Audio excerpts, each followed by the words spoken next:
Irene turned around, noticing that he was no longer beside him. Although she had been trying to hide the fact that she was nervous, her clothes drenched in sweat had already betrayed her. It was really unfair to Jeremy. However, Irene had no choice other than to make him the scapegoat. Edric had already come crashing and demanding an explanation. The thing with Jeremy was the only leverage she had. Back then, there was already a marriage in the works between Jeremy and her. All of the neighbors had already assumed that she was Jeremy's fiancée, and the child belonged to him too.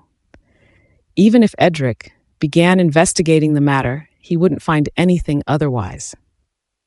Edric immediately instructed John to verify everything Irene said, and the result he got was indeed in line with Irene's statement. She was going to get married to Jeremy, and the only thing that stopped them was Jeremy's heroic death. He also heard that Eden's birth certificate was also derived from the Field family's accounts. Edric was really frustrated. He didn't expect that everything he did to make Irene come back to him would backfire and instead force her into another marriage. He wanted to shower her with love and grow old with her. How did it turn out like that? He loved her. He had fallen madly in love with her ever since he first laid eyes on her. He spent all his days thinking about her. He knew that Irene didn't have a very great upbringing, but he didn't care. He only appeared in her life after she broke up with Nathan. He had tried everything to get together with her. In the end, he managed to make Irene acknowledge his presence. He even convinced Margaret to accept Irene. Life after the marriage was lovely initially, but everything gradually changed. The Myers family needed an heir, and Margaret insisted that Edric give her a grandchild as soon as possible. At first, Edric bore all the responsibility and blame. Margaret eventually forced both of them to go and take some tests at a hospital. The test results shocked him and Irene. Edric was perfectly fertile, but Irene couldn't ovulate. That meant she couldn't birth them an offspring. Margaret was upset, as was Irene. That night, Margaret began lashing out at Irene unreasonably. Irene could only tolerate and endure all of it alone. Later, Irene began consuming various supplements in order to get pregnant. Edric could still remember the bitter stench of medication and supplements every day he went home. Margaret was initially quite helpful. She went out of her way to find a cure for Irene's infertility. She found various weird prescriptions for Irene. Irene, on the other hand, was quite cooperative as well. But 2 years went by, and Irene's condition didn't seem to improve. Margaret's patience grew thin, and she began to say hurtful things. The first fight between Irene and Margaret occurred when Irene talked back to Margaret for the first time. Margaret was so irate that she started thrashing the house and flinging things everywhere. The pressure on Irene was overwhelming. On top of that, Margaret was being stubborn and unreasonable. Edric knew that Irene wasn't having it easy. There was a time when Irene kept asking him, "Edric, what if I can never give birth to a child for you? Will you still love me?" Edric held her in his arms and asserted, "I only want you. You are the only person I need." He meant his every word.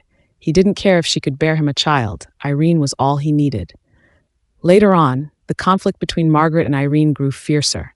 They argued almost every day. Margaret would cry and wail to Edric after each argument. Edric was caught in between, for he had two sides to console. And one time, both of them refused Edric's consolation. Margaret demanded Edric divorce Irene. Irene, on the other hand, also told him that she was exhausted from this marriage. She didn't want to take all those supplements anymore. She didn't want to run those tests and be blamed by Margaret anymore. She wanted a divorce. Edric's heart went cold. The fact that these words came out of both of them almost crushed him, for they were the two women he loved the most in his life. He hugged Irene and pleaded, "Please give me some time. I will convince her.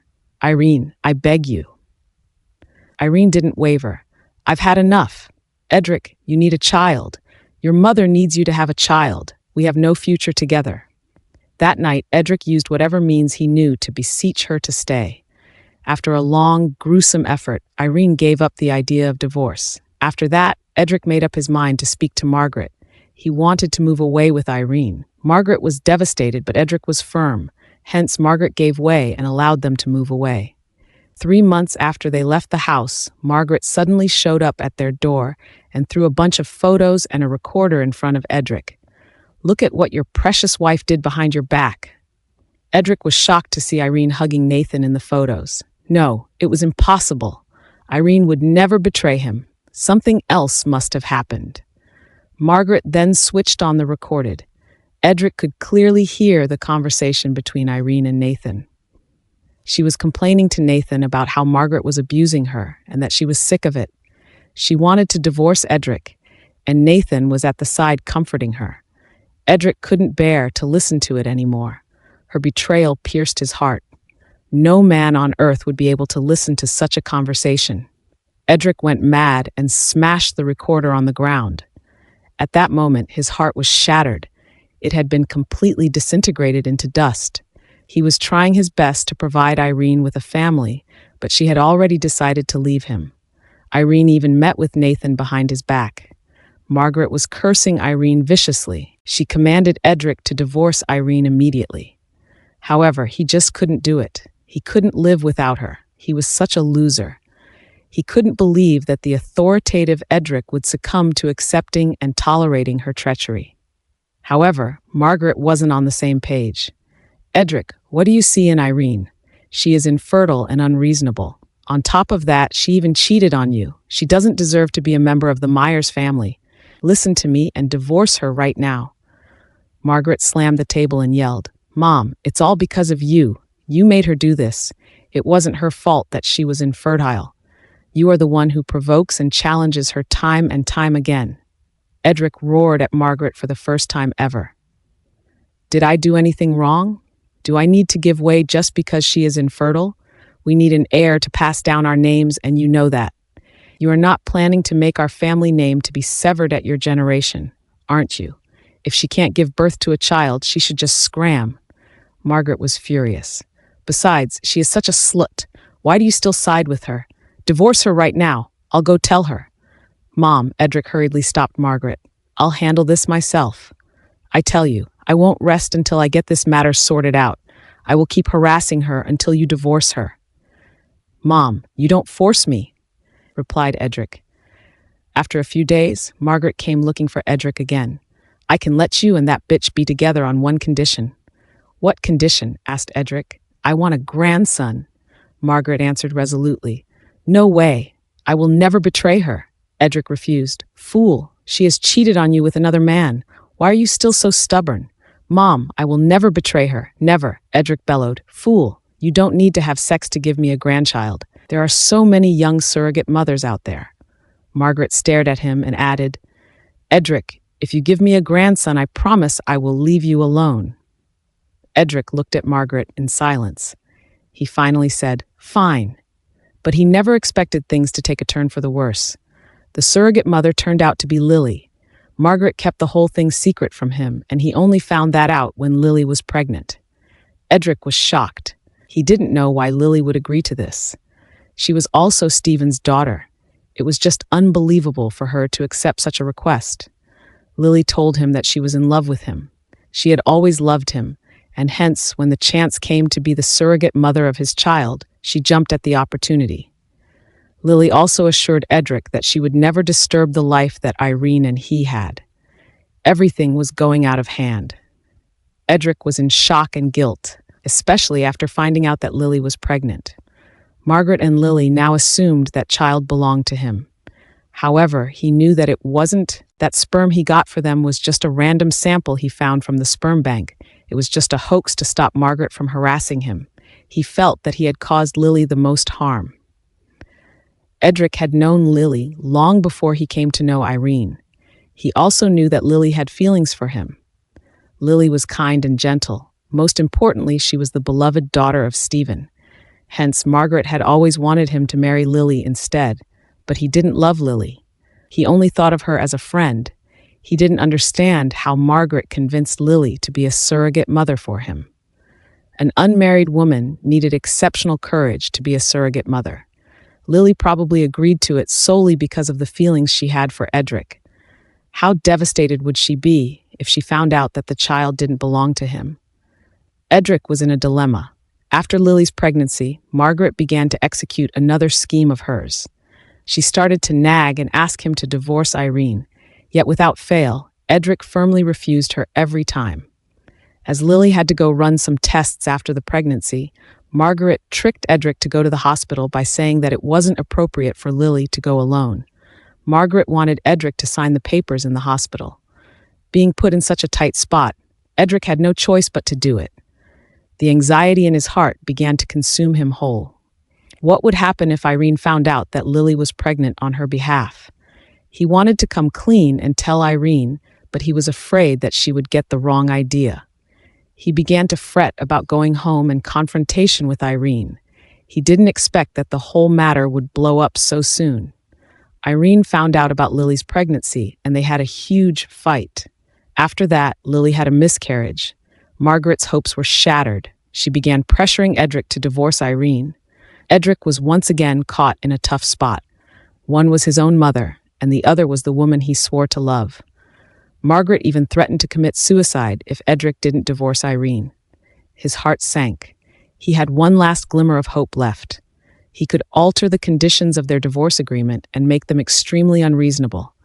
Irene couldn't possibly agree and sign it then. That night, he sat in the car anxiously waiting for the results. It was his last prayer. Maybe Irene would give in, but she signed the agreement without hesitation and disappeared. It was then that Edric realized that Irene had never really cared about him. The thing that happened with Lily wasn't his own wishes, but Irene didn't even seem to care. She didn't even want to find out the truth before making her decision. She signed the agreement without a little bit of hesitation and left him. A few days later, Thomas came looking for Edric and said, "Mr. Myers, Irene asked me to bring you the divorce papers and her ring." Thomas was exceptionally calm. He didn't have a hint of resentment in his eyes. It was as if he was speaking to a complete stranger. Thomas had also addressed him as Mr. Myers ever since the day of their wedding. It was as though he had been anticipating this day would come anyway. "Where is she?"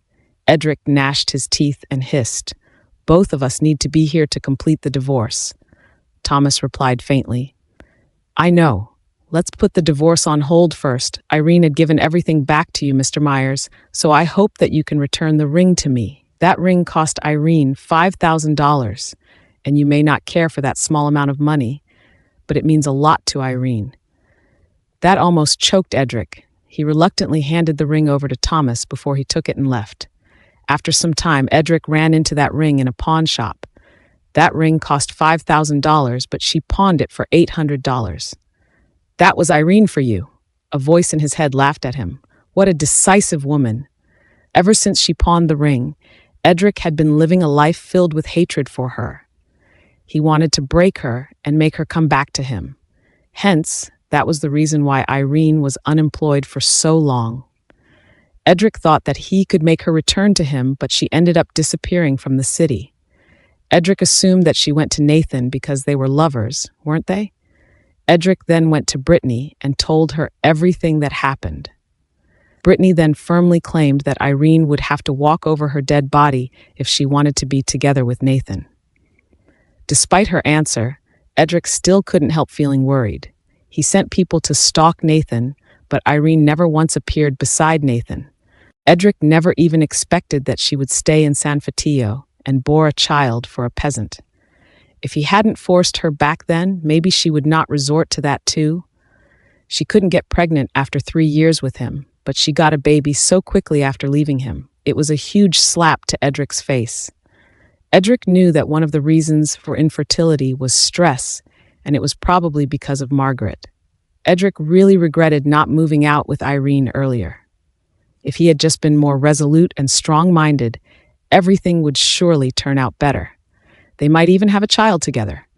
As long as they had a child, Margaret would stop pestering Irene. But it was too late now. It was his indecisiveness that made all this mess. Edric didn't want to go home. He went to the bar alone and started drinking. His phone kept ringing, but he didn't bother to look at it. He downed a lot of wine and finally went home after calling a driver over to the bar. It was midnight, but the lights were still on in the living room. Margaret was waiting for him because he didn't pick up his phone. She was worried. Edric stood at the door, and Margaret approached him with a disdainful tone. "Edric, where have you been? Lily had been waiting for you for a couple of hours now." "No one told her to wait," Edric answered impatiently. "What's the matter with you? What happened?" Margaret stared at Edric. Edric staggered towards the couch and sat down. "Mom, do you really love me?" "My child, what are you saying? Of course I do," Margaret retorted. She smelt the stench of alcohol and frowned. "Why did you drink so much knowing you have gastritis?" Edric leaned back and mumbled, "If you really loved me, why didn't you see that I was in pain? Why?" He didn't believe that Margaret didn't know how his life was these past 3 years without Irene. He had already given his all into fulfilling his duty as a son, but why Margaret couldn't accept Irene for his sake? He had to know. "Edric, you're drunk." Margaret ignored his questions. She was worried that he might have another relapse of gastritis and quickly instructed the maids to make him some broth. Edric knew that Margaret was an expert in avoiding undesirable conversations. He watched on as Margaret gave out orders left and right. That night, Irene was also tossing and turning in her bed. She hated Edric. She hated that she loved him so much. The thought of him cheating on her when he said that he loved her was unforgivable. Her heart bled when she tried to imagine the scene of Edric and Lily in bed together. What a pair of shameless couples. Anger swallowed her. How much she wanted to murder them. She was trying her best to cure her infertility in order to appease Margaret, but there he was already outside trying to have a child on his own. Irene recalled how Edric hugged her and said, "I only want you, not the child." Irene felt a shiver down her spine. What a disgusting man. How despicable he could be able to lie to her in the face like that. Even after being found out, Edric was so heartless and cruel. She could never forgive Edric. She would never let Edric know that he had a son. That was his retribution for cheating on her. It was probably because of the climate. Eden had been sick more frequently lately. He was also coming down with a fever. Irene brought him to the hospital, and he was admitted for 2 days before the fever came under control. In the elevator, she ran into Lily and Freya. Lily came to the hospital because she woke up with a sore throat this morning. Hence, she asked Freya to accompany her to the hospital. They didn't expect to meet Irene there. Both of them were extremely surprised. They looked on in disbelief at the child Irene was carrying in her arms. Irene was infertile. Why was there a child in her arms? Who did that kid belong to? It couldn't be hers. Both of them looked at each other. Freya curled her lips, losing in her own thoughts. Lily wouldn't do such a despicable thing, but Freya was still feeling very uncomfortable.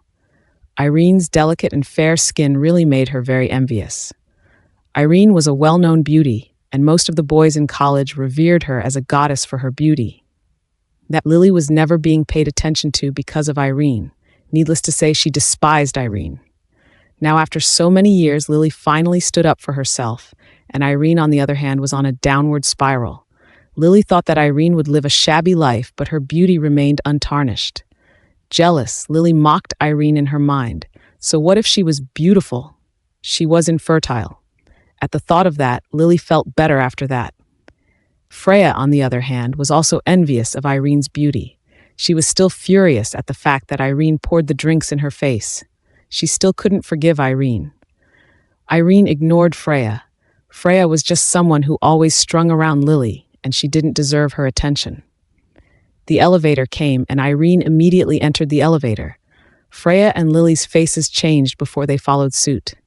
Some people were just ignorant and dumb. The more one ignored them, the more they craved your attention. Freya needed to get revenge for what happened last time. Irene was infertile, and that was the reason she was cast out from the Myers family. Maybe Freya could say things that hurt Irene the most? Sneering, Freya remarked, "Lily, how painful do you think it is for a woman that can't give birth? They must be so envious of other people's kids."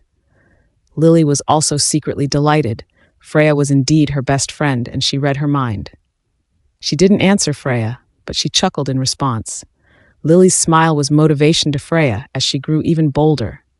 Who cares how beautiful a woman was? They are nothing but trash as long as they are infertile. As soon as they finished speaking, Eden, who was in Irene's arms, suddenly yelled out, "Mommy, I'm hungry." Freya thought that she was hearing things. Lily obviously thought the same as they looked at each other with their jaws dropped. Although they clearly heard Eden call Irene Mommy, both of them refused to believe that Eden belonged to Irene. It must be her godchild. At that moment, Eden suddenly turned around and looked at Freya and Lily. Freya was speechless. Lily's eyes widened in shock as she stared at Eden. She then looked at Irene. His nose, eyes, and mouth. He was an exact carbon copy of Irene. Was he really Irene's child? How was that possible? The look of surprise on Lily's face made Irene titter. She withdrew her gaze and looked at Eden gently and lovingly. "Good boy, let's have something good later." Lily heard Irene clearly and stared at Freya in disbelief. The entire atmosphere went silent. The initial vicious and hurtful comments hurled towards Irene suddenly went blunt. Freya was positively stunned. Lily was also deep in thought. Finally, the elevator door opened and Irene left with Eden. Lily and Freya came out a little while later. They stared on as Irene marched away. Freya whispered, "Lily, I thought that. What's up with the kid?" "How do I know?" Lily's face was darker than the coal. Lily was even more anxious than Freya now that she found out about that. "I don't know what Edric would do if he found out that she had a kid," Freya mumbled. "Shut up!" Vexed, Lily roared at Freya. Freya was startled as she never saw Lily raise her voice before. "Go home by yourself. I have something I need to take care of." Freya watched as Lily drove away. She didn't know why Lily was so indignant, but it definitely had something to do with that kid. Something bad was about to happen. Lily parked the car at the entrance and rushed into the house. Deborah was on the couch watching television when she saw Lily panting. "What's the matter? Where are your manners?" Deborah frowned and asked. "Mom, we have a huge—" Lily rushed to Deborah and added, "Irene has a son." "What?" Deborah sat up straight immediately. "How could that be? You must have seen it wrongly." "No, I didn't. That kid looks exactly like her," answered Lily. Deborah couldn't believe it. "How could it be? Mom, what should we do?" Anxious, Lily continued, "I thought you said that she couldn't give birth? Where did that kid come from? What if Edric found out that she was fertile?" "Shut up your trap," Deborah reprimanded Lily. "Stop making a huge fuss about this."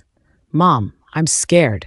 Lily bit her lips and muttered. She was truly worried. The only reason Irene and Edric broke apart was because of Irene's fertility. If Edric found out that Irene could bear a child, all of her plans would fall apart. That meant that time when Irene mentioned that she had a kid on the program, she was telling the truth. Let me think about it. Deborah knew how serious the matter was. She paced around in the house and asked, "How old was the kid?" "About 2 or 3 years old." Lily didn't know the answer to that too. 2 or 3? Could it be that the child belonged to Edric? Deborah's face changed. "That kid is really a trouble for us. If he really is Edric's son, all our efforts would go in vain." "It can't be." Lily wasn't sure.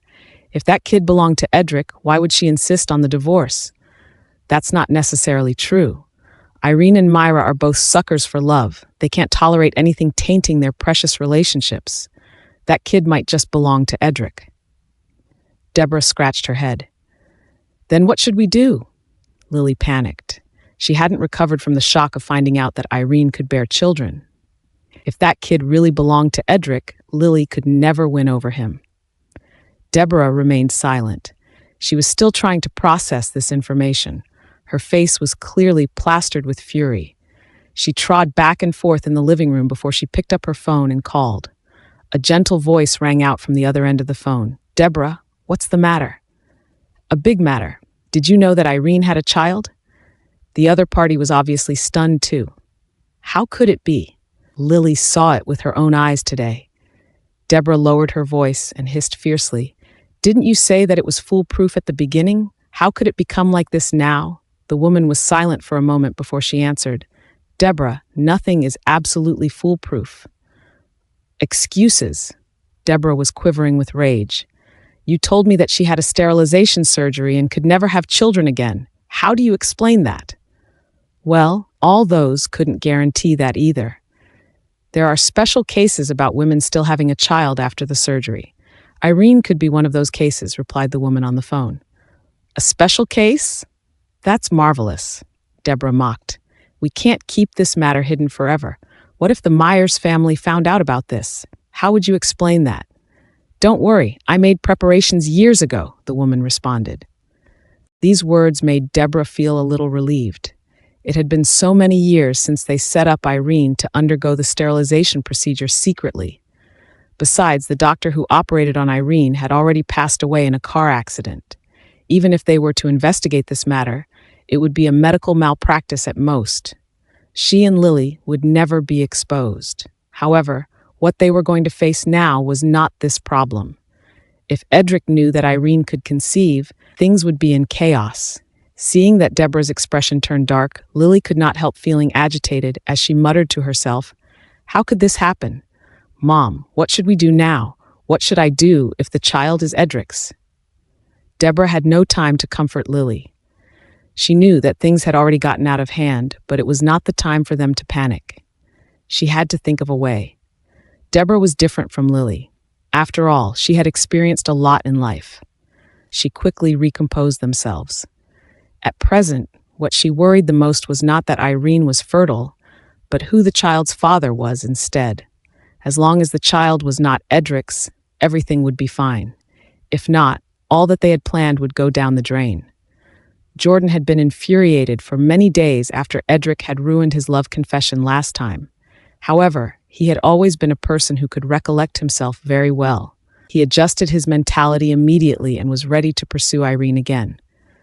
Eden's appearance made Jordan know that to make Irene happy did not only require him to tend to Irene, but also to Eden. As long as he got Eden's good side, Irene would definitely pay some attention to him too. As a result, Jordan began to visit Irene's new home frequently. Every time he went there, he would bring some fun toys and snacks that Eden liked. Children were the easiest to coax. Eden had started to take a liking to him. Jordan took the opportunity to ask Eden if he could be his father. Eden hesitated and asked, "What about Nathan if you'll be my father? I prefer Nathan to be my father." When Jordan heard this, he felt that he was greatly hurt. He wondered how Eden could still be thinking about Nathan when he had put in so much effort in winning over Eden's heart. Nevertheless, he did not dare to say this out loud. He spoke carefully. "Your mom doesn't like Nathan. She likes me. Do you understand?" "Does Mom really like you?" Eden asked with a look of disbelief. "Of course. Look at me. I'm way more handsome than Nathan. Most importantly, I'm smart. Your mom will like me for sure," Jordan said confidently. "You aren't more handsome than Nathan." Eden shook his head. In his opinion, Nathan was the most handsome.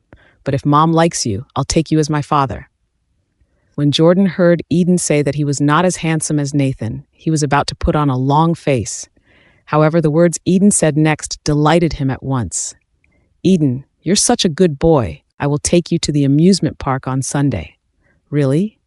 Eden became excited instantly when he heard Jordan mention the amusement park. "Will Mom go with us?" he asked. "She'll go with us too. All of us will go. We're a family." Jordan was on cloud nine. On Sunday, Jordan came early in the morning again. Ignoring Irene's opposition, he took Eden to the amusement park. Eden was jumping in excitement for the trip, but stopped smiling when he saw Irene's sullen face. He asked cautiously, "Mom, I want to go to the amusement park. Shall we go together?" Looking at his sparkling, pleading eyes, Irene let out a long sigh and agreed to it. At the amusement park, Eden requested to go on a roller coaster ride in high spirits. Mom, I want to go for the roller coaster ride. Can you go with me?" Irene was afraid of heights. She shook her head and refused. "You go with Jordan. I won't go." Looking at Eden's disappointed face, Jordan carried him up in his arms. "Your mom's afraid of height. Never mind. The two of us can go together." Irene looked at Jordan's charming face and was a little lost in mind. If he did not have such a prominent family background, he was actually all right. They had a lot of fun in the amusement park until noon. Before they left, Eden requested to dine at the buffet. Irene and Jordan would comply with him for sure. Jordan was so good to Eden that he brought them to the finest buffet in the city. While Jordan brought Eden to get something to eat, they met Margaret by coincidence. When Margaret saw them, she was positively surprised. She thought that Eden was such a good-looking child, but why did he look so familiar? Unconsciously, she reached out and touched Eden's head. "What a cute child," Jordan responded triumphantly. "He's my son." "Your son?" Margaret was dumbfounded. She had never heard of Jordan getting married. How could he have a son out of nowhere? Thinking of Jordan's messy private life, she thought Eden must be an illegitimate child. She did not say anything more after that. She took the food and returned to her seat. After sitting down, she took a glance at Jordan and Eden again, only to notice Irene. She paused and eventually understood why Eden looked so familiar in her eyes. It was because he resembled Irene. Was he Irene's child? But it was impossible.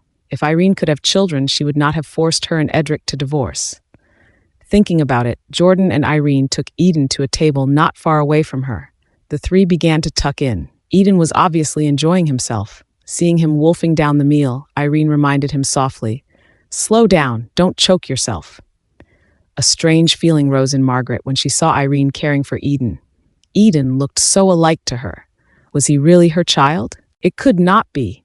The doctor had declared that Irene could not get pregnant. As Margaret was still in her thoughts, she heard Eden talking. "Mom, I want the sweet pepper squid on your plate." "Okay," Irene fed him the squid dotingly. He ate it and licked his lips. "I want more." She fed him another piece. "That's enough. Eat the others." Eden began to shove the other food into his mouth obediently. Looking at Irene's loving gaze, Margaret was shocked. He was really her child. She actually gave birth to a child. She tried everything to make Irene and Edric divorce, because she was sure that Irene was infertile. In order to make Edric agree to divorce, she had racked her every brain cell.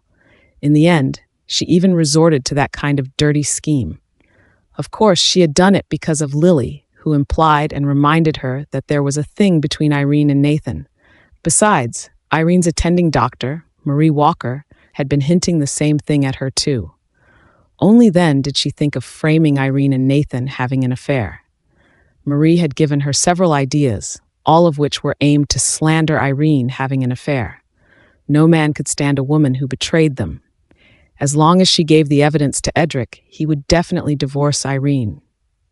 Those photos and recordings were all edited and modified. Margaret thought that Edric would divorce Irene because of this, but things did not unfold as per her expectation. Despite being betrayed and cheated on, Edric refused to part with Irene.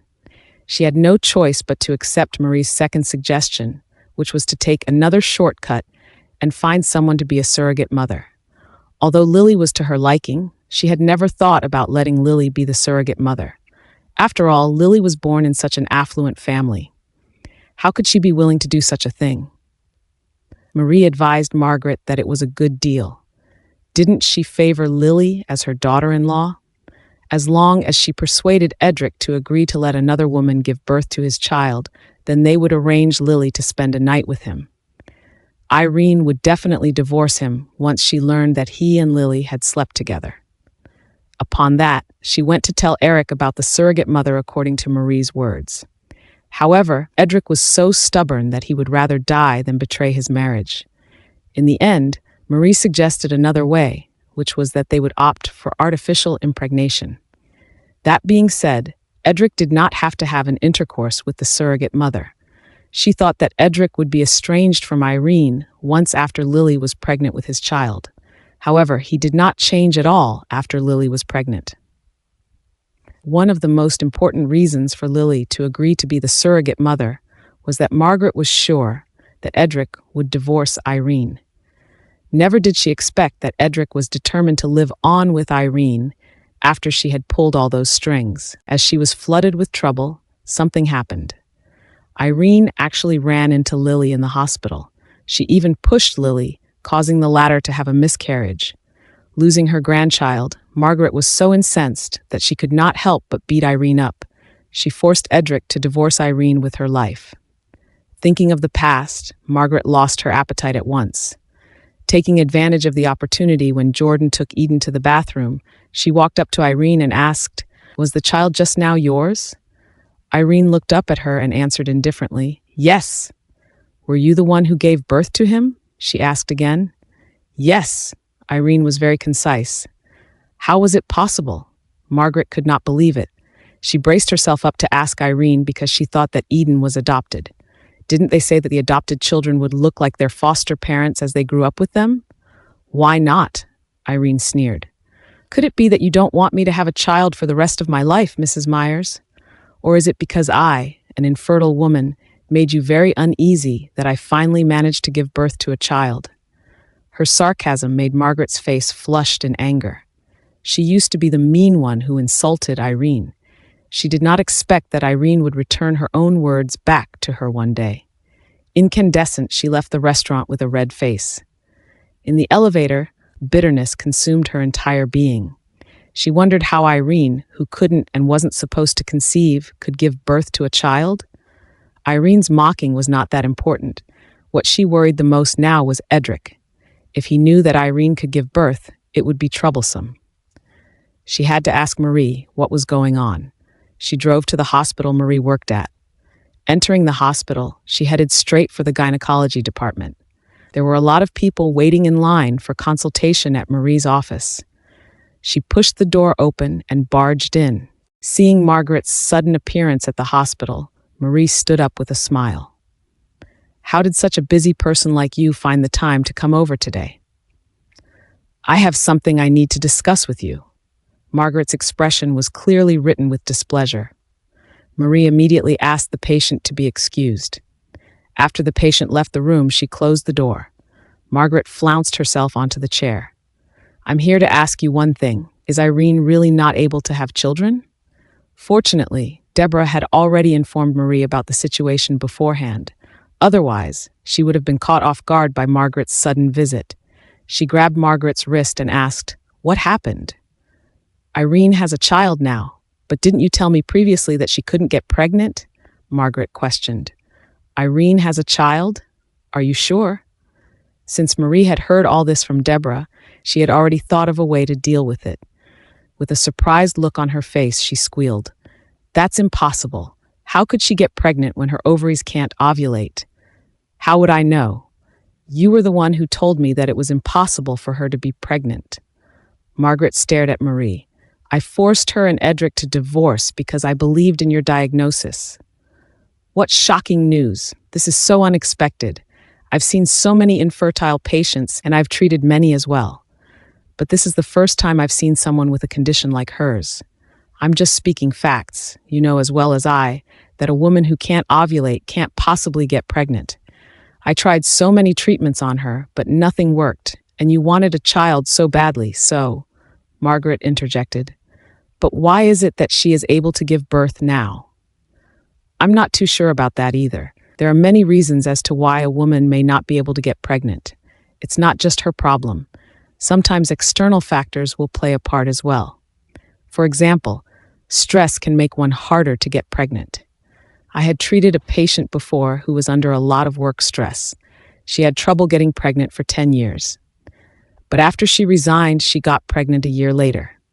There was also another patient who couldn't get pregnant because she was under too much pressure from her mother-in-law.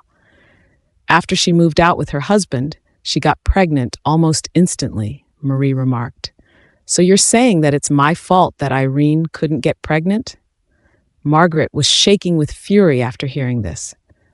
I didn't mean that. Wasn't Irene on a lot of medication back then? Maybe the medicine worked. She didn't come back for checkups, so I didn't know how her condition was after that, Marie answered. Ever since Irene and Edric had moved out, Irene had never come back to the hospital for a checkup. It was true that Marie had no idea about her condition. Perhaps luck was on Irene's side. If she had returned to the hospital, Marie would have made sure that she remained unable to ovulate. Of course, these were all her silent thoughts. That wasn't what you told me in the beginning. You said that her condition could never be cured. We have been friends for so many years, and I have so much faith in your medical skills. It was because you said that she couldn't be cured that I decided to think of another way. Margaret glared at Marie. If Marie had not been so decisive with her diagnosis, she would not have been desperate, and she definitely would not have treated Irene the way she did. Oh my, Mrs. Myers, why are you so angry? Irene isn't good enough for Edric anyway. Plus, she often angered you. Isn't it a good thing that they divorced? Look at your future daughter-in-law now. She's beautiful and elegant. She has a good background. Most importantly, she treats you well. Such a daughter-in-law is certainly a gem. Why bother getting angry over some other woman who isn't worth it?" Marie asked with a smile. "That's true, but you have no idea how fiercely I have argued with Edric over that woman. I only have one son. How can I bear to make him heartbroken? We've been friends for so many years. I came up with those ideas because I was trying to do what was best for you. If it weren't for our friendship, would I be saying all this to you?" Marie purposely pouted her lips to make herself look more blameless. Margaret pondered about it and felt like Marie did have a point. Marie had known her for so many years and had a good relationship with her. It was herself who brought up all this to Marie back then. If she had not shared her worries with Marie, Marie would not have tried to lend her a helping hand in the first place. Thinking of this, Margaret sighed faintly and said, "I'm mostly worried if Edric finds out Irene is fertile, he'll definitely be furious with me." "Just make sure that he doesn't," said Marie. "They are in the same city. There's no way he won't find out." Margaret exhaled. "Then you should let him get engaged to Lily as soon as possible. Edric's a responsible man. As long as he's engaged, he won't think about Irene anymore," suggested Marie. "This is the only way for now, I guess." The moment Margaret left, Marie immediately made a phone call to Deborah. "Margaret knows about it. You better think of a solution quickly." "Already?" Deborah was shocked. "Gossip really does spread like wildfire. What did she say?" "She questioned me about what happened in the beginning, and I've taken care of that. She's just worried about the consequences of Edric finding out. You have to find a way to get Lily and Edric engaged before he knows about this." "I know. I'm thinking of it." Deborah hung up the phone and told Lily, "Go and buy Margaret's favorite fruits and pay her a visit. Test the waters while you're at it." When Margaret got home, she was surprised to find Lily chatting with Lorraine. When Lily saw Margaret, she rose from her seat immediately. "I've been so busy the past few days that I haven't had the time to come visit. I happened to have the leisure today, so I didn't call you and came here directly. Aunt Margaret, you won't think I'm being rude, will you?" "Lily bought a lot of your favorite fruits," Lorraine chimed in as she showed Margaret the fruits that Lily had bought. Margaret's mood lifted with Lily's visit. She took a seat and replied, "Of course I won't. It's lovely to see you here. Next time, don't trouble yourself with buying fruits." Then she told Lorraine, "Go out and buy Lily's favorite food." Lorraine nodded and left. Lily stood up and said thoughtfully, "I'll go wash up and prepare the fruits for you." "No, it's fine." Margaret stopped her and had a small sigh. Lily took the opportunity to ask, "You don't look too good. Did something happen?" Margaret nodded. "Yes, I met Irene in the restaurant today." "Did she say something rude to you?" Lily asked with concern. "No, Lily, Irene has a child," Margaret confessed. "Ah," Lily let out a squeal of surprise. "Irene has given birth to a child? Are you sure you aren't mistaken?" "I asked her. It's her own child. The child looks like her too." Margaret was a little embarrassed when she thought of Irene's mockery towards her. Irene had been infertile, but now she had a gorgeous son. Meanwhile, Edric was now a childless divorcee. She, on the other hand, did not have a grandson too. The more she thought about it, the more unresigned she felt. "Does Edric know about this?" Lily prompted. "Probably not. You know his temper. He treats Irene like his life. If he knows that she's fertile, he'll raise hell." As she spoke, she suddenly remembered the fact Lily was going to marry Edric soon. "Don't worry, even if Edric learns about it, it won't change anything. Since Irene already has a child, she must have married someone else. It won't affect you and Edric." Even Margaret herself felt like she had no confidence in saying the last sentence. Lily was silent. She was not worried about the fact that Irene was now fertile. Rather, she was more worried about whether the child was Edric's. Seeing Margaret's reaction, it seemed like she had not considered this possibility. However, it did not mean that she would not think that way later on. Sooner or later, she might have her suspicions on the matter. Margaret loved children so much, and Irene had a son. If the child really was Edric's son, Margaret would be ecstatic.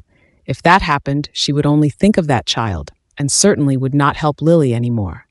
Without Margaret's support, Her dream to be with Edric would just be a mere fantasy. Margaret noticed Lily's silence and knew that she must be worried. "Don't worry, I'll keep an eye on Edric. Nothing will change between the two of you." Margaret's comforting words had no effect on Lily, but for now she could only try her best to get on Margaret's good side by appealing to her guilt towards herself. She had no time to think about who the father of Irene's child was. She sighed deeply. "If I knew that she was fertile, I would not have been a surrogate. If I hadn't done so, she would not have divorced with Edric. This is all my fault." Margaret was touched by Lily's kindness. Her obedience and sensibility were exactly what she was looking for in a daughter-in-law. "This has nothing to do with you.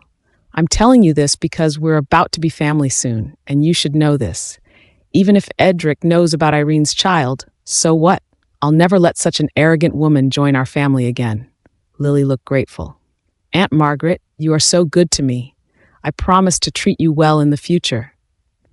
As they chatted, Lorraine came back from outside. Margaret ended the topic and took her phone. "I'll call Edric to come back for dinner tonight." The call went through and Edric's faint voice rang out from the other side of the phone. "Mom, what's wrong?" "Am I only allowed to call you if something is wrong?" Margaret asked in a reproachful tone. "I'm busy," he answered. "No matter how busy you are, you have to eat.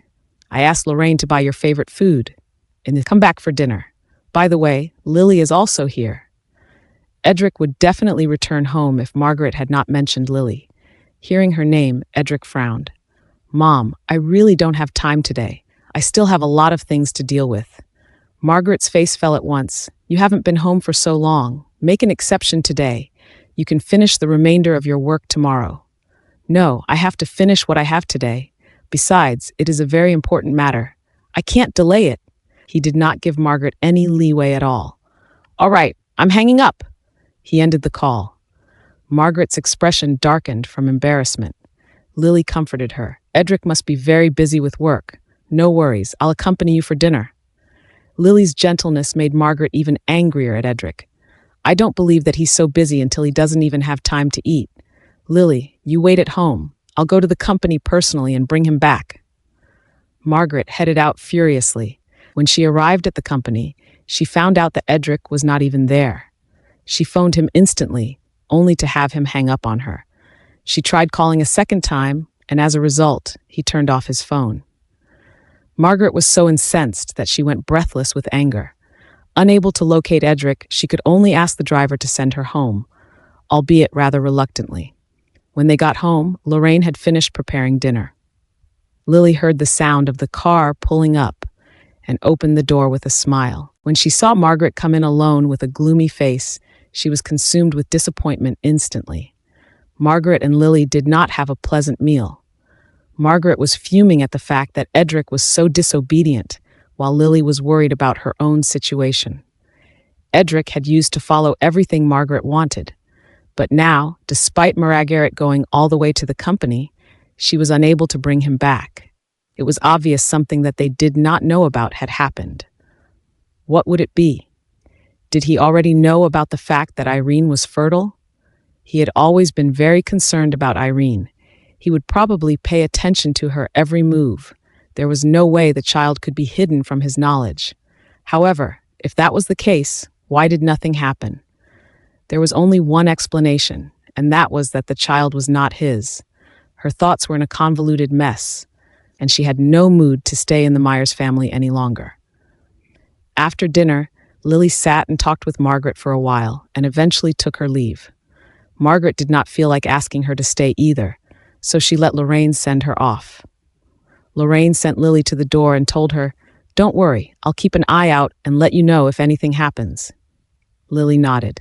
"Thank you." Margaret and Lily were upset, but it was the same for Edric too. Ever since he learned that Irene had remarried and had a child, he was never in peace. He always thought that Irene's appearance on the dating show was just to make up the numbers. It turned out that she really wanted to find a father for Eden. That was why she chose someone like Bert. When he thought of the fact that Irene almost ruined her life by marrying Bert, he was filled with guilt, remorse, and hatred. All that happened to Irene was because of him, and he had to think of a way to make up to her.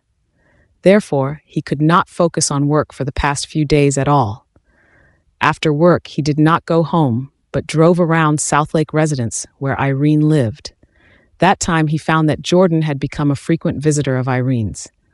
Looking at Jordan swaggering in and out of her house and playing with Eden, Edric was frustrated.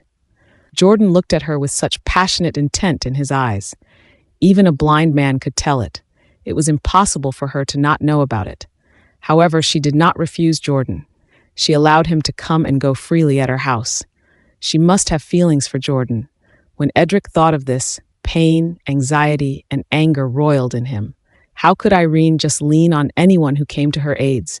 The most important thing was that he had already instructed John to reveal Jordan and Irene's relationship to Vincent. Why had the White family not taken any action? He was sullen, but he couldn't do much. Every day, he would go to Southlake residence and wait there. He watched helplessly as Jordan sent Irene home. After they finished their meal, Jordan would always hold Eden in his arms and go for a stroll with Irene and Thomas. Their happiness seemed to be unparalleled. Meanwhile, Edric felt as if thousands of arrows had pierced through his heart. He was in so much pain that he wanted to end his life. However, no matter how painful it was, he could not just leave Irene, for he was worried about her. He would only rest assured after Jordan left. He knew that he was being pathetic. He was her ex-husband, and it was his mistake that they divorced. He had no reason to interfere with her life. He knew clearly that staying there and watching them was just torturing himself, but he could not stop. It was already past 10 in the evening when he reached home. He went in and saw Margaret in the living room with a gloomy face. He said tiredly to Lorraine, "Prepare some food for me. I'll have it after a shower." Seeing that he was going upstairs, Margaret stopped him. "Why didn't you answer my call?" "Didn't I tell you? I was busy and had no time to accompany you to dinner," he replied. "I asked your secretary. They said that you didn't have anything important today, but you tell me that you were so busy you didn't even have time to eat. Why did you lie to me?" She pulled a long face. "Don't you think you're meddling too much into my business? You're my son. I'm supposed to look after you," she justified. "Oh, I'm your son? I thought I was your pet," spoke Edric sharply. He was in a bad mood. "Since you want to control me so much, why don't you lock me up at home with a chain? You won't need to spend so much energy as I'll be at your watch every day." Margaret was silenced in exasperation. Edric ignored her and went upstairs. Edric's every day repeated itself. He drove to Southlake residence again in a trance the next day. Unexpectedly, he saw Eden playing with a ball alone on the field in the neighborhood. Seeing Eden, his heart missed a beat. He was not particularly fond of children, but he felt warm and comfortable when he saw Eden. That feeling of familiarity surprised him. He thought that it was probably because of his love for Irene. That must be the reason he also liked her son. Eden did not notice that Edric was standing quietly on the side and looking at him. He was focused on playing the ball as he counted 1, 2, 3. All of a sudden, the ball in his hand rolled to the side. Just then, a bald man, Brock, came over with his son, Tim. Tim looked like he was older than Eden. When he saw the ball, he immediately picked it up and held it in his hand. Eden saw them and said, "Give it back to me." "No." Tim was being hefty because he had an adult by his side. When Brock noticed that Tim was going to be bested by Eden, he took his seat and paid no heed to both the children. He did not even bother to stop Tim. His eyes were already on his phone. "This is my ball. Give it back to me." Eden roared anxiously. "I won't give it to you." Seeing Eden reaching out to grab the ball, Tim pushed Eden, making the latter fall onto the ground. Edric hurried over as he saw that. Eden did not cry like a normal child would. Instead, he got up and pounced on Tim. Tim then reached out to push him again, and without surprise, Eden ended up on the ground again. Furious, Eden got up and bit Tim's hand. Tim let go of the ball and broke into a wail. Brock immediately stopped looking at his phone. He saw Tim's hand with 2 rows of bite marks and turned mad. "Brat, I'll beat you to death." He reached out his hand to grab Eden. Unexpectedly, another man came and caught Brock's wrist. Twisting it, Edric looked at Brock coldly. "Do you think you can hurt a child just because you're a grown-up?" Brock was in so much pain that he shouted, "Let go of me, it hurts so much." Edric exerted a lot of strength in his grasp. Edric loosened his grip. Brock stumbled backward. It took him a few steps to regain his footing. "This is your son. Look, he bit my child's hand," Brock yelled intimidatingly. "I didn't see you so fired up when your son was bullying him," Edric scoffed. "That was all my son did was push him, but your son bit Tim. What if he gets an infection?" Brock argued. "My son was bitten, and I have to take him to the hospital to get a tetanus shot. You need to pay for it." Looking at how shameless Brock was, Edric was angered. "Get out of here with your son before I lash out. Otherwise, you'll have to bear the consequences." Brock could not help but flinch under Edric's chilling gaze. Edric did not look like someone he could afford to mess with. After much consideration, he left with Tim resentfully. After they left, Edric picked up the ball and handed it to Eden. Eden looked at him with admiration. "Sir, are you a policeman?" "No, I'm not." "Why is that bad guy so scared of you if you aren't a policeman?" asked Eden. "Because he'd done something wrong. He felt guilty," answered Edric. "Oh." Eden nodded, although he didn't really understand Edric's reply. "Sir, you must be very good at fighting, right? Can you teach me how to fight?" "Why do you want to learn that?" Edric asked. "If I'm good at fighting, I can protect Mom and Great Uncle Thomas from being harmed by those bad people." Edric's heart ached when he heard that. He was about to speak when he heard Thomas's voice. "Eden! Eden! Great Uncle Thomas is calling for me. I have to go now. Sir, please remember to come and teach me in the future." Eden did not forget to leave this reminder to Edric before he left. In the evening, Irene came back and Eden told her the incident during the day. She was a little shaken after she heard that. "Eden, in the future, you must be with Great Uncle Thomas when you go out to play. Also, do not bite people. It's wrong to do that." "He took my ball and hit me. Mom, I did nothing wrong," Eden explained. "I know you're not wrong, but you're all kids. If he likes your ball, you can lend it to him for a while. But if he took the ball away, I won't get to play with it anymore. Then you'll have to spend money to buy a new one. You're working very hard every day. I don't want you to spend more money." Irene sighed. It was all because she was an incompetent mother. Eden was so young, and yet he could tell that they were financially restrained. She vowed in her heart that she would never mention financial problems in front of Eden in the future. "I have plenty of money. I can buy whatever you want." On Sunday morning, Jordan went on a business trip with his assistant, Finn Clark. At noon, he called Irene and said that there was a document in the company's safe. He asked her to get that document at the company and send it to him through fax. Thomas was outside because he had something to do, and Irene was with Eden at home. After receiving the call, she took Eden to the company in a hurry. After entering the office, Irene asked Eden to sit on the sofa in the lounge while she opened the safe to look for the document and fax it. It was the first time Eden went to the company, so everything was new to him. He looked around excitedly. Eden walked out of the door and slowly into the elevator. There was a panoramic elevator in the building where Jordan's company was located. Curious, he pressed the button and entered the elevator. Standing in the elevator, he looked out, intrigued. He thought it was really fun, for he could see the view outside clearly. It was as interesting as taking a sightseeing car. He took the elevator from upstairs to downstairs with great enthusiasm. When the door opened, the security guard in the lobby on the first floor was shocked to see that Eden was alone in the elevator. He immediately brought Eden out and asked, "Where are your parents? How can they let you take the elevator alone?"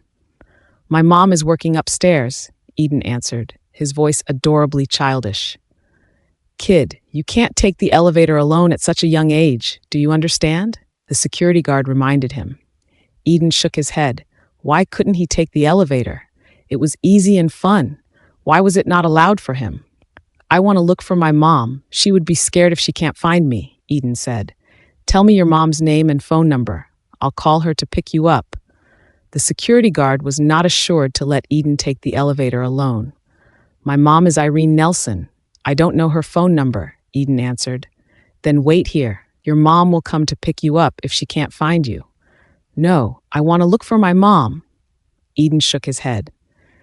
"Listen to me, okay? We'll stay here and wait for your mom to find you." The security guard tried to comfort Eden, but Eden would not listen. Irene often told him that children should not wander around. If they did, they might run into bad people. Those bad guys would kidnap the children and sell them off to somewhere far away, and they would never meet their mothers anymore. Thinking of that, he became scared. Could the man in front of him be a bad guy? He remembered what Irene often told him. She said that when there was a bad guy, he must shout for help, so someone would come to save him when they heard it. However, there was no one around. Even if he called for help, no one would hear him. Eden began to think of other countermeasures nervously. Irene said that he must stay calm and deceive the bad guys. He sat at the sofa in the lobby obediently. The security guard was pleased seeing that Eden listened to his advice. After chatting with Eden for a while, the guard stopped paying attention to Eden. When the security guard was on the phone, Eden stood up sneakily and dashed out. When the security guard finished the call, Eden, who was on the sofa, had already disappeared. Eden ran to the elevator and pressed the button a few times. However, the elevator wasn't opening. He didn't dare to stay put, as he was afraid that the security guard would catch up to him. Without hesitation, he ran towards the exit. Edric was driving. He inadvertently glanced at the side and was shocked when he saw a familiar figure. "Isn't that Irene's child? Why is he alone on the road?" he thought. Edric immediately stopped the car and went straight to Eden. Eden was out of breath. All of a sudden, Edric was seen standing in front of him, asking, "Where are you going? Where's your mother?" "Sir," Eden exclaimed as if he had seen his savior, "there are bad guys chasing after me. I'm scared." "Fret not. I will protect you," Edric replied. Only after Irene was done with her facts did she realize that Eden was gone. She thought that Eden was playing in another office, hence she went to look for him there. Eden, Eden. Irene panicked when she couldn't find Eden after searching high and low. Where could such a young boy go? Did someone kidnap him? She took the elevator in a hurry in hope that she could find some clues from the security guards downstairs. But soon as she entered the elevator, her phone rang. It was Edric. She was not in the mood to answer the phone and rejected it without hesitation. Soon, Edric called again, and without surprise, she continued to decline his calls. After a few times, she couldn't hold her anger in anymore. Picking it up, she shouted fiercely, "Edric, what do you want?" Nonetheless, it was not Edric's voice that came from the other end, but Eden's sweet voice. "Mom." "Eden?" Irene was surprised. "Mom, I'm with Mr. Myers," Eden said. Apparently, Edric had already introduced himself to Eden while they were in the car. Irene rushed out of the elevator and went straight to Edric's car. Frankly, his car was rather conspicuous on the roadside. Seeing Irene coming out, Eden poked his head out of the car and shrieked, "Mom, I'm here!" Irene ran to the side of the vehicle. There was a fit of anger on her face. "Eden, why did you wander off? Did you know how worried I was just now? Why are you being so fierce to a child? He's just a boy. You are the one who didn't take care of him properly. How can you blame him?" Edric looked at Irene with displeasure. "Fortunately, I saw him just now. If someone were to kidnap him, what are you going to do?" "You don't have to play the good cop here," Irene glowered back at Edric. The one with the least rights to tell her off was Edric. "Mom, I am sorry. Please don't be angry." Seeing that Irene was irate, Eden immediately apologized. "It's okay. I am not. Come down and let's go home." Irene was reluctant to let Eden and Edric be together. Eden was not keen to leave Edric. He continued, "Mom met Myers said he would send us home." "Have you forgotten what I said before? Don't talk to strangers. There are a lot of bad guys in this world," Irene reminded him. "Mr. Myers is no stranger, and he is not a bad person either," Eden argued. Irene's head started to ache. Why would Eden have such strong feelings towards Edric, who was just a mere stranger to him? Could it be that blood truly was thicker than water? She couldn't afford to let Eden and Edric get close to each other. She couldn't take such a risk. Irene hissed with a cold face, "Are you disobeying my words?" "Irene, why are you so afraid of me?" Edric looked at Irene and suddenly chimed in. "Afraid of you? Why would I be afraid of you?" Irene asked back. "Since you are not, why are you afraid of taking my car?" Edric retorted. "Who said I was?" Irene squealed, her voice raising in a crescendo. "If you're not, then why don't you get in?" Edric answered. Under Edric's provocation, Irene opened the car door. After getting in the car, she found that she was done in by Edric. She pursed her lips and hugged Eden tightly in her arms. Inwardly, she was cursing Edric. What a shameless man. He always had his way to get the better of her in the past. She did not expect that she'd be goaded by him once again that day. When Edric was driving, he looked at Irene from time to time from the rearview mirror. He didn't want just to send Irene home immediately, as it was a hard-earned chance for him to get along with her. After thinking for a long time, he asked Eden, "Eden, are you hungry?" "I am," Eden replied. "Do you want me to bring you to eat some delicious food?" Eden glanced at Irene's face. He wanted to say yes, but he rejected Edric in the end. Nonetheless, Edric did not give up. You can have delicious fruit ice cream and seafood pizza. To be honest, he did not know what Eden liked to eat, but he remembered that when he saw Eden for the first time, he was eating pizza with Irene. Eden swallowed his saliva and looked at Irene, his eyes sparkling with expectations.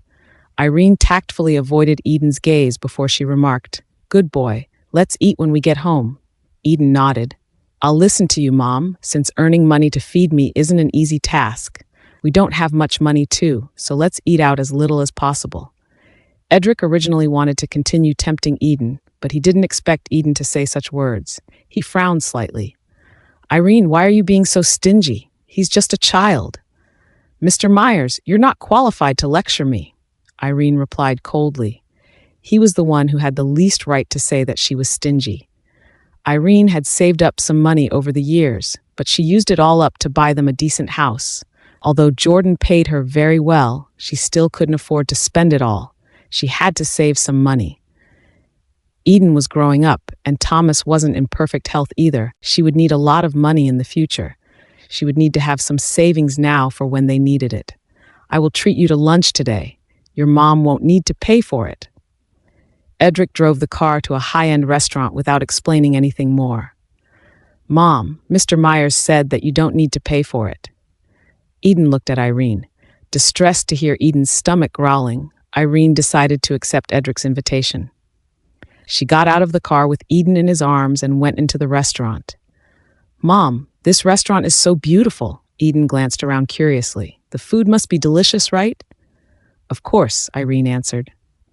That was the most expensive restaurant in San Fatillo, so it would be strange if the food was not of its finest in the city. Irene sat down with Eden in her arms.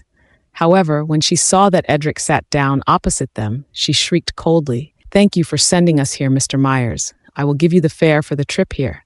So please don't follow us, okay?" "I told you that I'd treat you guys to a meal," Edric responded. "You don't need to," Irene refused. Edric ignored her shamelessly. "What do you fancy?" He picked up the menu and asked Eden. Eden glanced at Irene and lowered his head. "I'll eat whatever Mommy eats." Edric looked at Irene's unfriendly face and ordered the dishes of his own accord. The dishes were soon served. Eden tucked in hurriedly as he was hungry. Looking at how peckish he was, Irene's heart ached. Seeing that Irene wasn't digging in and was just staring at Eden, Edric helped Irene to slice up the steak and said, "Don't just stare at him. You should eat something too. Mom, have some. It's amazing." Eden picked up a slice of steak for Irene. Irene ate the food that Eden picked for her, but not the ones on her own plate.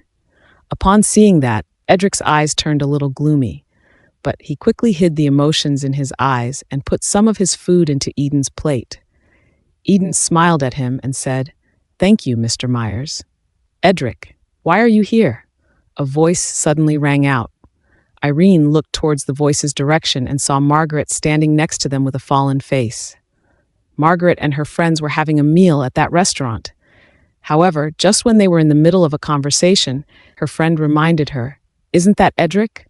Why is a child with him?" Margaret's heart sank when she saw the scene. For Edric to bring Irene and her child to a meal, it seemed that he had learned that Irene was not infertile after all. No wonder he was in a lousy mood those days. It turned out that he had already known it. Margaret panicked for a little. Even though Edric had known the matter, he was quiet about it. What was he planning to do? According to his personality, he would have come home and quarreled with me the instant he learned about it, right? Margaret was paying attention to Edric's situation while having her meal. Looking at Edric's attempt to get on Irene's good side, Margaret was so vexed that her stomach started to churn. Irene, on the other hand, was only giving him a cold shoulder. When her good friends left, Margaret planned to go with her friends too. As she was at the entrance, Margaret thought that she couldn't leave just like that. Thus, she turned on her heel and went back into the restaurant. "Why are you here?" Edric's voice was icy. "Why do you think I'm here?" Margaret retorted. "Didn't you say that there's a lot of work to do? Why are you eating here then?" "What? I can't even have a meal," Edric asked. "Of course you can, but you should prioritize your time properly, don't you agree? You can't leave your fiancé alone, right?" Margaret replied with a forced smile. She then looked at Irene and continued, "Edric and Lily are about to be engaged. Miss Nelson, please do attend the ceremony if you are free." Irene stated calmly, "Mrs. Myers, you're just in time. Your son has been following us all the time. I'm already very annoyed. Since you're here, please take him away. As for the wedding, I don't think we're acquainted with each other. You might have invited the wrong person." "You!" Margaret was smoldering with red fury. She thundered at Irene. "Irene, look at yourself in the mirror. How can you be so shameless that you continue to pester Edric?" "Mom, you're barking at the wrong tree. She wasn't the one who pestered or bugged me. I was the one who went after her." Edric interrupted them. "Aren't you ashamed of saying that? Why are you pestering an immodest woman while leaving your fiancé alone? Don't you feel ashamed?" Margaret rebuked. "Mom, what does immodest mean?" Eden asked. "That's an adjective to describe your mother, someone who's shameless." Margaret roared. Edric's face changed at once. "Mom!" For Eden's sake, Irene had been holding it in, but after hearing Margaret's words, she finally couldn't bear it anymore. She grabbed a cup of water on the table and splashed it at Margaret. Margaret never expected that Irene would fly into a rage and splash her with water. She always posed as a noble and elegant woman. She had never embarrassed herself like this before. Margaret's rage was growing inside her like a tumor. Her voice was trembling as she bellowed, "How dare you? How dare you talk nonsense in front of my son? Speak another word and I will beat you up." Irene turned to look at Edric and stated, "Mr. Myers, if you don't want me to get violent, then leave here immediately." Realizing that he couldn't stay any longer, Edric got up and left. At the same time, Irene's voice came from behind, "Remember to pay the bill." Watching Edric leave, Margaret glared at Irene before chasing after him. Irene carried Eden out of the restaurant in an awful mood. Eden snuggled up in her arms and said, "Mom, that bad granny is so fierce." Irene nodded. "Eden, stay away from Mr. Myers if you see him in the future. Otherwise, that bad granny will appear and catch you." Eden nodded. "I'll listen to your words. When I see Mr. Myers in the future, I'll stay away from him." Edric parked his car at the entrance. At the same time, Margaret had also reached their house in her own car. The duo went into the villa, both irate. The maid, Lorraine Bush, was shocked when she saw Margaret's sorry state. She asked, "What's wrong?" Margaret didn't answer Lorraine. She threw her purse on the sofa and hissed, "Let's talk." "Okay." Edric spat out a word and flounced himself onto the sofa. He looked at Margaret coldly and asked, "What do you want to talk about?" Margaret was smittering with fury when she saw how indifferent Edric was. "Edric, how can you be so cold-blooded? I am your mother, but you didn't do anything when that woman splashed the water on me. Look at how arrogant that woman has become." "You asked for it," Edric sneered. "As a well-educated individual, how dare you interfere with other people in public? You even attacked her in front of her child. You should already consider yourself lucky that you got off with just that." "How could you talk to me in such a tone?" Margaret squealed, incensed. "Your father passed away at a young age. I had to manage both the company and take care of you at the same time for so many years. Do you think it was easy for me? Ever since I start remembering things, you've been mentioning it nonstop. Mom, aren't you tired of it?" Edric asked. "Which single mother in this world has it easy? Compared with others, at least Dad left the company to you. With that company as your income source, you didn't end up homeless, and you won't have to worry about your survival. You're one lucky single mother, if I can be frank, as it's not that case for others." Edric got emotional. When he thought of how Irene had been forced to such an extent over the years, he felt extremely exasperated. If it weren't for Margaret, who had been controlling him with all these excuses and her involvement, he and Irene wouldn't have become such strangers. Otherwise, he wouldn't have blamed himself like that, and he wouldn't need to live in such pain. They would have their own children, and they would live a happy life. Thinking of those things, Edric's anger erupted like a volcano. It's said that maternal love is meant to be selfless and not to ask for returns. Why have I never felt this before? Ever since I could remember, you have been chaining me by your side. If I didn't behave as you wanted me to in the slightest, you would always tell me off. Other mothers want their children to be happy, but in your eyes, there's only the company and wealth, not me. I always wanted to ask you, am I really your son? Edric? What is the meaning of this? What happened? Margaret stared at Edric. It was as if she was looking at a stranger. Why do you have to torture me like this? Edric's eyes turned red. I would rather you abandoned me back then and found yourself another man than to tie me up for a lifetime with all these excuses. I would rather you throw me in the orphanage than live this life that is worse than death. Hearing Edric's words, Margaret's eyes widened in shock. Was that how his attitude should be when he was talking to her? She was his mother. You disobedient bastard. Before Margaret could finish her sentence, Edric interjected her immediately. Disobedient? If I'm a disobedient son, why would I let you torture the girl I love and obey your orders as well as force her out of the house? Furthermore, I have been turning a blind eye to her while she wanders out there, penniless. You've been guilt-tripping me for decades. Aren't you tired of it? How dare you say that to me? Margaret quivered with rage. Edric had always been obedient to her, so she never had the chance to reflect on her actions. Thus, she always thought that what she had done was for Edric's good. This was the first time Edric told her his actual thoughts. How could she take it? Margaret felt that Edric was purposely going against her for Irene's sake. How could you raise your voice at me for that woman? That damned woman must have poisoned your mind. You're going to ditch me, aren't you? Margaret screamed. If she hadn't gone against me, would I have done that to her? Gone against you? You're still living in that stupid dream of yours, aren't you? Do you think I'm blind? Edric was extremely disappointed with Margaret. Ever since Irene married into our family, you've always disliked her and nitpicked on her. However, she tolerated everything for me, but you went even further to humiliate and torture her. Mom, you're also a woman and a mother. Why couldn't stand in her shoes? Why should I stand in her shoes? She's infertile. I even took her around to seek medical advice. You two have been married for 3 years, and I have never given up on her. She was the one who betrayed you. Worse still, she viciously pushed Lily and caused Lily to have a miscarriage. Otherwise, why would I treat her in this way? Anger thrummed through Edric's veins when he saw how stubborn Margaret was. How could she give birth to a child when she had such an evil mother-in-law? Didn't you always say that Irene was infertile? What do you think after seeing that beautiful child next to her just now? Margaret was speechless. Mom, don't you have anything to say? Edric looked at Margaret sarcastically. Margaret had nothing else to say.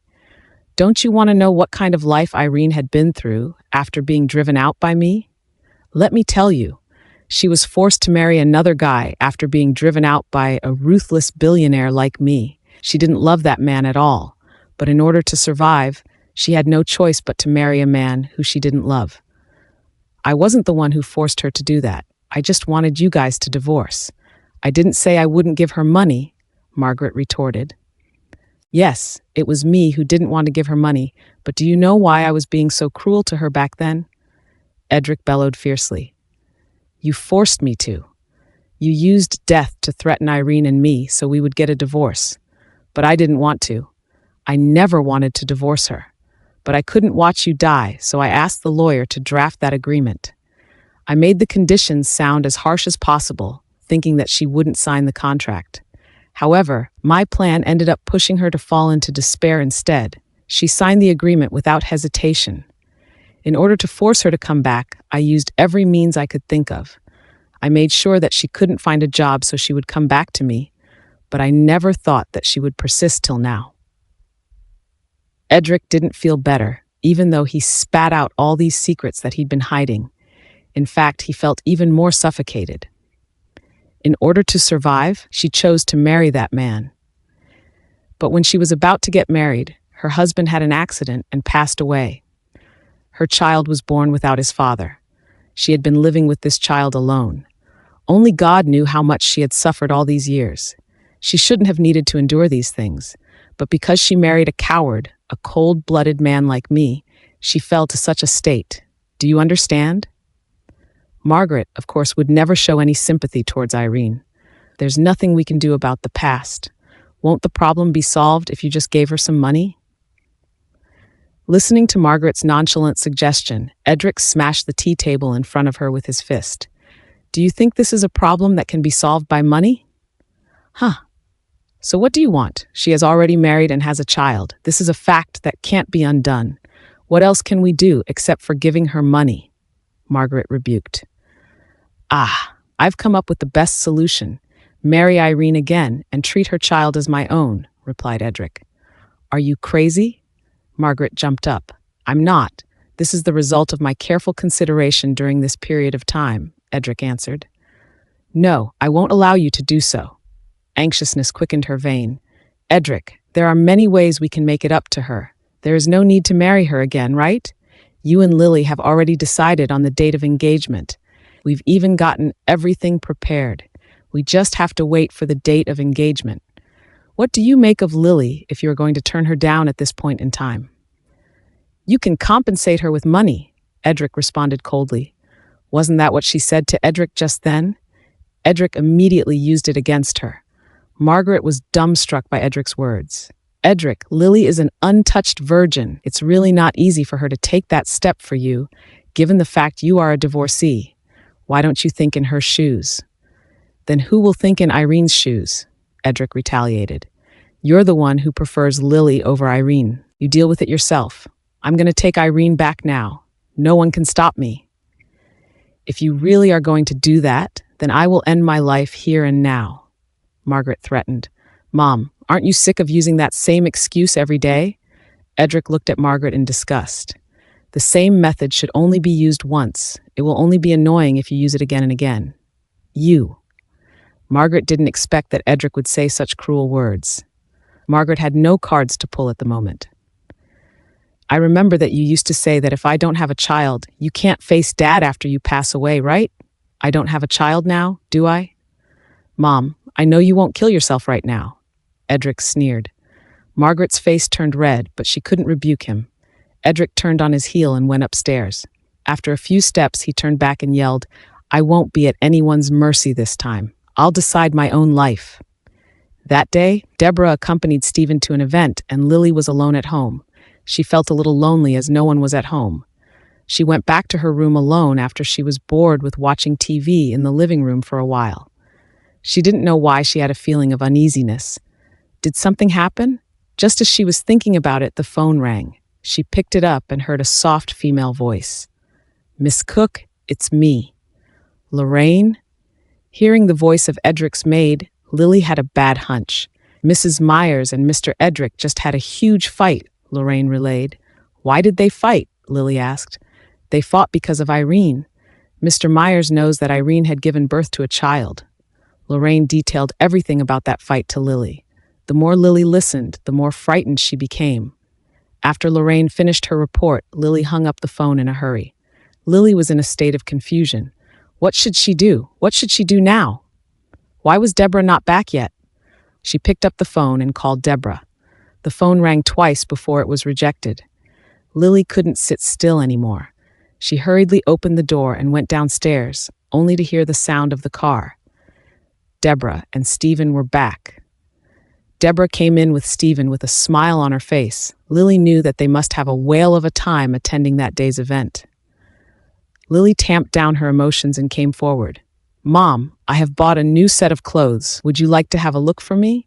Deborah nodded and said, You head upstairs first. I'll make you a cup of tea for your dad first. Go ahead. I'll ask Maisie to make the tea for me. Stephen was in a good mood. I'll make it. I'm afraid that you won't be used to it if Maisie makes it, Deborah replied and immediately went to make tea for Stephen. Lily was very anxious, but she didn't dare to show it out. Having no choice, she went upstairs alone. A few minutes later, Deborah entered Lily's room. "Did you call me here because you got some bad news?" Lily nodded and told Deborah what Lorraine had heralded to her.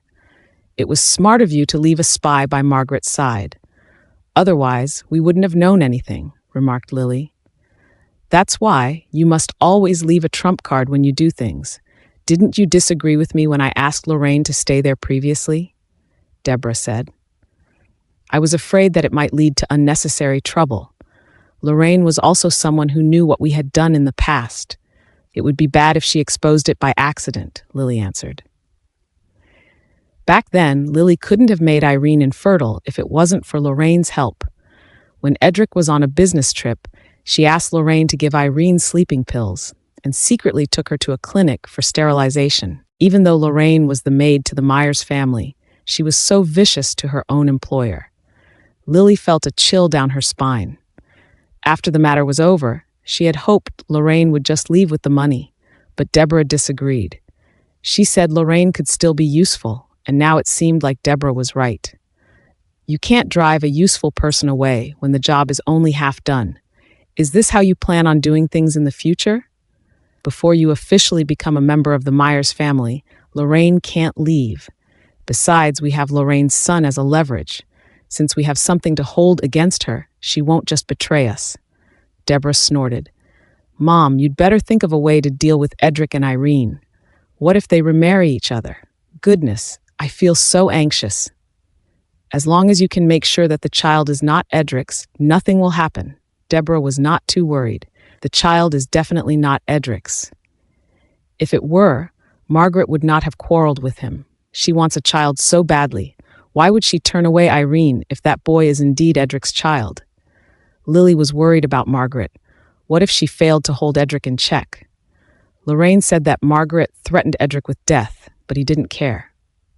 "I've told you before that Edric isn't a pushover. He isn't going to let Margaret control him this time. However, we can solve this matter easily as long as the child isn't his." Deborah sneered. "Have you come up with a solution? Do you think Margaret will let Edric take care of someone else's child? She will definitely find a way to stop it," muttered Deborah. "What can she do? Now Edric doesn't even care about whether she is alive or dead. Why would he listen to her? That's because he knows that Margaret won't really take her own life. A threat like that can only be used once. Only a fool would believe the same threat over and over again."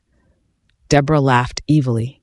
"If Margaret can't convince Edric, Margaret will most likely switch her tactics and target Irene instead. When that happens, all we have to do is add fuel to the flames."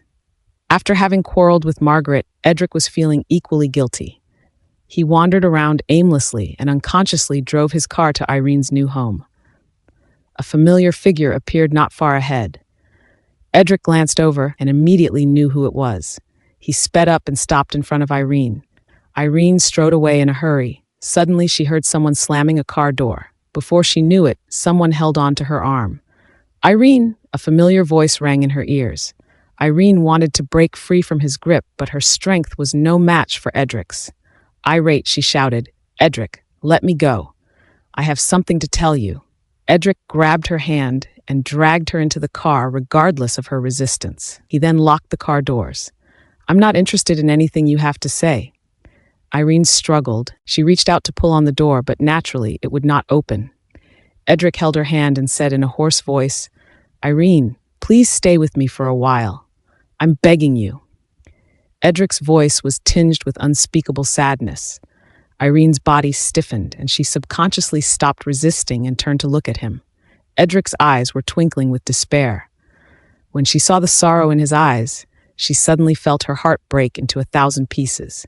She thought that her heart, which had been numb for so long, would never feel any pain again. But it was hurting right now. Irene looked away and pulled her hand out of Edric's. She tried to calm herself down and asked, "What do you want to say?" Edric stared at her mutely, his gaze scorching. Irene asked again, but what she received was his long sigh.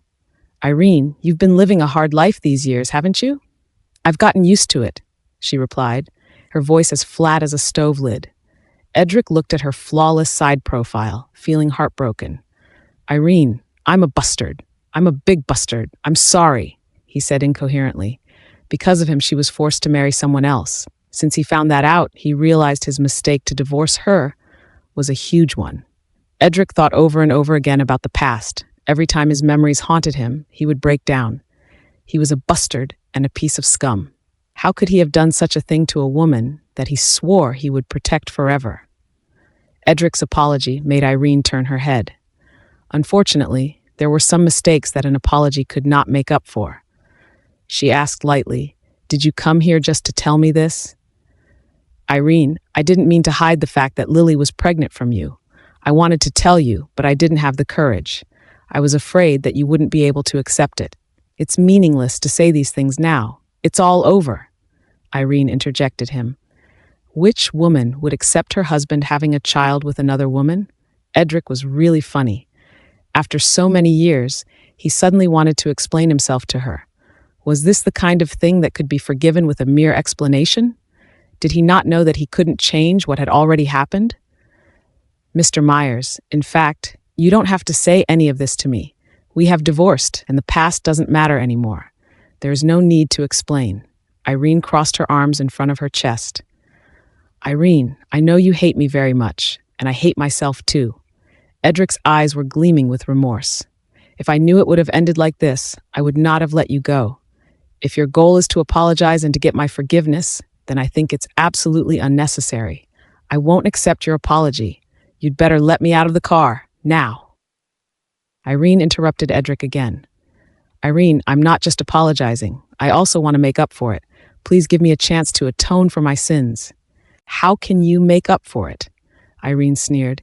"Let me take care of you and your son. I swear that I will never let you get hurt again." Edric responded sincerely. "You swear?" Irene almost burst out laughing.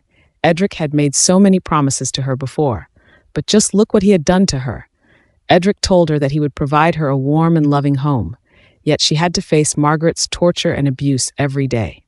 He vowed that he would only love her for the rest of his life, but he ended up having a child with the woman she hated the most. In Irene's eyes, there was nothing but hatred right now. "You can keep your promises for you and your girlfriend. I don't need them, and I won't believe them anymore," Irene hissed. "Irene!" "It's late. I have to work tomorrow. Please let me go, Mr. Myers." Edric looked at her eyes and finally opened the door. He could tell that she wouldn't listen to him at this moment. "Irene, I remember every word I said to you. I have never forgotten our love. I will never let go of your hand." Irene did not expect him to say such a thing. Well, frankly, she was quite shocked. She paused for a moment while she was opening the door, but eventually she got down anyway. After getting out of the car, she looked back at Edric. "Edric, from the moment you cheated on me with Lily, and the moment you divorced me and left me with nothing, all my feelings that I had for you had vanished. Don't expect me to come back to your side and accept your love after you completely broke me.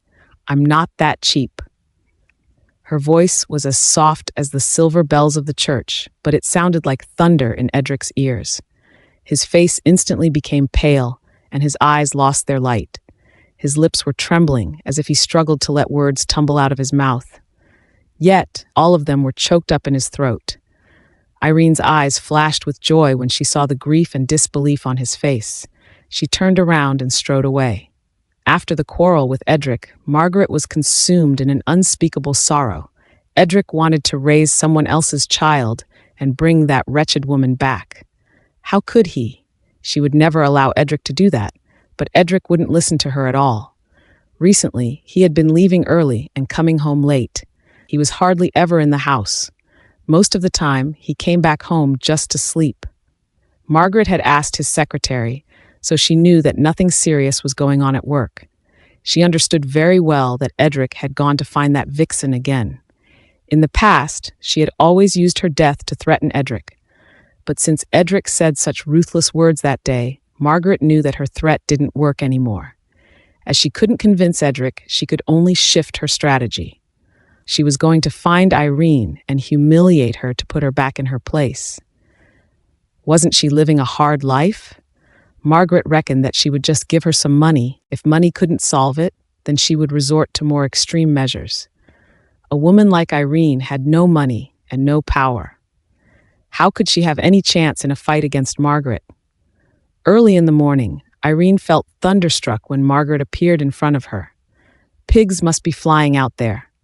Margaret faked a smile when she spoke. "Miss Nelson, let's talk." Irene didn't want to talk to Margaret at all, but she also knew how impatient this seemingly noble woman was. She didn't want to stir up any trouble, hence she agreed to go to a cafe nearby with her. Margaret gracefully picked up her cup and took a sip of tea, as if she wasn't the person who was being splashed at with water the other day. "Edric had told me about your recent life when we were home the other day. As a woman, I sympathize with you. It's not easy for you to raise a child alone, so I thought about it and decided to give you some money." Although she had been trying her best to speak to Irene in a gentle tone, Irene could only hear irony in her words. She couldn't help but laugh. "When did you become such a philanthropist?" Margaret's face was getting a little flushed. She controlled herself and continued. "I heard that you had tough times after the divorce with Edric. Plenty of people are going through tough times. Do you plan on giving money to all of them?" Irene snorted. "Of course not. I want to give you money because, after all, you used to be my daughter-in-law. I understand how it feels about raising a child as a single mother." Margaret put down her cup. "Thank you for your kindness, Mrs. Myers, but I don't need your money. I can support my son on my own." "Irene, you have to think about your child. With this money, you won't have to work so hard to provide him a bright future. As a mother, is there anything more important than that?" Margaret spread out her arms. "You are right. As a mother, there is nothing more important than my child's future." Irene nodded. "So you've agreed to accept my money?" Margaret was surprised. "From what I know of you, you're not the type to be generous. We know each other well enough. Let's not beat around the bush. What do you want?" Irene's voice creaked like the hinges of a rusty iron gate. A blush crept onto Margaret's face at once. "I hope you can leave San Fatio as soon as you get the money. Don't show up in front of Edric ever again for the rest of your life." "Why?" Irene sneered. "San Fatio is my home. Why should I leave?" "Irene, your appearance has impacted Edric greatly. I don't want my son to live in guilt all his life." Margaret's tone was as soft and cool as a prison yard, tinged with selfishness.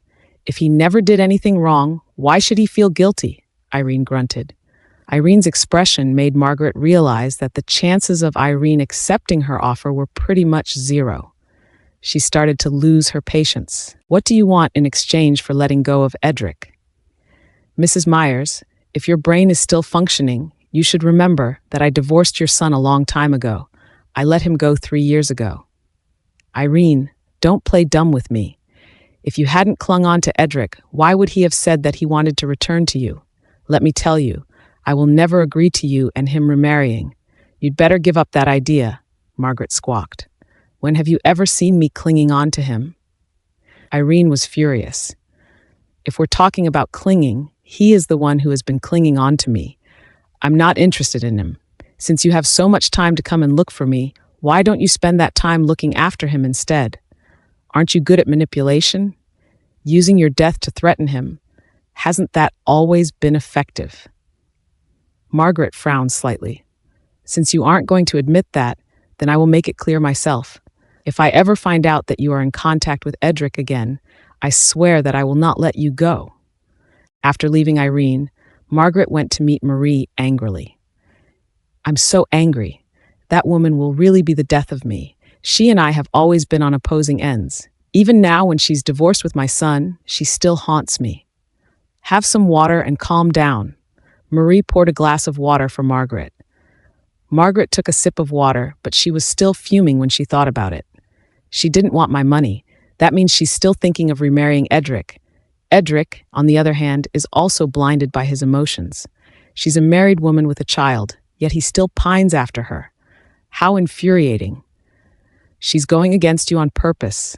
When she couldn't have children, she's too ashamed to come back.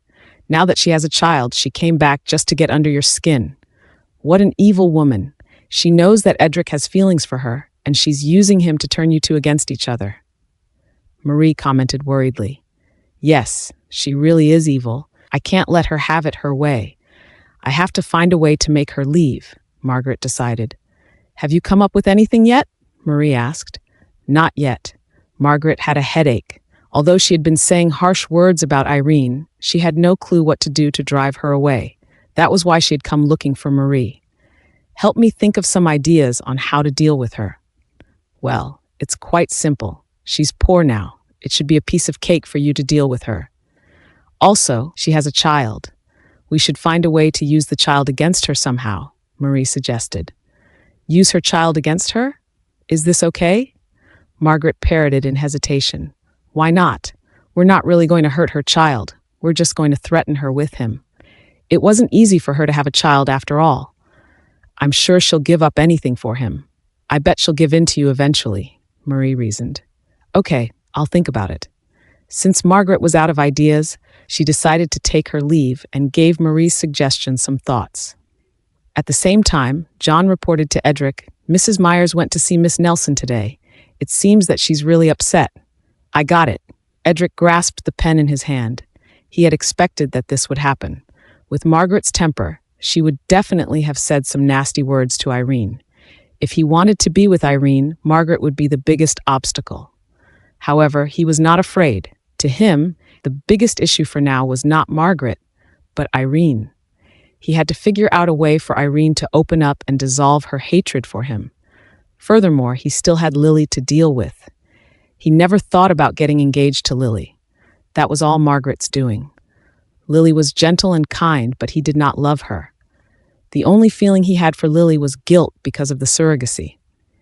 He had told her that he could never forget Irene and that he would never fall for her. But Lily said that she did not care and was willing to wait until he would accept her.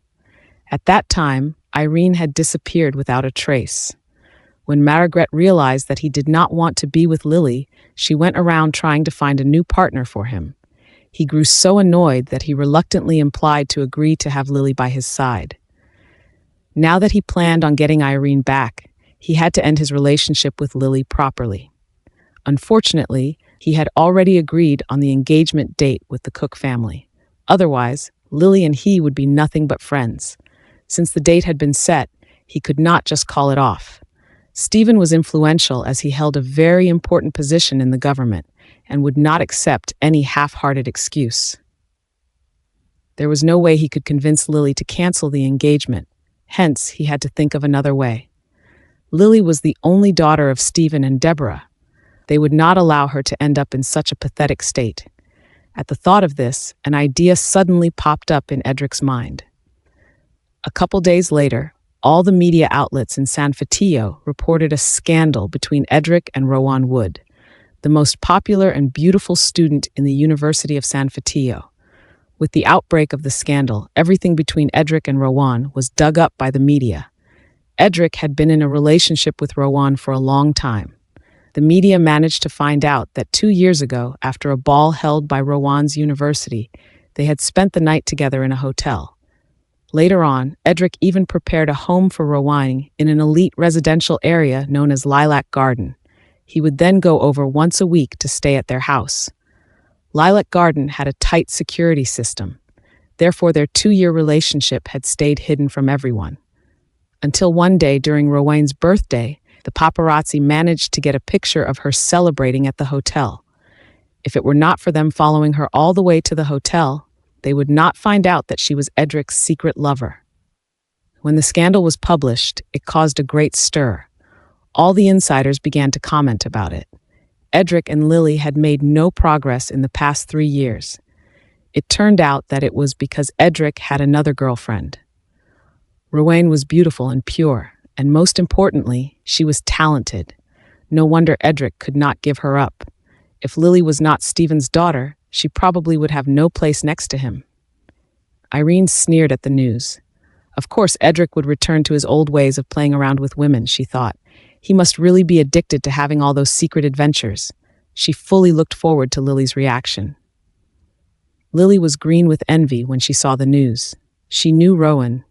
Previously, when she saw her having dinner with Edric, She was a little jealous of how caring he was to her.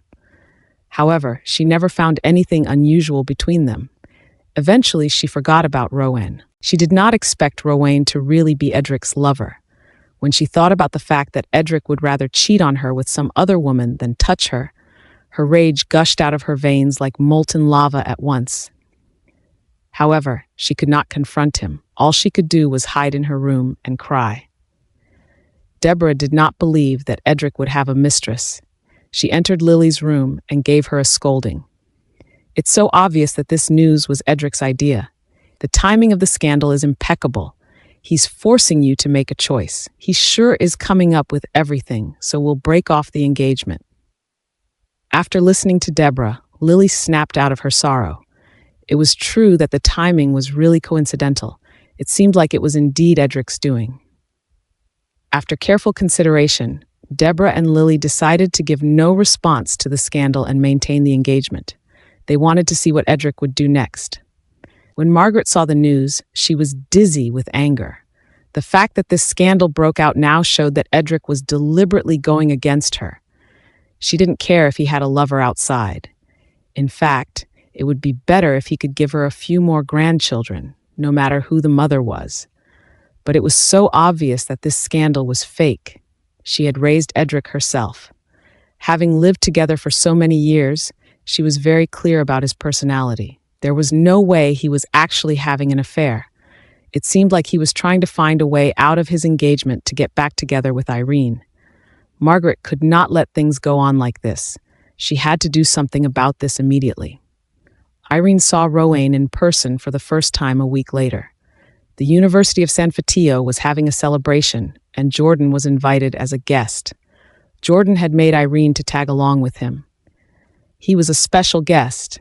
Thus, the headmaster came to welcome him personally. When they entered the reception room, Irene realized that Edric was there too. Irene noticed the sarcastic smirk he had the moment he saw them. She thought he would ignore them, but to her surprise, he stood up and greeted them. She looked at the ground when she saw Edric and Jordan exchange friendly and enthusiastic greetings. She could never understand what went on in the minds of these businessmen. They obviously disliked each other, yet they could greet each other with smiles. There were many performances lined up for the celebration. Jordan and Edric were esteemed guests, thus they sat in the front row. Irene sat with them thanks to their privilege. The University of San Fitio had never lacked talents. Irene watched all the talent performances with great interest.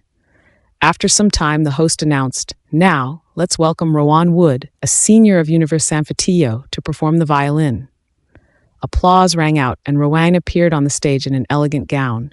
Undeniably, she was gorgeous. Her charm and charisma was above that of Lily's. Jordan leaned over to Irene's ear and chuckled. "Rowan is really a stunner. Edric is so lucky."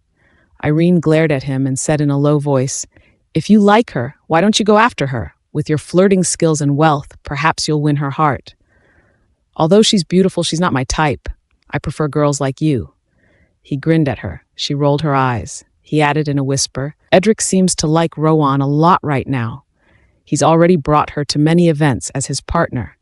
Do you think this means that he plans to break up with Lily?" "How would I know?"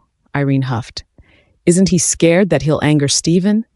If Stephen decides to make things hard for him because of this, won't Edric lose more than he has to gain?" Jordan contemplated. She snorted. He didn't need Stephen to back him up when he expanded his company until where it is today.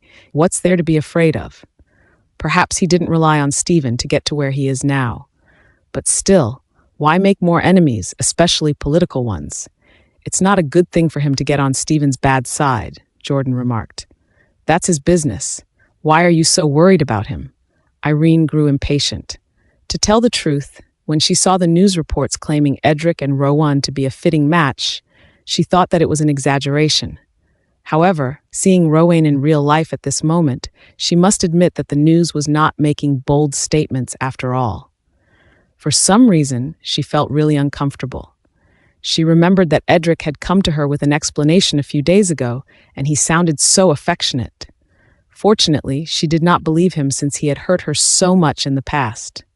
Otherwise, Looking at Irene and Jordan whispering to each other, Edric felt exceptionally bitter. He held back his jealousy and stared at the stage. To Irene, he appeared to adore Rowan as it seemed like he was focusing intently on her performance. She started feeling upset too.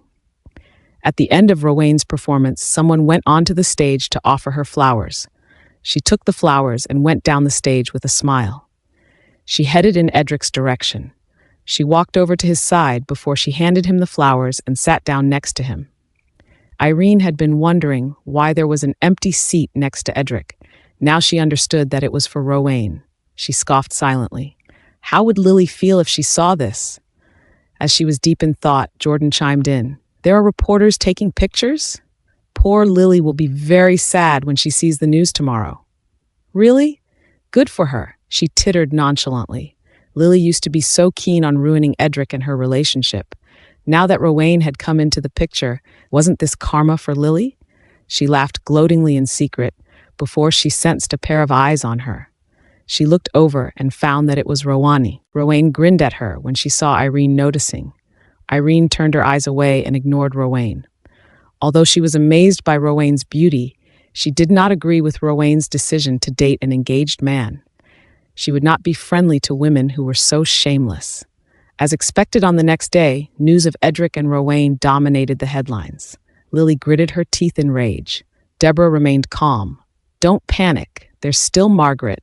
I doubt she would let her own son run around wild like this for much longer. Deborah was right. Indeed, Margaret would not allow Edric to continue to have his own way. That afternoon, Margaret directed her men to break into the apartment Edric had bought for Rowan. She instructed them to break everything in that house, and Rowan was terribly beaten up. If Edric had not arrived just in time, she would have been severely injured, to say the least. When Jordan told Irene the incident, she chuckled indifferently again. She had personally experienced what Margaret was capable of. Back when Edric and she were dating, she had endured so much of Margaret's humiliation and abuse. She could only imagine how badly Margaret had treated Rowan, since she was now Edric's new lover. When Irene thought about the fact that Rowan's delicate face had been hit, she couldn't help feeling a little sorry for her. She wondered if Rowan's face would be covered with bruises. She was wrong. The next day, someone had invited Jordan out for dinner, and there in the restaurant, Irene saw Rowan and Edric again. Rowan was looking as lovely and gorgeous as usual. Her glossy skin sparkled under the light without a single scar in sight. Irene was reminded of how she was worried for Rowan the previous night and found the whole thing incredibly ironic. The people present at the dinner were all famous in San Fatillo, but Irene only knew a few of them. Edric and Rowan sat by the window. When Edric saw Jordan and Irene enter, he swept his eyes past them indifferently and continued talking to Rowan. Seeing Jordan with Irene, someone immediately teased him. "Mr. Reed, is this your new girl?" Jordan glared at him and hissed, "Hey, watch it. This isn't my new girl. She's my fiancée, Irene." "Fiancée?" Jordan's words attracted everyone's attention. Edric was holding a cup and drinking tea with a smile on his face, but his eyes darkened when he heard Jordan. Was Jordan serious? "Well, she really is beautiful. Mr. Reed, you're so lucky," someone praised. "Of course, I only like a pretty and talented woman." Jordan was very proud. Irene scowled at him. Jordan pulled out the chair and said, "Take a seat, my dear." His affectionate nickname for her made Irene grow goosebumps all over her body. There was a burst of laughter around them. "Mr. Reed, you are always so considerate and gentle to women." Jordan stretched out his hand and took a light slap on the person who spoke. "Hey, are you trying to make me look bad? Let me make things clear. From now on, I will only be considerate and gentle to one woman, and that's Irene." While talking, he looked at Irene, but she ignored his scorching gaze. The people around them guffawed aloud. "Even Irene doesn't believe what you said, let alone the rest of us." "I'll prove my words with actions. Soon you'll all believe me," Jordan declared. "All I know is a leopard can't change his spots," a man interrupted. Jordan gave him a glower and added, "You just wait and see." "I'm so scared. Irene, I was just joking. Mr. Reed is the most gentle and faithful man I've met. He's only good to you. You mustn't let him sleep in the doghouse just because of the joke I've made." As soon as the man said this, the whole audience burst into laughter. Jordan gave him a playful punch and said, "You know, silence is a virtue." "Spare me, I'm just telling the truth," the man cried out in exaggeration. Watching their banter, Irene could not help laughing too. Edric looked at her smile and felt really upset. How far had she and Jordan gone? Had they slept together? Jordan was a well-known playboy. If they had not slept together, he would not be so caring to her, would he? As he thought about the intimate relationship between Irene and Jordan, he felt like his heart was being pricked by thorns. He picked up his cutlery and scooped a serving of shrimp for Rowan. Watching his action, Irene sneered inwardly. It seemed like Edric was quite considerate of Rowan. In return, she also helped Jordan place some food on his plate. Jordan felt elated at her actions. He immediately wolfed down the food she gave him as he said, "It's delicious." Edric's eyes flashed with gloom. Jordan's companion saw that he was in glee and suggested, "Irene, since it's your first time here today, why don't you do a drinking game with Mr. Reed? You two wrap your arms around each other while you stand closely and drink the wine. No breaking of eye contact." "Yes," someone immediately echoed. "Drinking game. Come on, let's have it." The person who proposed the idea poured glasses of wine and placed them in front of Irene and Jordan. Jordan picked up the glass and said, "Dear, since they're all so excited, we should fulfill their wishes." Edric stopped eating and glimpsed at them coldly. Irene did not want to cooperate at first, but when she saw Edric's gaze, her edge of irritation suddenly returned. It was just a drinking game. What was she afraid of? She picked up her glass, held Jordan close, and downed the wine. Everyone cheered as they watched the couples. Immediately, someone raised his glass to Irene. "Irene, this is to our first meeting." Jordan stopped him and said, "Since you're proposing toasts, you should toast to all the women at the table." "Guys, what do you say? Doesn't that sound good?" Everyone echoed in agreement. Randy Smith, who proposed the toast, had not expected that Jordan would turn the game around on him. He had no choice but to propose a toast to every lady around the table. When he reached Rowan, Edric blocked his hand and said, "Rowan can't drink." "She can't drink?" Randy paused and revealed a smug grin. "Maybe she's pregnant?" As he said this, the entire table turned to look towards Rowan and Edric. "Congratulations, Mr. Myers." Edric did not explain himself and only poured a glass of fruit juice for Rowan. Then she held the juice and clinked glasses with Randy. Looking at this scene, Irene rolled her eyes. It was so similar to how Edric and she had used to be. If Lily found out that Rowan was pregnant, she would probably pass out from crying. Jordan, who was sitting beside her, had no idea what she was thinking about. He picked up his wine glass and muttered, "Irene, let's go and congratulate Mr. Myers too." "Sure." Irene returned his smile before she showed a bright beam at Edric and Rowan. She raised her glass and said, "Mr. Myers, congratulations to the baby." Looking at her smiling eyes, Edric felt a striking pain in his heart. She had no care. Despite knowing that he had a child with another woman, she did not show any care at all. She did not have even a trace of him in her heart. He bitterly picked up his wine glass and drank it all in one gulp. Rowan gave Edric a worried look. "Don't you have gastritis? You should drink less." "I know what I'm doing," Edric replied with a smile. Seeing the affectionate two, Irene felt extremely upset, but she could not put a finger to her own feelings. Edric and she had ended a long time ago, so why would she bother? Jordan noticed that she was not exactly in a high spirit. He gently touched her hand and asked, "What's wrong?" "Nothing."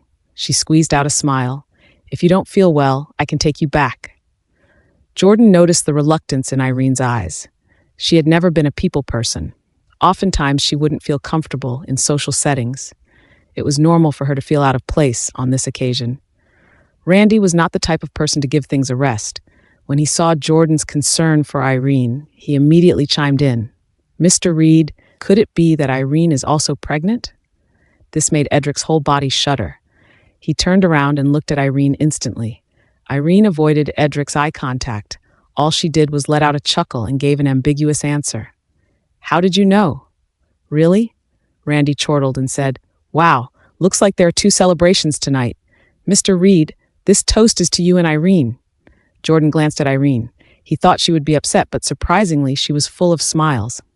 And frankly, he could even see a hint of shyness on her expression. He cackled and said, "Okay, cheers." Seeing Jordan laugh and drink, Edric's expression grew even darker, his rage festering in him. He did not believe that Irene could be pregnant initially, but then he recalled how quickly she had a son after their divorce. Right at that instant, he bought their claim instantly. Since she could bear the child of another man, she could also bear Jordan's child. His heart ached again. Why was it that she had not gotten pregnant even once in the 3 years they were together? Why? Why would God play such a joke on him? Edric's heart was burning in pain. He silently picked up the wine and poured himself another glass. Rowan, who was next to him, immediately grabbed his hand. "You should drink less." She looked in the direction of Irene as she spoke. Irene was looking back with a faint smile on her face. She looked at Edric and Rowan silently, as if they were a joke. Rowan was the only one not caught up in their emotions. She knew that Edric was in such a sullen mood because Irene had subtly admitted she was pregnant. Rowan was a woman, and she was more observant than a man. If Irene was really pregnant, why did she drink alcohol earlier? Obviously, she was not pregnant at all, but Edric had completely fallen for it. Looking at Edric, Rowan decided to shed some light on Edric, but through an indirect way. "Miss Nelson, you don't look like you're pregnant, though." "Really? Miss Wood, how would you know that?" Irene simpered. "If you were pregnant, why did you drink wine? Pregnant women can't drink. It's true that doctors tell me that I shouldn't drink during pregnancy. That doesn't mean I can't have a sip. Don't worry about me, Miss Wood." Irene smiled faintly. Hearing this, Edric gulped down another glass of wine. Rowan was anxious seeing Edric in this state. "Miss Nelson, pregnancy is no joke. Dear, she doesn't believe that I'm pregnant." Irene looked at Jordan and purred. "You tell her the truth." Jordan did not understand why Irene was claiming that she was pregnant. All he knew was he had better play along. He raised his eyebrows and cut in. "Miss Wood, are you suspecting my abilities? Look at me. Although I can't make sure I hit the egg every single time, I can still make Irene pregnant easily." Edric's expression grew livid as he reached out to grab the wine bottle. Rowan gripped his hand tightly to prevent him from pouring more wine. The people around were convulsed with laughter. "Miss Wood, you are so caring towards Mr. Myers. With such a beautiful and considerate lady as his partner, Mr. Myers must be the luckiest man in this universe." Irene's heart was thumping in frustration when she heard them teasing the duo. She stood up and left the room without saying a word. She headed outside and looked up at the sky. It was pitch black and not a single star could be seen. She herself at this moment was as gloomy as the sky, unable to shake off her heavy loads weighing on her chest. Suddenly, she heard the sound of footsteps coming from behind her.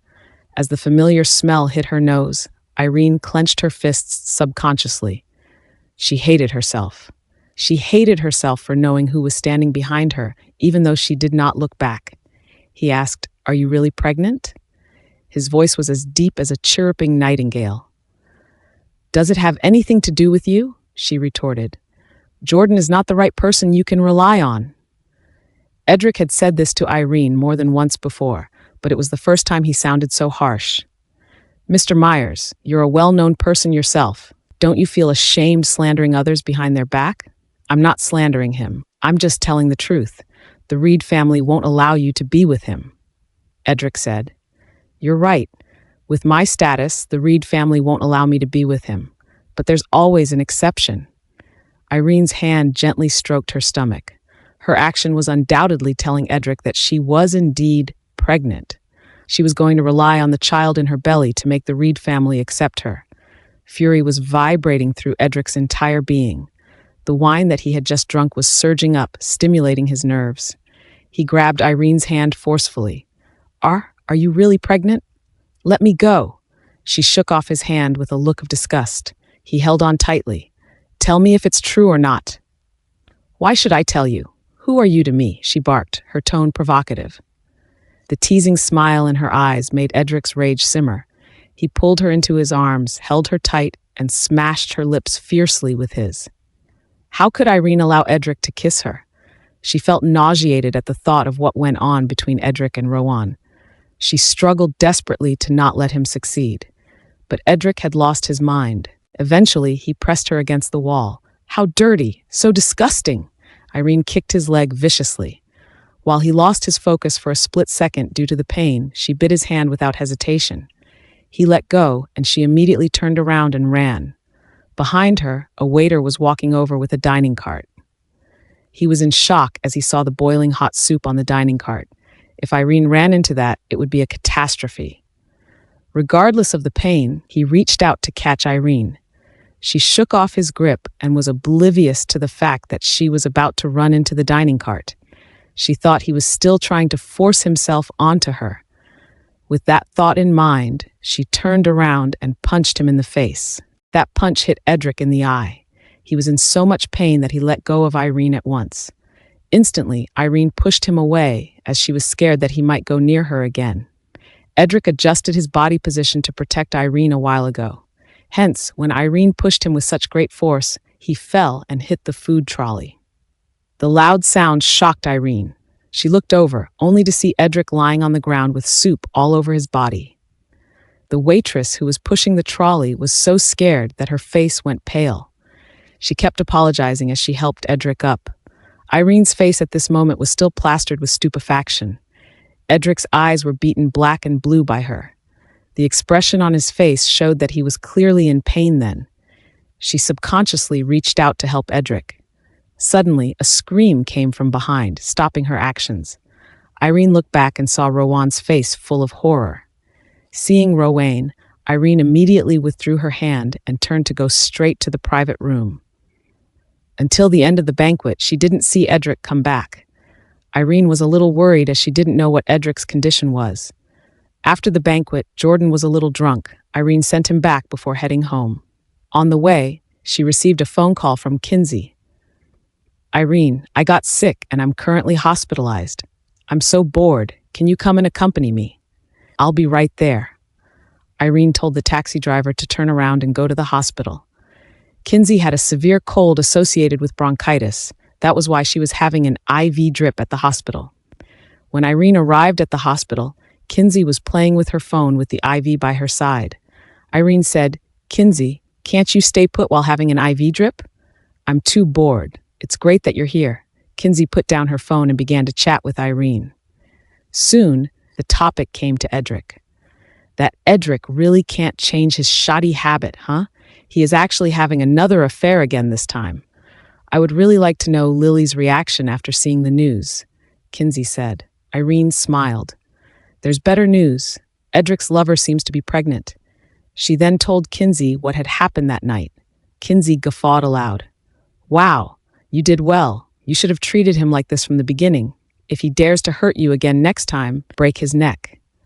Later, Kinsey said that she was hungry. Thus, Irene went to buy her a midnight snack. However, never did she expect to bump into Rowan in the hospital's hall. Rowan was stunned for a moment upon seeing Irene. After coming back to her senses, she marched toward Irene with a beam. Miss Nelson, are you here to visit a patient? Irene didn't wish to have a conversation with Rowan. She just nodded and left. Before she could exit the hospital, Rowan added, Edric is here too. He's in the VIP ward on the 8th floor. Irene ignored Rowan and strode away. Rowan's last statement was still ringing in her mind once she was outside of the hospital. What was Rowan thinking? Why would she care about Edric's hospitalization? She even told her where his ward was. Did Rowan believe that she came to see Edric? Wait, why did Rowan think that she came to see Edric in the first place? Did Rowan perhaps know the relationship between her and Edric? There were very few people in San Fetilo who knew about her past with Edric. Since Edric was willing to tell their relationship to his new lover, Irene reckoned that Rowan had a very high place in his heart. Irene felt a little displeased, but she tried her best to hold back her emotions. She went to a nearby store to buy some snacks for Kinsey. After Kinsey finished her supper, she chatted with Kinsey for a while before they heard Eden calling Irene on the phone. Mom, why haven't you come back yet? Kinsey chuckled and remarked, I almost forgot that you still have your most important treasure in your house. All right, I'm fine now. Go back and accompany your son. Remember to send breakfast to me tomorrow morning. Irene chortled and agreed. The next morning, Irene went to the hospital with some light breakfast she personally cooked for Kinsey. Looking at the food, Kinsey frowned and said, "I thought you would prepare a big meal for me."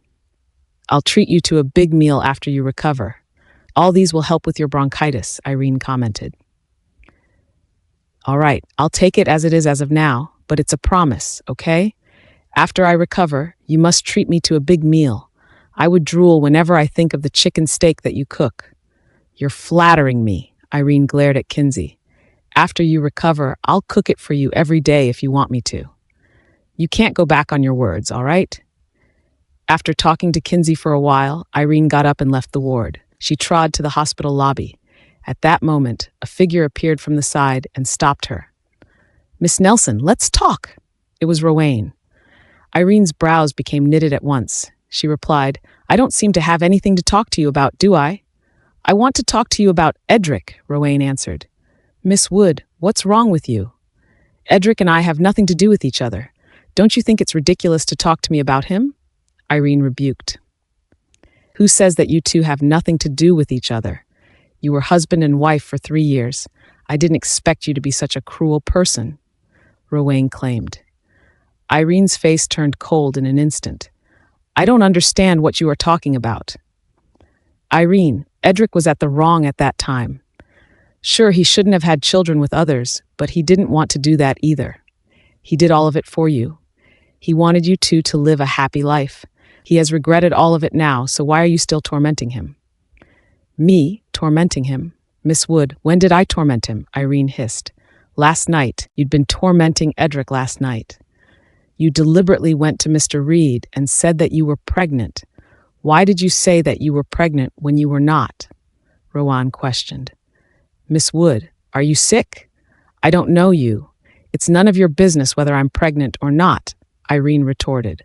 "Sure, we don't know each other, but you shouldn't provoke Edric in that way. You clearly know that you still have a place in his heart, yet you are still spurting these ruthless words. What are your intentions by doing so?" Rowan growled. Looking at Rowan's angry eyes, Irene sneered and said, "Since you, an outsider, can tell that I'm not pregnant, then how would my provocation work? Don't you think that you're overstepping the line here?" Those words had definitely surprised Rowan. "You're really not pregnant?" Irene didn't care about the surprise on her face. She just replied with a stern look, "Miss Wood, I don't even exactly know who you are. Please stay away from me in the future, and never appear out of nowhere to stop me impolitely like what you did just now, or else." With that, Irene marched out. Rowan stood there and looked at Irene while she sighed lightly. She only turned on her heel and went upstairs after Irene vanished from her line of vision. Edric was lying lifelessly on the bed in the VIP ward on the 8th floor while having an IV drip. Rowan pushed the door open and walked to his bedside. "I went to look for her just now." "Why did you look for her?" Edric raised his eyelids. "To ask her about her pregnancy. It turns out that she's not pregnant after all. It's all a lie," Rowan answered. "Really?" Edric was pleasantly surprised. "It's true, so don't be depressed anymore. I would say that Irene doesn't have the kind of relationship you think she has with Mr. Reed." Rowan looked at Edric with a complicated expression. "Since you still have feelings for her, why don't you make it clear to her?" "I can't. Why would she believe me when I hurt her so much in the past?" Edric exhaled deeply. "But if you continue acting this way, she would only misread our relationship. Women are very jealous beings. If she continues to misunderstand you, she will only hate you more. After that, you can never turn things around anymore. I think it's better we make it clear to her. With that, she will be relieved, and you won't have to live in such an agony, right?" "No." Edric shook his head. "I have to deal with Lily first. I can only go to Irene after I tie up all the loose ends I have with Lily." At the door of the ward, the expression of Margaret, who was about to push the door open, became grave when she overheard the conversation inside. She let go of her hand on the door handle and turned around to go to the doctor's office. The night before, Edric didn't go home, and Margaret got very anxious. She didn't find out Edric's whereabouts until that day. Immediately, she came to the hospital. However, she didn't expect to hear the conversation between Edric and Rowan at the door. It turned out that the relationship between Edric and Rowan was just a play. Everything they did was for that vicious woman, Irene. Margaret clenched her fists. Since Edric enjoyed putting on a show, then she would help him out. Margaret went to the doctor's office to inquire about Edric's situation. When she learned that Edric was scalded, she connected the event with the conversation overheard a while ago. She hated Irene even more. It was time to teach her a lesson. After leaving the cafe, Irene was lost in her thoughts on her way back. She was thinking of the conversation she had with Rowan and how Edric looked when he protected Rowan. Although Irene said she was not sad, she still felt distressed when she saw Edric protecting Rowan. Seeing that Irene came back with a sour face, Kinsey put down the phone in her hand and squealed. What happened? Irene repeated how Rowan questioned her to Kinsey. Gnashing her teeth in anger, Kinsey barked, "If I were there, I would have killed his woman." "Forget it. Let's not talk about this anymore. It's not worth it. To be angry with someone is equivalent to punishing yourself. What do you want to eat for lunch? I'll cook it for you," Irene asked. "You shouldn't trouble yourself. Just buy them outside," Kinsey replied.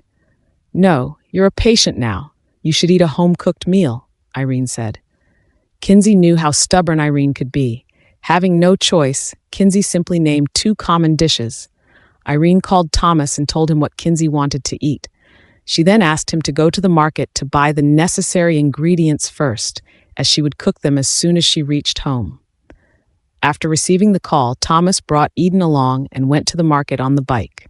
On the way back from their grocery shopping, a car was seen rushing over from the roadside. Thomas hurriedly avoided it. Unexpectedly, he still bumped into another vehicle on the road, even though he successfully dodged the incoming car.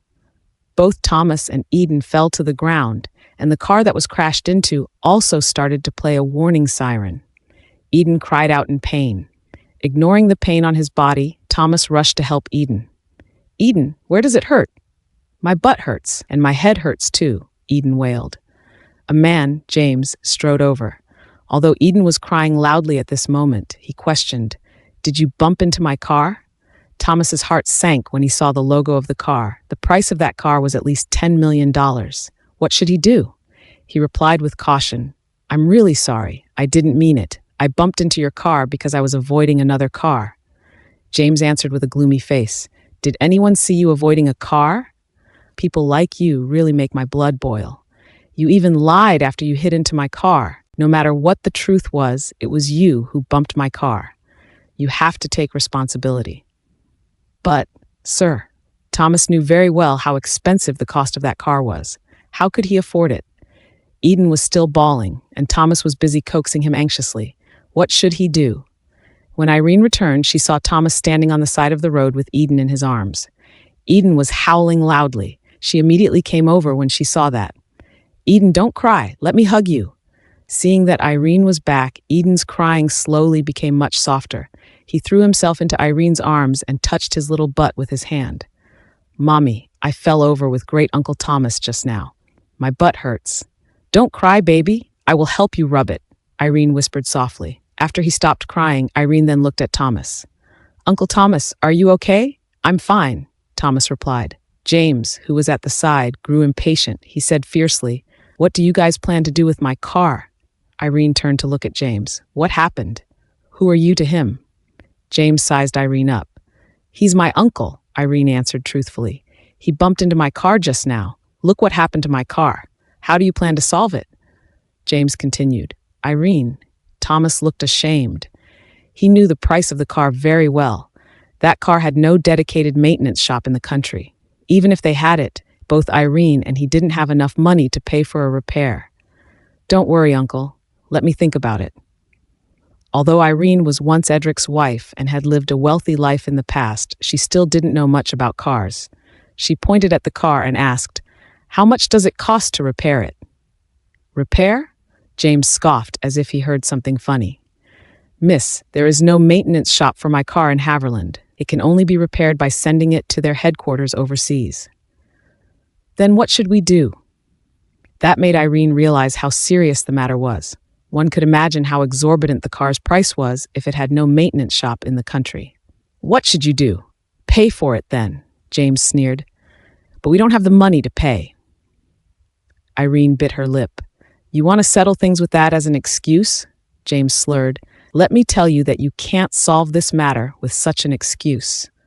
There's still law governing us. The cost of a motor vehicle accident is very high, and you can be judged as a criminal if you can't pay for it. Let me offer you a few pieces of advice.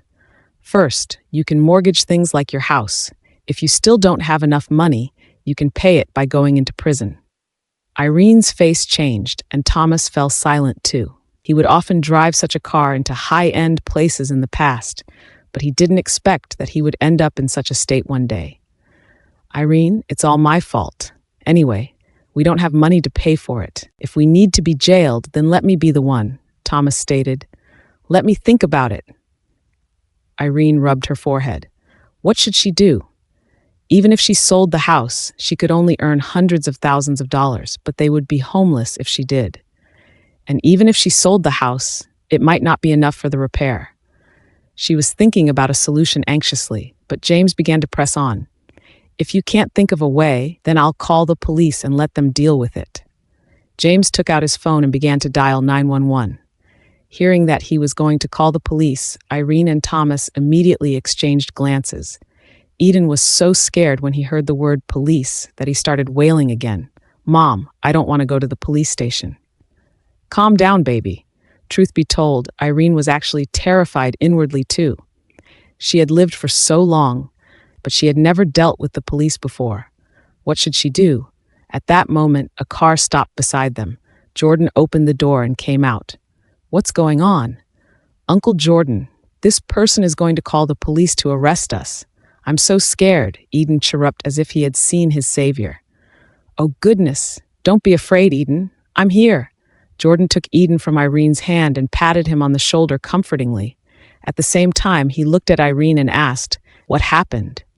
Irene told him about the car accident. Jordan looked at the luxurious car in front of him and frowned. Then he stared at James coldly. What's your relationship with William Lewis? Who is William Lewis? I don't know him, James answered impatiently. Jordan glimpsed at James for a while and asked, Is this your car? James couldn't be bothered by Jordan at all, for he knew that Irene and Thomas were all but poor people. Hence he answered with much arrogance, Of course, it is mine. What a haughty guy. I'll make you pay later. Jordan took out his phone to make a call. He was talking in French, and Irene couldn't understand him at all. However, Thomas, who was standing on the side, was listening to the conversation carefully. After Jordan hung up the phone, he showed a look of relief. Jordan immediately made another call. Mark, come to me immediately. I have something to deal with here. After he told Mark Malone their whereabouts, he hung up the phone and inspected James. You sure are bold. James was being hostile and assertive at first, but after being glared at by Jordan, his pomposity and sense of superiority began to shatter bit by bit. Why did Jordan feel so strange? James' heart was beating a little quicker. However, he immediately gathered up his courage again when he recalled the people who hired him had informed him that Irene had no connections whatsoever. What do you intend to do with this matter? Wait and see. Someone will be bringing the money over right away, Jordan answered. After a while, a police car came over. Several police officers got out of the vehicle. One of them rushed over when he saw Jordan. Mr. Reed. I suspect that this guy is a car thief. Take him back for interrogation, Jordan simply ordered. James was being high and mighty at first, but his face suddenly turned pallid when he heard Jordan's words. The policeman came forward and said, Please come with us. They were taken to the nearest police station. After that, the police started to interrogate James. I didn't steal the car. Someone lent it to me, James explained. Lent? Who lent it to you? Jordan snickered. James fell silent for a moment. Jordan continued in a mocking tone. This car belongs to a friend of mine, and he is now in Franzburg. I just called him and asked him to clarify the matter, and he confirmed that he didn't lend the car to anyone. So where did you borrow it from?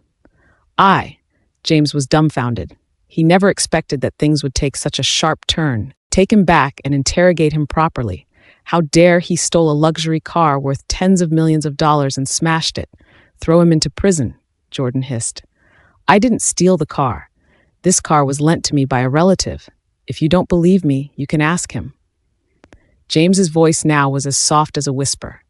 The police relied on the clues provided by James and notified the relative James was referring to. James's relative rushed to the police station, and when he saw Jordan, he greeted, "Mr. Reed, why are you here?" When Jordan saw that he was actually William's butler, he sneered and asked, "Did you lend him this car, or did he steal it?" The butler said with a sullen expression, "He is my nephew. He came to visit San Fetilo these few days, and when he saw the car, he wanted to take it for a ride. I had turned him down, but I didn't expect that he would still drive it out while I was asleep. Mr. Reed, please forgive me this time." So he was driving the car without permission. "Isn't it stealing then? Did you all hear it clearly?" Jordan asked the police with a simper. The police nodded and said, "Yes, I heard it loud and clear." "I won't be the one to decide. William has the final say. As for this car thief, the police can judge it themselves," Jordan continued coldly. Ignoring the butler's begging, he took Irene and others out of the police station. Irene breathed a sigh of relief on the way out. "Fortunately, you're here. Otherwise, we wouldn't know what we should have done today. Remember to call me when you encounter something you can't solve in the future." Jordan glared at Irene. "If you can't deal with it, then what's the point of my presence?" Irene smiled in embarrassment. "I'm just afraid that you don't have the time. I prioritize anything that concerns you. Even if I were busy, I would always take some time out to deal with it." Jordan looked at Irene meaningfully. Irene's face became hot, and she quickly changed the topic. "Are they going to fire the butler?" He was clueless about what had happened. "It's such a pity that he will get fired because of this matter." "Foolish girl," Jordan glowered at her. "How do I know such a foolish woman like you? Have you forgotten that you were driven into a corner by that guy just now? But it has nothing to do with the butler. I just think that he's innocent," Irene chirped. "Innocent? Only a fool like you will think he is innocent." Jordan smiled mirthlessly. "I'll let you know that Butler is not innocent at all. My friend, William, is from Franzburg, so he's usually not in the country. That butler has always managed his house and cars in San Fetio. However, the butler has been renting William's cars to outsiders to earn some quick cash. Moreover, he got even bolder recently and used William's luxury cars to make a deal with others." "What kind of a deal?" Irene was confused. "A staged crash," Jordan answered. "They specifically pick rich people as their victims. They have already done such things several times in the past few months." "How did you know?" Irene was puzzled. "This luxury cars accessory factory has shares in the Golden Age Group, and I heard about this matter from there. However, they've only been targeting rich people. Why would they come for you guys this time?" Jordan wondered. "It's probably a coincidence," Thomas replied. "I guess they're looking for rich people to make their move on, but I somehow bumped into their car." That was the best explanation. Jordan nodded and looked at Irene with a warm smile. "Since I've done you a favor today, you should treat me to a big meal as gratitude." As Jordan mentioned a big meal, Irene finally remembered that Kinsey was still waiting for her to send her food. "Oh no, I still have to send food to Kinsey." Margaret had thought about ways to deal with Irene for the longest time, but she didn't consider Marie's suggestion as she was also a mother. She couldn't threaten a mother with her child, so Marie gave her another idea. Edric said that Irene got remarried because of financial difficulties after their divorce, which showed that her financial condition must be awful. Marie and Margaret got onto the topic of making a staged crash with a luxury car. A luxury car that was usually worth tens of millions of dollars would cost more than $100,000 just to repaint a bumped area. If it were slightly worse, it would usually cost millions of dollars. Since Irene was poor, she certainly couldn't afford the bill. By the time, she would be stuck in a hopeless situation. And Margaret would come forward to help her solve that problem by asking her to leave the city in return for the favor. With that, Margaret could quickly achieve her goal. Marie was Margaret's classmate, hence she had a good relationship with Margaret. When Margaret's father had an affair with another woman and was being exposed, it was Marie who stayed by Margaret's side. Due to that, Margaret trusted Marie a lot. After Marie came up with the idea of staging a crash, Margaret agreed to it and asked her to look for someone that could do so. Although Marie was only a doctor, she had many connections, therefore Margaret let Marie deal with that matter. She quickly found someone and told Margaret that the other party demanded quite a pricey rate. Margaret didn't care about the money, yet she couldn't help hesitating. Was it really acceptable to do so? Due to her uncertainty, she never carried out the plan. However, when she saw how Irene had caused Edric's pitiful condition the other day at the hospital, her flicker of irritation and anger immediately got the better of her. She directly called Marie and asked her to arrange that matter immediately. Marie immediately agreed and said that she would arrange for someone to be on standby, and Margaret would see the result on the same day. She also requested for Margaret to pay the deposit first. As Margaret was furious, she paid the deposit without a second thought. After settling the deposit, Margaret waited for the good news to arrive, but she never expected that Jordan's appearance would interrupt her plans. Their scheme failed because of Jordan, and the people who staged the crash were also sent to prison. Fortunately, those people were very professional and did not disclose their identities to the police. Margaret finally breathed a sigh of relief, but she still felt dejected. Marie persuaded her not to be soft-hearted anymore. If she continued to be compassionate towards Irene, the consequences would be unimaginable. Therefore, Marie suggested using Irene's child as a hostage again. Margaret was on the fence for a while, but she couldn't think of any other way. Hence, she agreed. A few days later, when Irene was working in the company, she received a call from Thomas. "Irene, Eden is missing." "When did he go missing?" Irene was shocked. "Just now. I took him to play in the park, and he said that he wanted to eat ice cream, so I went to buy it for him, but when I came back, he disappeared," Thomas explained. "How could this be?" Irene's heart went into an arrhythmia. She took the phone and rushed straight to Jordan's office. Ignoring anyone else, she directly called his name. "Jordan, something came up, and I need to excuse myself first. I'll do the rest of the work tomorrow." Seeing Irene's ashen face, Jordan knew at once that something serious had happened. "Irene, what happened?"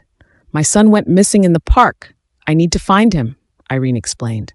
"I'll go with you." Jordan immediately got up and followed Irene out of the company. The two got in the car and went straight to the park where Eden went missing. Along the way, Irene's face was colored with panic. She repeatedly muttered, "Dear Lord, please don't let anything happen to him.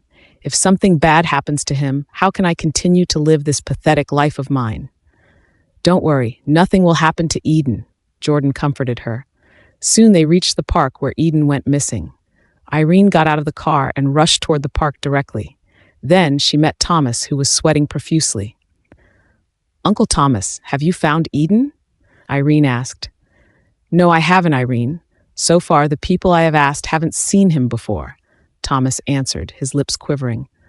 "What should we do?" "Eden, why did you wander around? Do you know that I am worried about you?" Irene exclaimed helplessly, exasperated. Jordan was worried too. He picked up his phone and called a police officer he knew. "Ronald, my son went missing in South Lake Park. Please arrange a few people to help me locate him." As he hung up the call, Jordan accompanied Irene to look for Eden in the park, but he couldn't find any trace of Eden. Jordan had a hunch that Eden didn't just lose his way. Irene was so anxious that she was about to burst into tears. Jordan didn't dare to tell her his speculation. He took Irene's hand and went straight to the monitor room of the park's management team. As soon as he entered the door, he ordered the staff member inside. "I lost a child. Help me set up the surveillance cameras immediately." The people in the monitoring room looked at Jordan and Irene, who suddenly broke in. They wanted to refuse them, but under Jordan's scorching gaze, they couldn't bring them to reject Jordan's order. Soon they found the surveillance camera where Eden went missing. Thomas was queuing for ice cream at the ice cream stall, and Eden was waiting aside.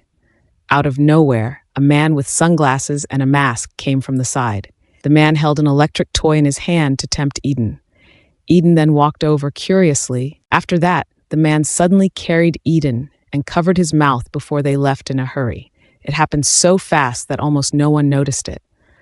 After watching the footage, Irene's tears immediately cascaded down her cheeks like a burst pipe. What should I do? What should I do? Jordan felt distressed watching Irene wail. It was the first time he felt that way throughout his life.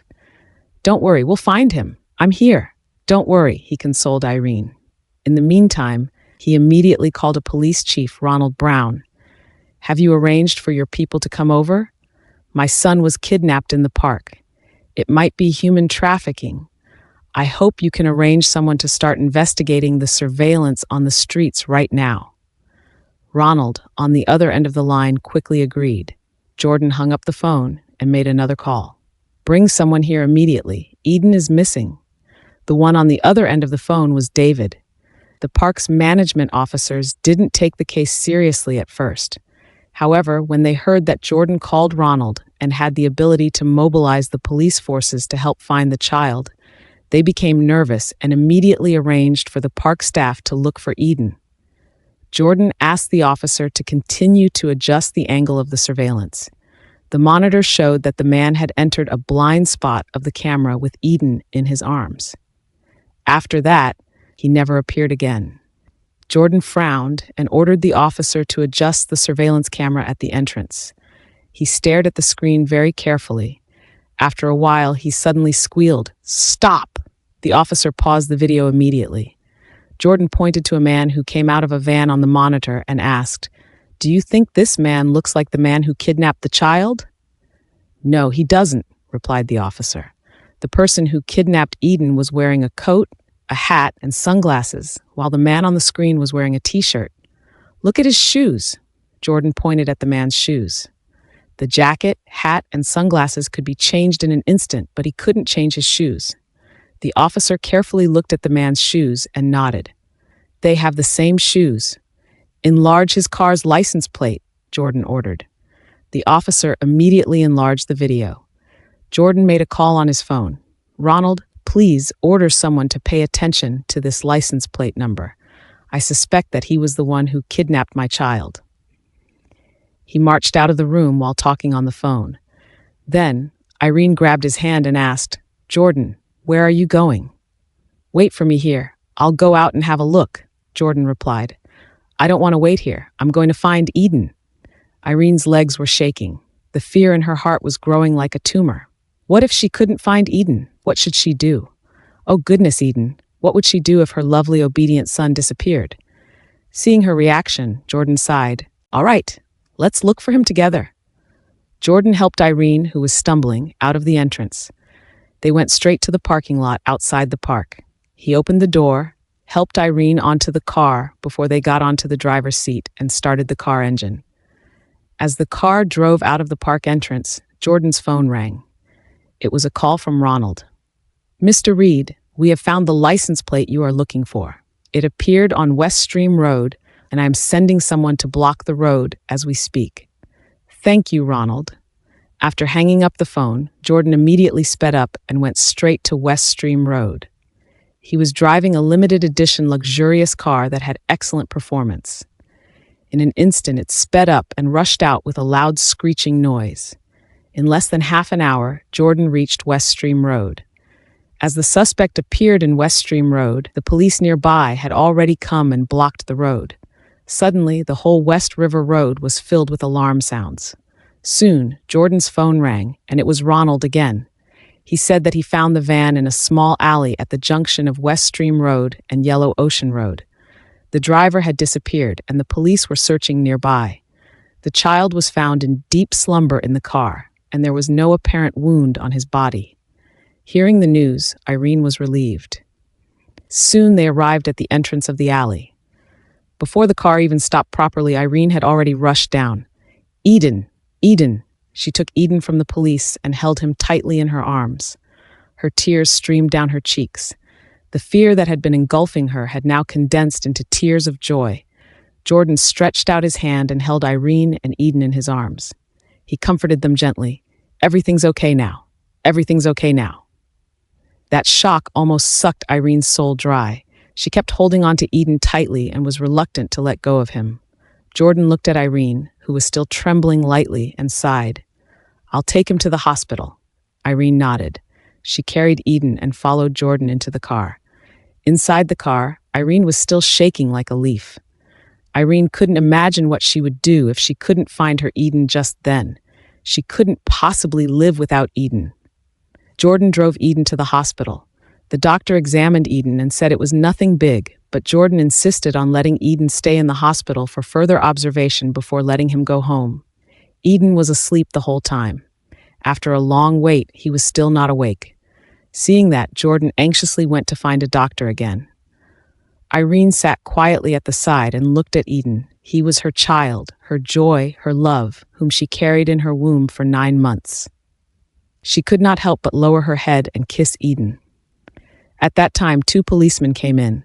After introducing themselves to Irene, they sat down and said, "We have caught the suspect." "Why did he kidnap my child?" Irene asked. "He said it was not a kidnapping. Someone gave him a sum of money and asked him to hide the child and send him back in a few days," the police explained. "Who asked him to do this?" Irene shrieked in disbelief. "He doesn't know either." The other party met him at night. At that time, he disguised himself very well. He wore a hat, a mask, and a pair of sunglasses, so he couldn't see what he looked like. They met at the outskirts of town, so there wasn't any surveillance camera either. "So we want to ask you if you have offended or had fallen out with anyone." Irene shook her head. She had never offended anyone in San Fatio. If she must point out who she had fallen out with before, there were few people such as Lily, Deborah, and Margaret. However, would it be one of them? Irene didn't dare to say their names without evidence, hence she just shook his head. The police noticed that they couldn't get any more information from Irene, thus they left the ward after another few questions. Irene sent the police away. At the elevator, she met Edric, who came in a hurry.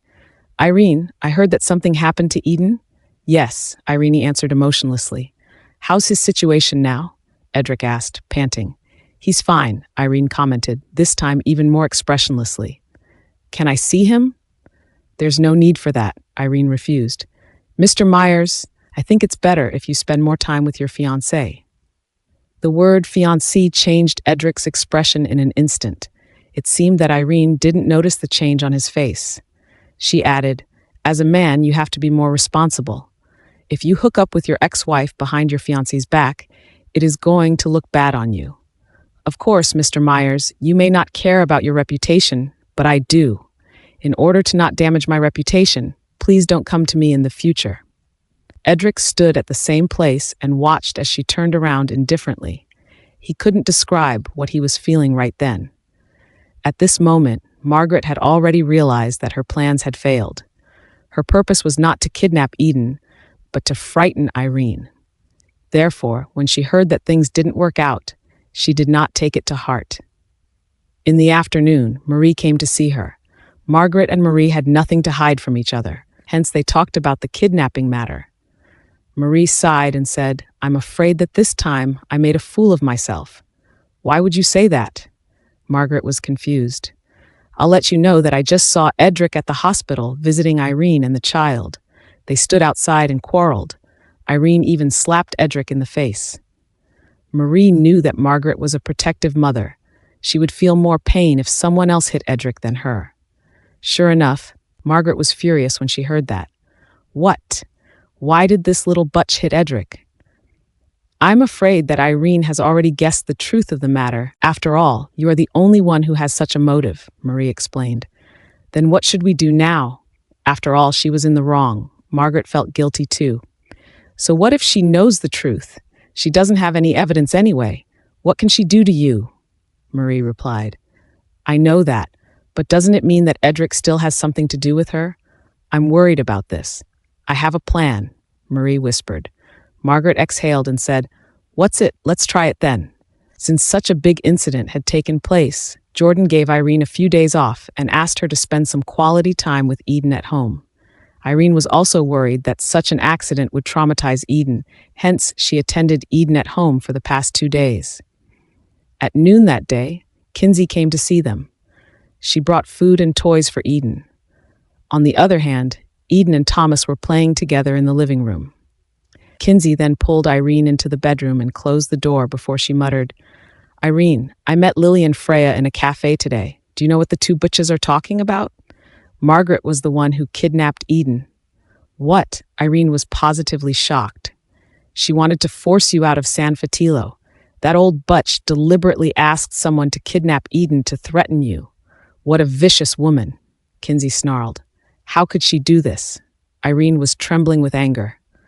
I heard that bitch Lily say that Margaret was afraid that you would entangle yourself with Edric again, so she did this. Irene, you have to stay away from Edric in the future, Kinsey continued. Do you think I don't want to? When I came back, I didn't think of having any contact with him, but recently, he would always appear in front of me. Irene sighed. What is the disgusting jerk thinking? Kinsey hissed.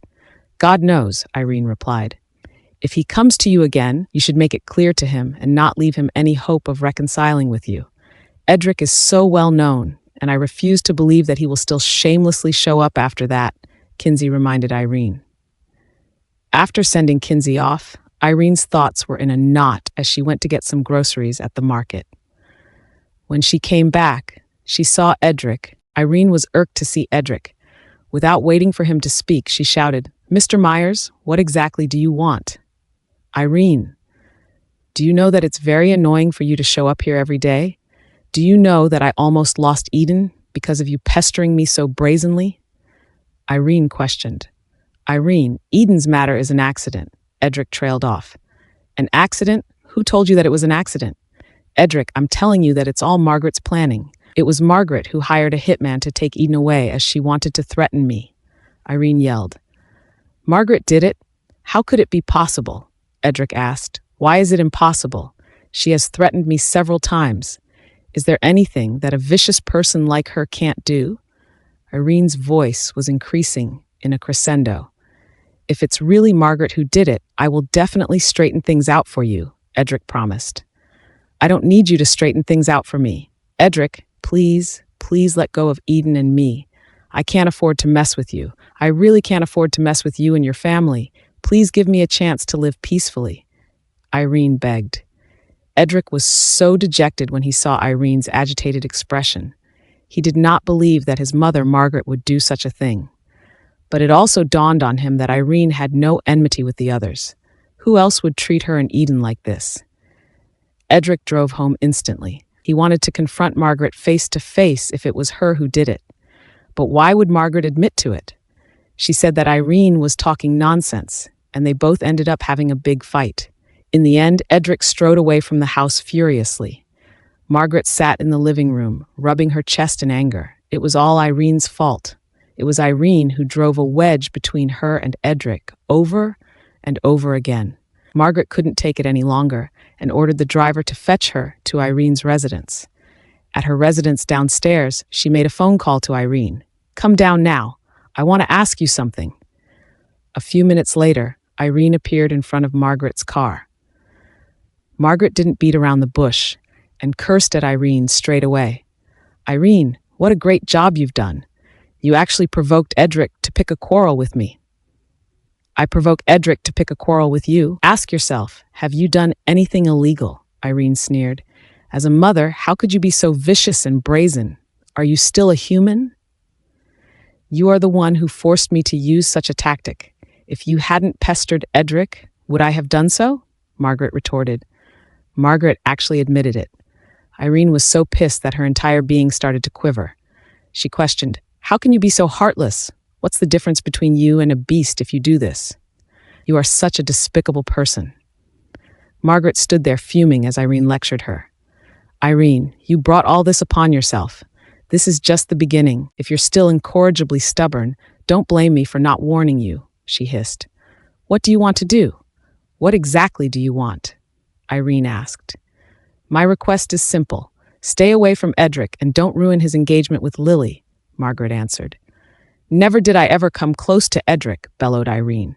If you are not interested in Edric, then you should accept my terms and leave San Fatilo. You have left San Fatilo before, so why did you return? I won't accept your terms. You'd better give up.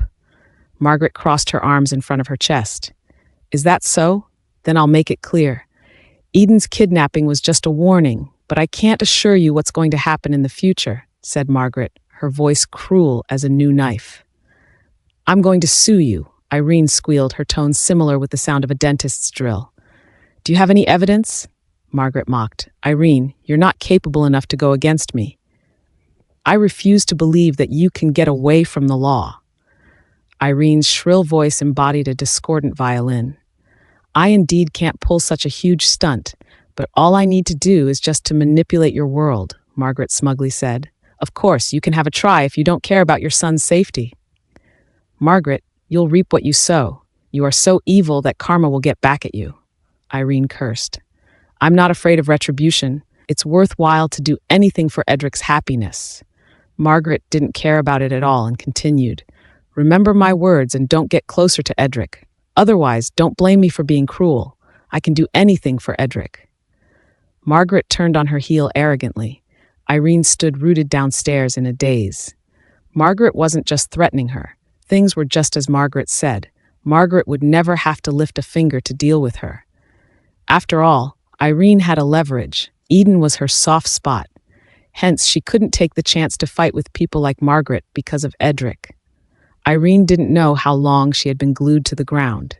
Suddenly, a hand reached out to her shoulder and asked, "Why are you standing here alone at such a late hour?" Irene turned around and saw Jordan standing next to her with a smile. "Why are you here?" Irene asked. "I miss you, so I dropped by here to check on you." He was as straightforward as usual. "Jordan, I'm not in the mood to joke with you," Irene replied. "I'm not joking. I'm telling the truth. Irene, I can't help driving here. I really miss you," Jordan confessed. Jordan lowered his head and looked at Irene. His eyes were sparkling with sincerity. Irene did not dare to look into his eyes and averted her gaze at once. He reached out and took her hand. "Irene, let me care for you in Eden." Jordan's words made Irene raise her head immediately. She could not believe that Jordan would say something like that to her. "I like you, and I can't resist your attraction. Irene, I'm not doing this on the spur of the moment. I've thought about it for a long time before I said these to you.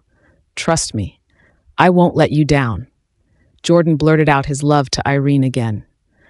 Irene looked at Jordan in a daze. When she was at her most helpless state, it was him who had given her comfort and strength. Irene, who found herself vulnerable for so many years, could really feel a sense of security in his arms. But could he really be her source of comfort? Jordan was not only handsome and wealthy, but he was also talented. On top of that, he came from an affluent family. Irene was afraid that she was not a match for him. Such a man was way out of her league, and Irene was terrified that the past would repeat itself. "I want to give you in Eden a home. Irene, will you try to accept me and love me?" Jordan asked. Jordan's voice was dangerously magnetic. Irene looked up at him in confusion. During the most desperate moment when she almost lost Eden, it was him who held her in his arms. It was his embrace that comforted her. "Jordan, are you serious about me? Will you always treat me well?" Irene purred. He nodded. "Everything I say for you is sincere, and I'll always treat you well. I swear." Tears welled up in Irene's eyes. She reached out and covered Jordan's mouth. "I don't need you to swear or give me any vow."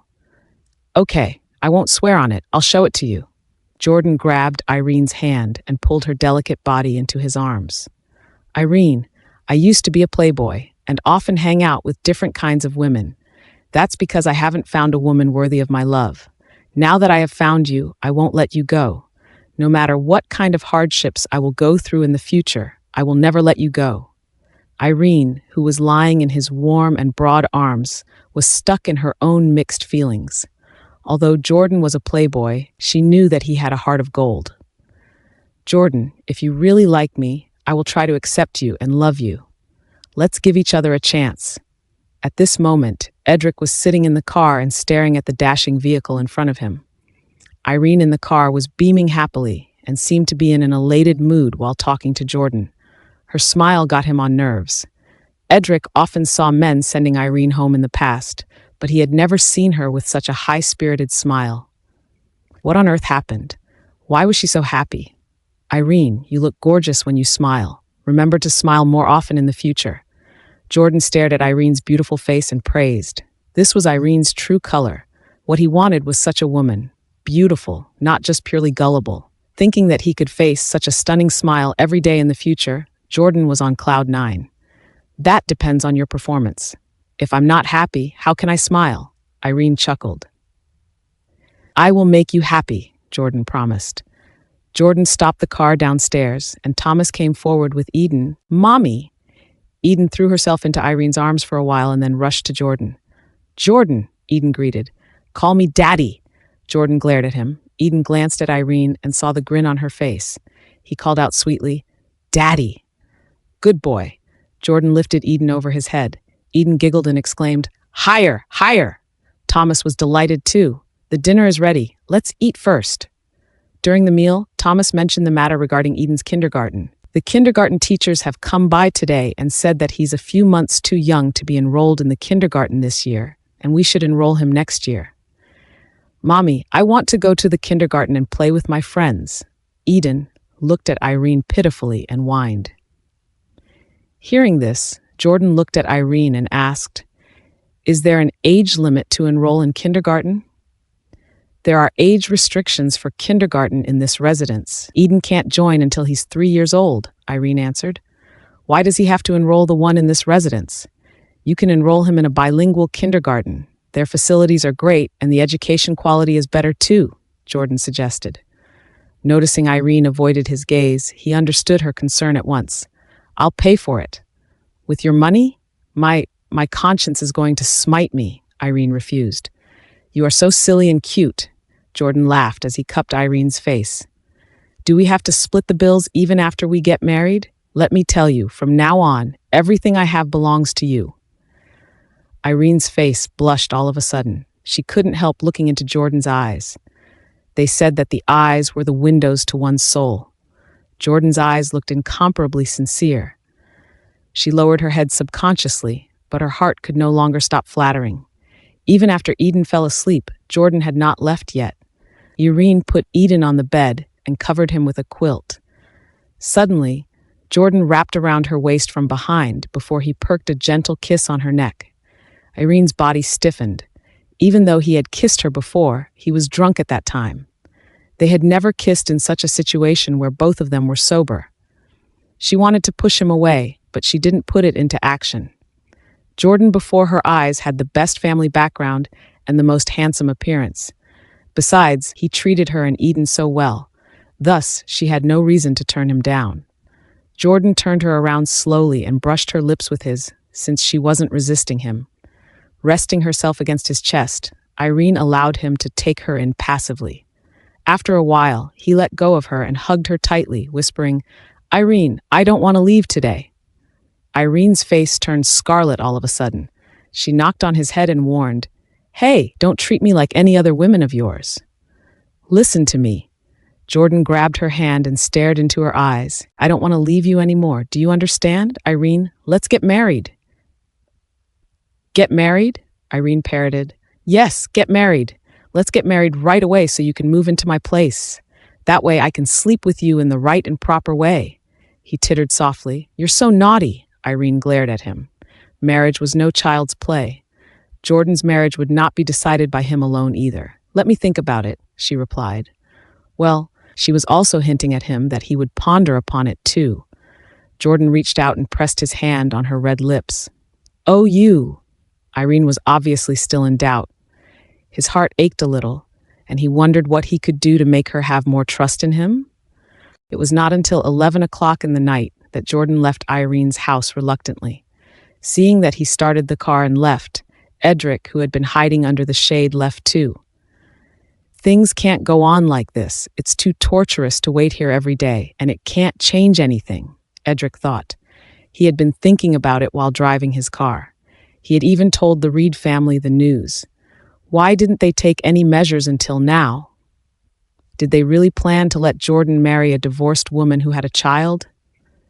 Thinking about it, Edric shook his head.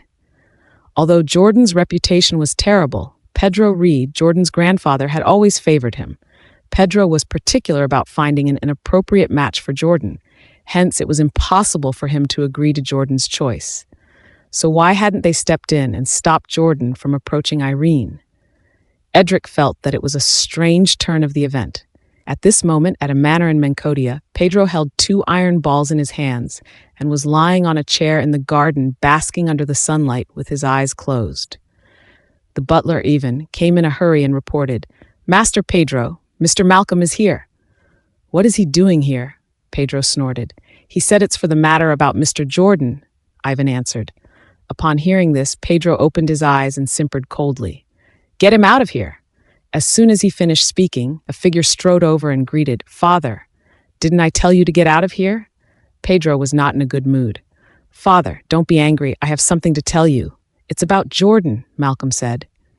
He had similar facial features to Jordan's, but he looked way more refined. "Spill it." Pedro wanted to get rid of Malcolm as soon as possible. "Jordan has gone too far recently. He even hooked up with his assistant. Father, you should teach him a good lesson," Malcolm said. "What's there to be surprised about?" Pedro snorted. "The most important point is that this woman is a divorcee, and she has a child," Malcolm added. "What's wrong with a divorcee?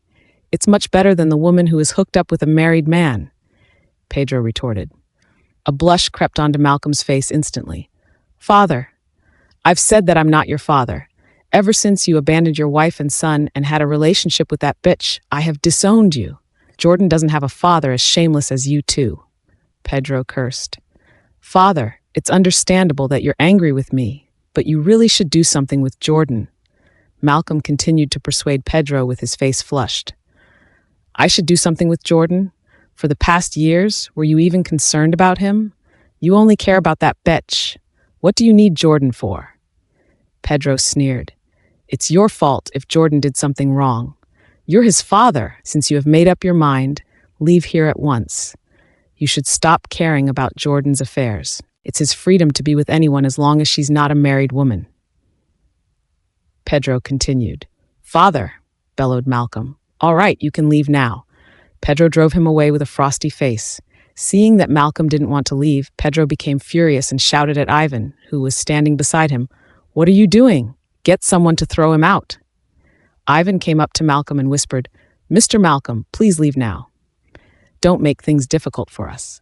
Seeing this, Malcolm left unwillingly. After Malcolm left, Pedro's face was still colored with rage. This ingrate, he has the nerve to badmouth Jordan. If he hadn't done such a shameless thing, could Jordan have become like this? "He is the one who ruins my grandson," rebuked Pedro. "Master Pedro, please calm down." Ivan attempted to calm Pedro down. "It's been so many years. Mr. Malcolm knows he's wrong too. Please forgive him." "Forgive him," Pedro growled. "I wanted to forgive him, but have you seen what he did? He's in San Fatillo, but he never thought of stepping in until things developed into such a situation. If he really considers Jordan as his son, why didn't he talk about this matter earlier? Miss Jordan hates Mr. Malcolm so much, he won't listen to Mr. Malcolm," Even explained. "Even if Jordan doesn't listen to him as a father, he still has to do his part, doesn't he? Was he supposed to let Jordan live alone?" Pedro was frustrated. "It has been years, and everyone in this family has hidden the news from me on purpose. They just hope that they can get rid of Jordan by letting him marry a woman who could not help him in any ways. They have really disappointed me." "Don't overthink, Master Pedro. They didn't tell you because they were afraid that you would worry about him," Ivan continued on. "They're afraid that I'll worry about him?" "Huh?" Pedro scorned. "What makes me worry is that they are all being so indifferent. Master Pedro, you'd better think about how to deal with Mr. Jordan's matter first," Ivan reminded him. "Deal with it? Just let him be." Pedro rubbed his temple and said, "Jordan is a stubborn person, and the more you stop him from doing what he wanted, the bigger his desire to go against you. Let's put this matter aside first.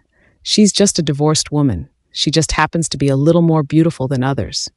I don't believe that she's more attractive than those popular celebrities. Besides, she even has a child.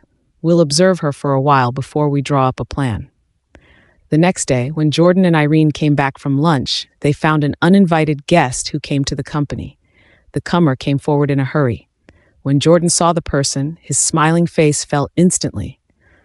"What are you doing here?" "I'm here to check on you." "Check on me? Are you out of your mind?" Jordan sneered.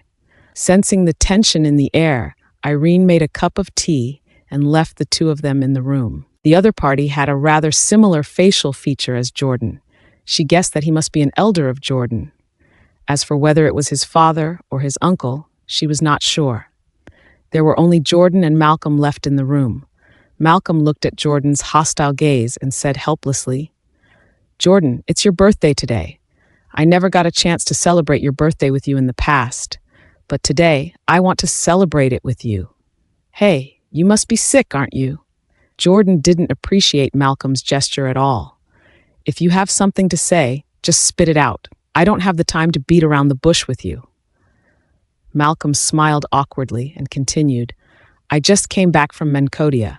Your grandpa asked me to bring you a message." "You're not dreaming, are you?" Jordan sneered.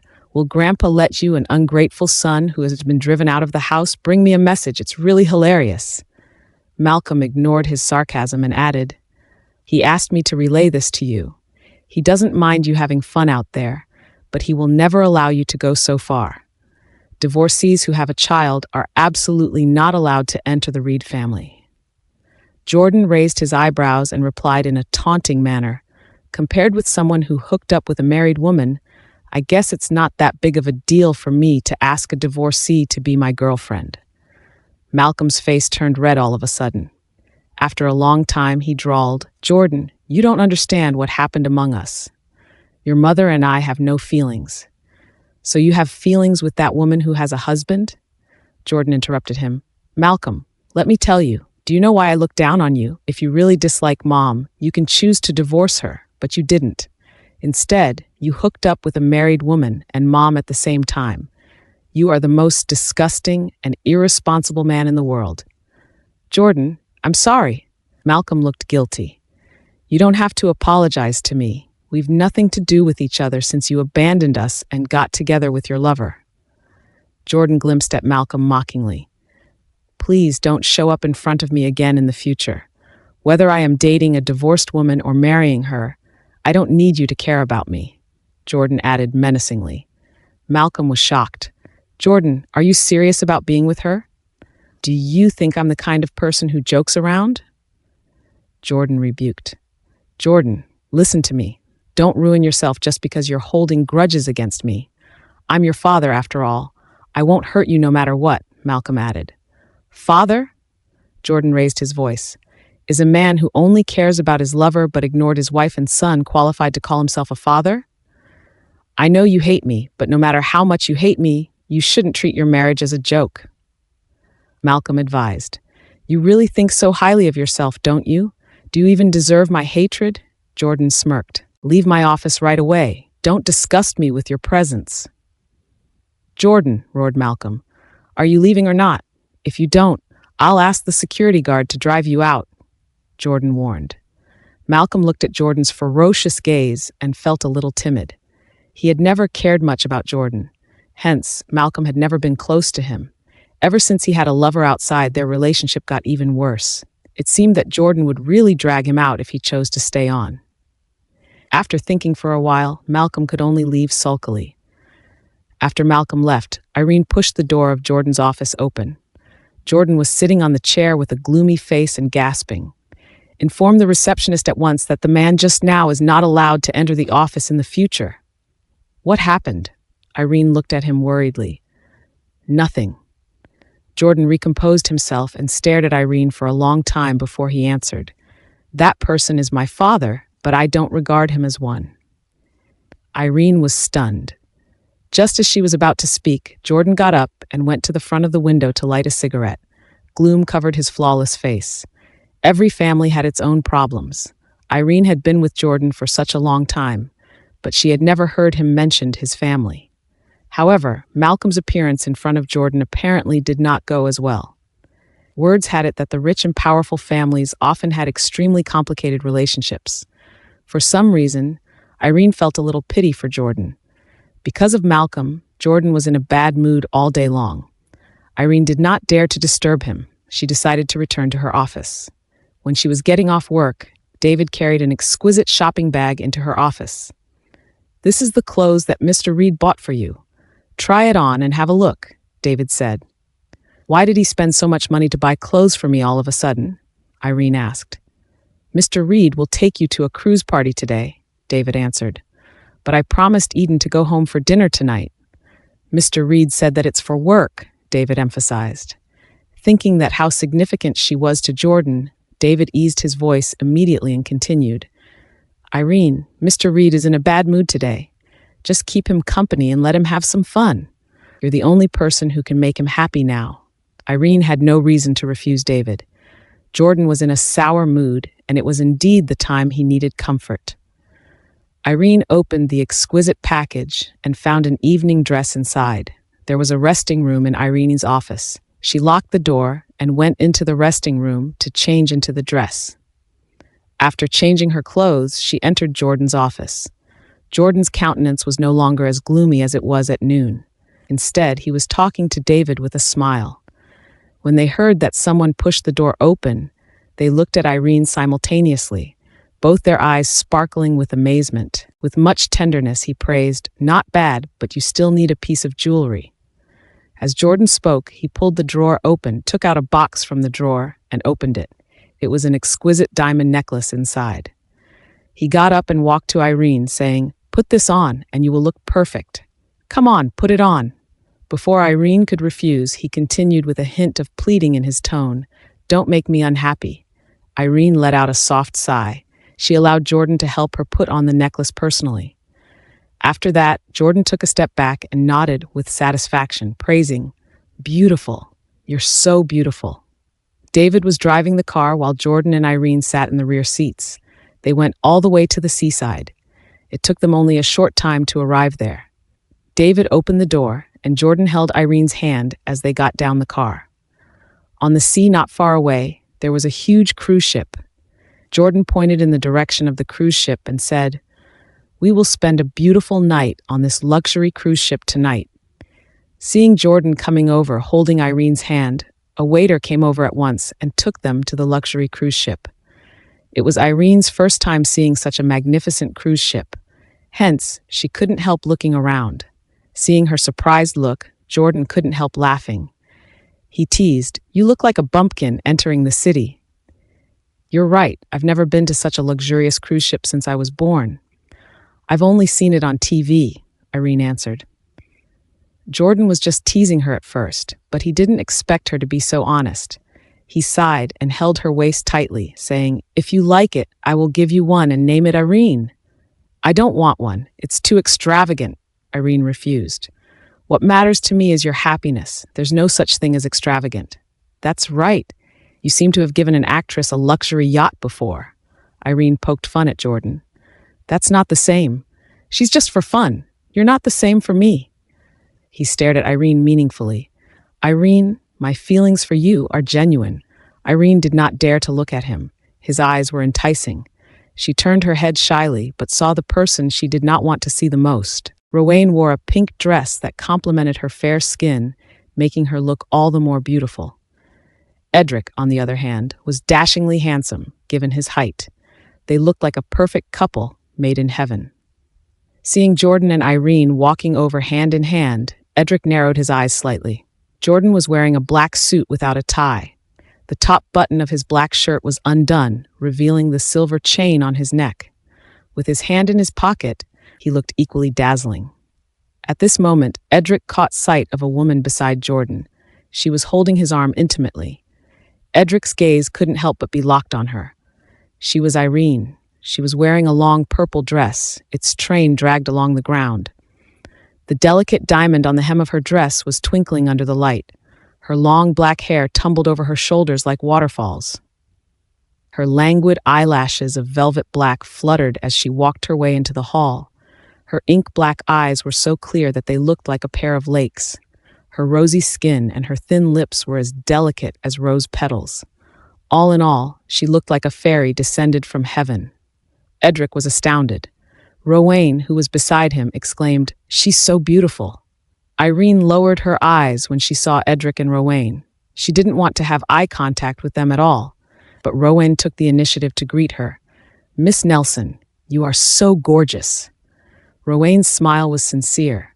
Irene returned her gesture with a faint smile. She remarked, "You are looking gorgeous too." Jordan and Edric exchanged courtesies for a while. Soon they took the elevator to the hall where the party was held. A group of people had already gathered in the hall, most of whom were familiar faces. As they entered the hall, the crowd's gaze fell upon them. Most of them were looking at Irene. Jordan held Irene's waist tightly and mumbled to her ear, "Dear, you're the most attractive person in the room." Every woman on earth loved praises. Irene revealed a sheepish grin. "Am I?" "Of course." The gloom on Jordan's face dissipated. "I hate looking at these guys' lustful eyes." He held Irene's waist more tightly as he spoke. "Should I go back and change my dress?" teased Irene. "No, I want them to be jealous of me." Looking at Irene and Jordan whispering and the blush on her face, Edric's face darkened. Jordan held Irene in his arms and passed through the crowd. From time to time, he would greet the guests he knew. It was the first time for Irene to attend such a party. The attendees were all dressed to the nines. Melodious music started echoing off the wall, signifying the beginning of the party. The guests were having a good chat among themselves while they drank fine wines or danced to the music. After Jordan exchanged a few words with an acquaintance, he took Irene's hand to the buffet area. He sat at the table and looked at Irene. "I know you must be starving. Eat all you want tonight. I'll keep you company." Irene glared at him. "You're acting like I've not eaten in ages." She was indeed hungry. Without hesitation, she took a plate and began to grab some food. She took the full plate and sat next to Jordan.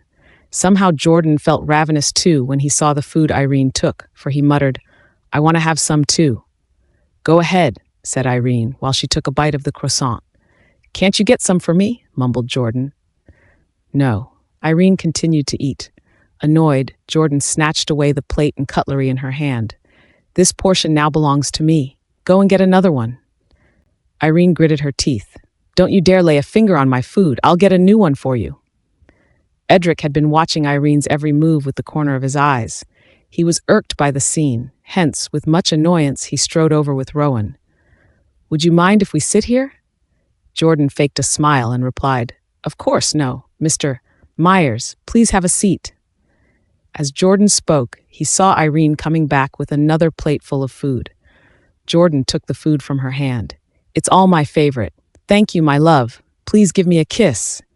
Irene almost threw the food on Jordan's face when she heard Jordan calling her in such an intimate manner. Edric, meanwhile, was obviously irate, for the blacks of his eyes had already become as black as coal. Rowan rose from her seat and said, "Edric, I'll also get you some food." Rowan soon came back with the food. Irene glanced at the food placed in front of Edric with a hint of sarcasm in her eyes. It was all Edric's favorite food. As Edric's lover, Rowan really knew his taste well. Jordan felt that Edric was obviously here for another reason. Why is he sitting beside Irene and me when there are so many seats in the hall? Rowan took her seat and had 2 mouthfuls of food. She looked up at Irene and remarked, "Miss Nelson, your son is the most handsome boy I've ever met." Irene replied to her compliment with a slight smile. At this moment, Jordan chimed in. "If you like kids, you should have one with Mr. Myers as soon as you can." "That's right. A child is important for a lively family. Miss Wood, you wouldn't have to worry about Mr. Myers being a heartbreaker anymore after you have a child," Irene added. Her eyes flashed with irony. Edric's face fell. Jordan looked at Irene in confusion as he, too, had heard the sarcasm in her words. Randy came over with his female companion. "Mr. Reed, Mr. Myers, everyone who attends will have to perform tonight. What have you guys prepared?" "Perform?" Stunned, Irene immediately turned to look at Jordan subconsciously. Jordan smiled at her and reassured her, "Don't worry, we're just a bunch of friends having fun together. Let's watch the performance first. If they insist, we can just do cross-arms drinking." "Oh, cross-arms drinking? Is this supposed to be a practice session for your wedding in the future? How about you two perform biting an apple together? The game is popular in post-wedding parties." Randy winked at them. "Well, what's so difficult about it? Of course, we can do it." Jordan didn't seem to be bothered at all. Irene's flushed with embarrassment. "No, you can perform it yourself. I won't do it." "Irene is blushing," Randy laughed. "Mr. Reed, it seems to me that Irene still gets shy easily when we joke about you two. Could it be that your relationship is still in the preliminary stage?" "Nonsense. Do you think I am someone who will stay in the preliminary stage?" Jordan retorted. "We have done all we can and tried every position." "You're wild." The crowd burst into laughter. Despite knowing that they were merely joking, Irene was still not used to such indecorous jokes. She lowered her head and took a sip of juice. Feeling an intense gaze, Irene glanced in the direction of Edric. Immediately, their eyes met each other. Edric was looking at Irene with disdain. Furious, Irene glared at him fiercely. A voice in her head chastised him. "Lily and he will hold their engagement in 2 days. How shameless of him to take his new lover to the party. Such a disgusting man. He absolutely has no right to look at me with such contempt." Edric was caught off guard when he met Irene's ferocious gaze. He looked away before Irene continued to savor the food in front of her. She did not spare a look in Edric's direction anymore. When the dinner was over, the soothing music stopped abruptly. A hostess donning a red evening dress with a microphone in her hand appeared on the stage, set up in the middle of the hall. "Ladies and gentlemen, we'll start the highlight of tonight's party. Our first performance is by Mr. Lewis and Miss Sasha." Both of them performed a Latin dance. Next, Randy and his female companion sang a song. After that, a few people that Irene couldn't recognize took their turn to go on stage and performed. Then it was Edric and Rowan's turn. The two were dancing waltz. Edric and Rowan were both good-looking, and their dancing skills were impeccable, which attracted a lot of applause from the audience. Jordan held Irene's waist and whispered, "Rowan and Edric are well matched. Edric looks better together with her than Lily." Without realizing it herself, Irene was fuming. She sneered silently before she spoke. "Jordan, I'll go to the bathroom." When she marched out of the hall, she turned around and took a look. She saw Edric and Rowan, who had finished dancing, accepting the praise from the crowd with the brightest smile on their faces. Feeling an air of melancholy surrounding her, Irene strode to the bathroom before she entered a stall. Sitting in there, she exhaled deeply in an attempt to relieve the suffocation she felt. Right then, she heard the sound of high heels clicking on the floor, followed by the sound of water running. A woman said, "Mr. Myers' performance is the most eye-catching part up till now. It seems that tonight's champion must belong to Mr. Myers and his female companion. There are still a few couples who haven't performed yet. I'm looking forward to Mr. Reed and his female companion's performance." Mr. Reed just said to the host that they are not performing because his female companion is under the weather. Their conversation continued on without realizing Irene was eavesdropping on it. "Really? Mr. Reed's female companion is gorgeous, and I thought she was a talented girl. It turns out that she's just another pretty face," remarked one of the ladies. "Exactly. And this begs the question why Jordan would find a girl who's just visually attractive. By the way, Jordan's piano is one of the best. Word has it that he has won tons of awards. What a pity. Jordan's such a fine man. He's rich and handsome." After the women left, Irene came out of the stall and stood next to the sink. She looked at her reflection in the mirror in a daze. "I should not have come tonight. Jordan must look awful with me standing beside him. He's obviously not in my league." Irene washed her hands and returned to the hall. There were still people on the stage performing. Jordan was standing at the side with a smile on his face. He was talking to a guest. Irene walked over to him and heard someone asking him, "Are you really going to perform cross-arms drinking?" "Why can't I?" Jordan didn't care much about it, but Irene clearly saw the ridicule in everyone's stare, Edric's included. The derision in Edric's eyes was so obvious that Irene could feel her anger smoldering within her like a wildfire. She sneered and said, "Who said we're going to perform a cross-arms drinking? We're going to play the piano tonight." "Piano?" Jordan was shocked. Everyone immediately turned to look at Irene. Their jaws slightly dropped. "Yes, Jordan, I want to play the piano." Irene's lips quirked up into a warm smile as she looked at Jordan. Shocked, Jordan looked at Irene in disbelief. She held Jordan's waist as they walked to the stage gracefully. An ivory-white piano was placed beside the stage. Irene installed herself onto the chair in the most elegant manner. She brushed along the piano keys with her slender fingers before a stream of fine euphonious tune reverberated across the hall. Edric's sardonic smile gradually disappeared. "She knows how to play the piano?" Edric had married Irene for 3 years, but he didn't know that she could play the piano. On the contrary, Jordan was not surprised by the fact that Irene was so talented. She used to be the apple in Stephen's eyes. Thus, it was normal for her to learn the piano from a young age. He walked to Irene's side and crouched down before he allowed his fingers to dance their ways on the piano keys gracefully. They had never played the piano together before, but they played in perfect harmony. It is a four-hands performance. Oh my, I didn't expect Mr. Reed and Irene to have such unique skills. How romantic would it be if they are married in the future? Randy's mouth was agape. When he saw Edric's cold gaze, he shut his mouth instantly. The mellifluous piano sound echoed in the hall. As the song came to an end, they looked at each other and smiled. Their faces glowed under the spotlight. After a long time, only the onlookers came back to their senses and began to applaud, and the thunderous ovation lasted for a long time. Irene and Jordan were doubtlessly the champions of that night's performances. Adam, who was the host of the party, handed the prize to Jordan and gave him a bunch of keys. "Mr. Reed, enjoy a romantic night of starlight with your beauty."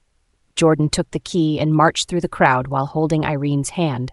He said with a playful smile on his face, "Everyone, we're going to enjoy a romantic night of starlight." Randy whistled and advised, "Be careful. Don't wear her out. Give her some room to breathe." "Don't worry, I know how to treat my woman well." Jordan patted his chest. "Mr. Reed, do you want something to liven up? I have some in my room." Randy leaned in. Jordan said as he reached out and carried Irene in his arms. He passed through the crowd and strode to the door of the hall in front of everyone's eyes. Seeing Jordan going straight to the most luxurious room on the cruise with Irene in his arms, Edric's face turned livid. Suddenly, he pushed the crowd away. He was about to rush over. "Edric!" Rowan grabbed his hand quickly at his side. "Let go!" Edric seethed. "If they want to be together, you can't stop them." Rowan lowered her voice. "How would I know if I don't try?" "Don't you know her temper? I'm afraid that if you stop her, she will only do the opposite." Rowan's reminder made Edric stand rooted to the ground. Rowan was right. Irene was a lady of her own mind. If he went out to catch her at this moment, she would definitely go against him out of anger. She is a mother. A mother won't leave her child behind no matter what. These words made Edric feel a little better. He flounced himself down on the sofa in the hall dejectedly. He could only wait there to see if Irene would go home. Jordan carried Irene into the presidential suite, and she was shocked by the luxuriance. Jordan opened the wine cabinet, poured 2 glasses of red wine, and handed one of them to Irene. Irene took a sip and paced around the room. She then went to the private deck to have a look. It was pitch black out there. She could only see a few lights on. She turned around with a dull mood. "Is there nothing special about this presidential suite except its luxuriance?" "Of course there is." Jordan picked up the remote control and pressed it. Soon enough, a large, starry sky appeared on the ceiling over the bed. "Wow, it's breathtaking," Irene remarked. "Do you want to try lying on the bed?" asked Jordan. "Of course." Irene climbed onto the huge soft bed and looked up at the bright, starry sky. Jordan followed suit. "This is designed for couples." Jordan reached out and fiddled with Irene's long hair. "On such a romantic night, we can drink red wine, admire the starry sky, and make love to each other." "You are so annoying." Irene glared at him. Jordan planted a kiss on her face. "Don't worry. Unless you give me your consent, I won't touch you." Time passed by. After more than 2 hours, Jordan and Irene still had not come out of the suite. Edric felt a chill in his heart. What are they doing inside? It was a super luxurious room where one could see the stars on the bed. It was a magnificent room where many rich people brought their girlfriends to. She must be lying on the bed with Jordan, drinking red wine and enjoying the picturesque scenery. It would be fine if they just do these. He thought to himself. Edric thought of what Jordan had said. Every position. Jordan was well known for being a womanizer. Edric couldn't bear to imagine the heated scene in the room. He got up abruptly and strode to the exit. "Edric." Rowan chased after him in her high heels. When she got off the cruise, Edric's car was disappearing from her sight like a flying arrow. Edric stepped on the gas pedal forcefully, and the car sped up instantly with a loud noise. The pedestrians avoided it quickly. Only a few seconds later, the number on the panel exceeded the speed limit. "You're now driving beyond the limit. Please drive within the speed limit." The speed limit system in the car reminded Edric, but Edric paid no heed to it. All he had in his mind was the scene of Irene and Jordan's Four Hands performance, how they looked at each other affectionately, and Jordan's smiling face when he left with Irene in his arms. It was as if his heart had fallen into an ice hole. He felt cold from the inside to the outside. Anger and despair filled his mind. It was the feeling of the end of the world. He had lost his hope to stay alive. At the same time, the sports car flashing across on the surveillance screen of San Fatio Transport Department made the traffic police's eyes widened. Does this person want to die? Stop him quickly and get him off the car. After receiving the order, the traffic police began to intercept Edric. For a moment, piercing sirens rang out, and countless police cars started to go after Edric. Edric was furious and kept stepping on the gas pedal desperately. He didn't even realize that he had become the target of the police. It was not until more and more police cars joined in besieging him and the sirens covered the roar of the sports car that he realized that something was wrong. Edric parked the car on the side of the road, and the police who were chasing him surrounded him. When they saw that the driver was Edric, the police could only smile bitterly and let him go. The matter had initially been settled, but as there was a large number of police cars involved, some onlookers recorded videos of the scene with their phones. When the videos were posted on the internet, netizens immediately found out the identity of the driver. The matter that had been concealed caught mass attention immediately. Netizens began to demand that Edric shouldn't get special treatment. The issue caused a great sensation. Stephen was infuriated after knowing about it and stated that Edric should get the punishment he deserved. As Edric committed reckless and dangerous driving, Stephen ordered to severely punish him. Hence, Edric was detained for 15 days and fined, and his driver's license got revoked. Both the fine and the revoking of his driver's license were no big deal to Edric, but detainment was different. As a result, the shares of the Myers Group were affected and suffered 3 limits down. Margaret was so irate that she almost fainted. However, Edric remained calm. He ordered the company's public relations team to issue an apology statement before he calmly entered the detention center. Irene soon learned about the big news. Jordan looked at the newspaper and shook his head. If it weren't for his future father-in-law, Edric would just be fined and get his driving license revoked. Stephen ordered such a severe punishment for his own reputation. Edric's arrest is unnecessary. That's right, David continued. The engagement of Edric and Mr. Cook's daughter is supposed to take place in these few days, but it can't be held as scheduled because of the detainment. Edric should be enraged. If you didn't mention it, I would have forgotten that Edric's engagement date is indeed in these 2 days. It's strange that a person who is about to get engaged went on a joyride. Jordan frowned. Is it possible that Edric doesn't want to be engaged to Lily and created this mess on purpose? That's possible. Isn't he with Rowan now? Maybe it's Edric's idea to avoid the engagement, David added. Edric is willing to pay such a high price for Rowan. He has lost billions of dollars in 3 days. It's really a lot. Jordan sighed. I guess he indeed loves Rowan.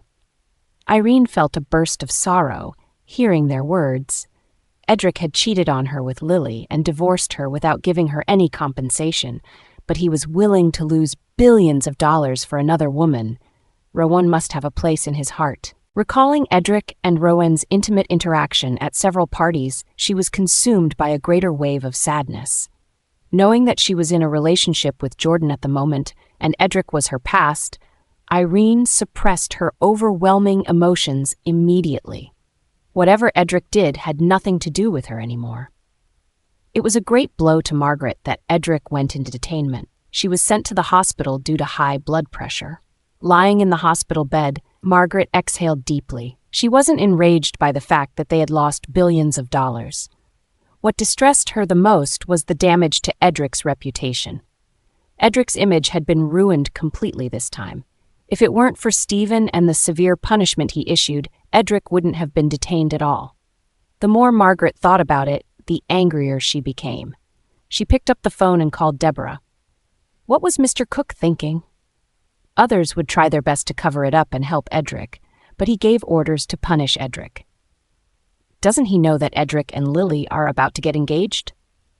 Well, now that Edric is detained, the engagement has to be postponed.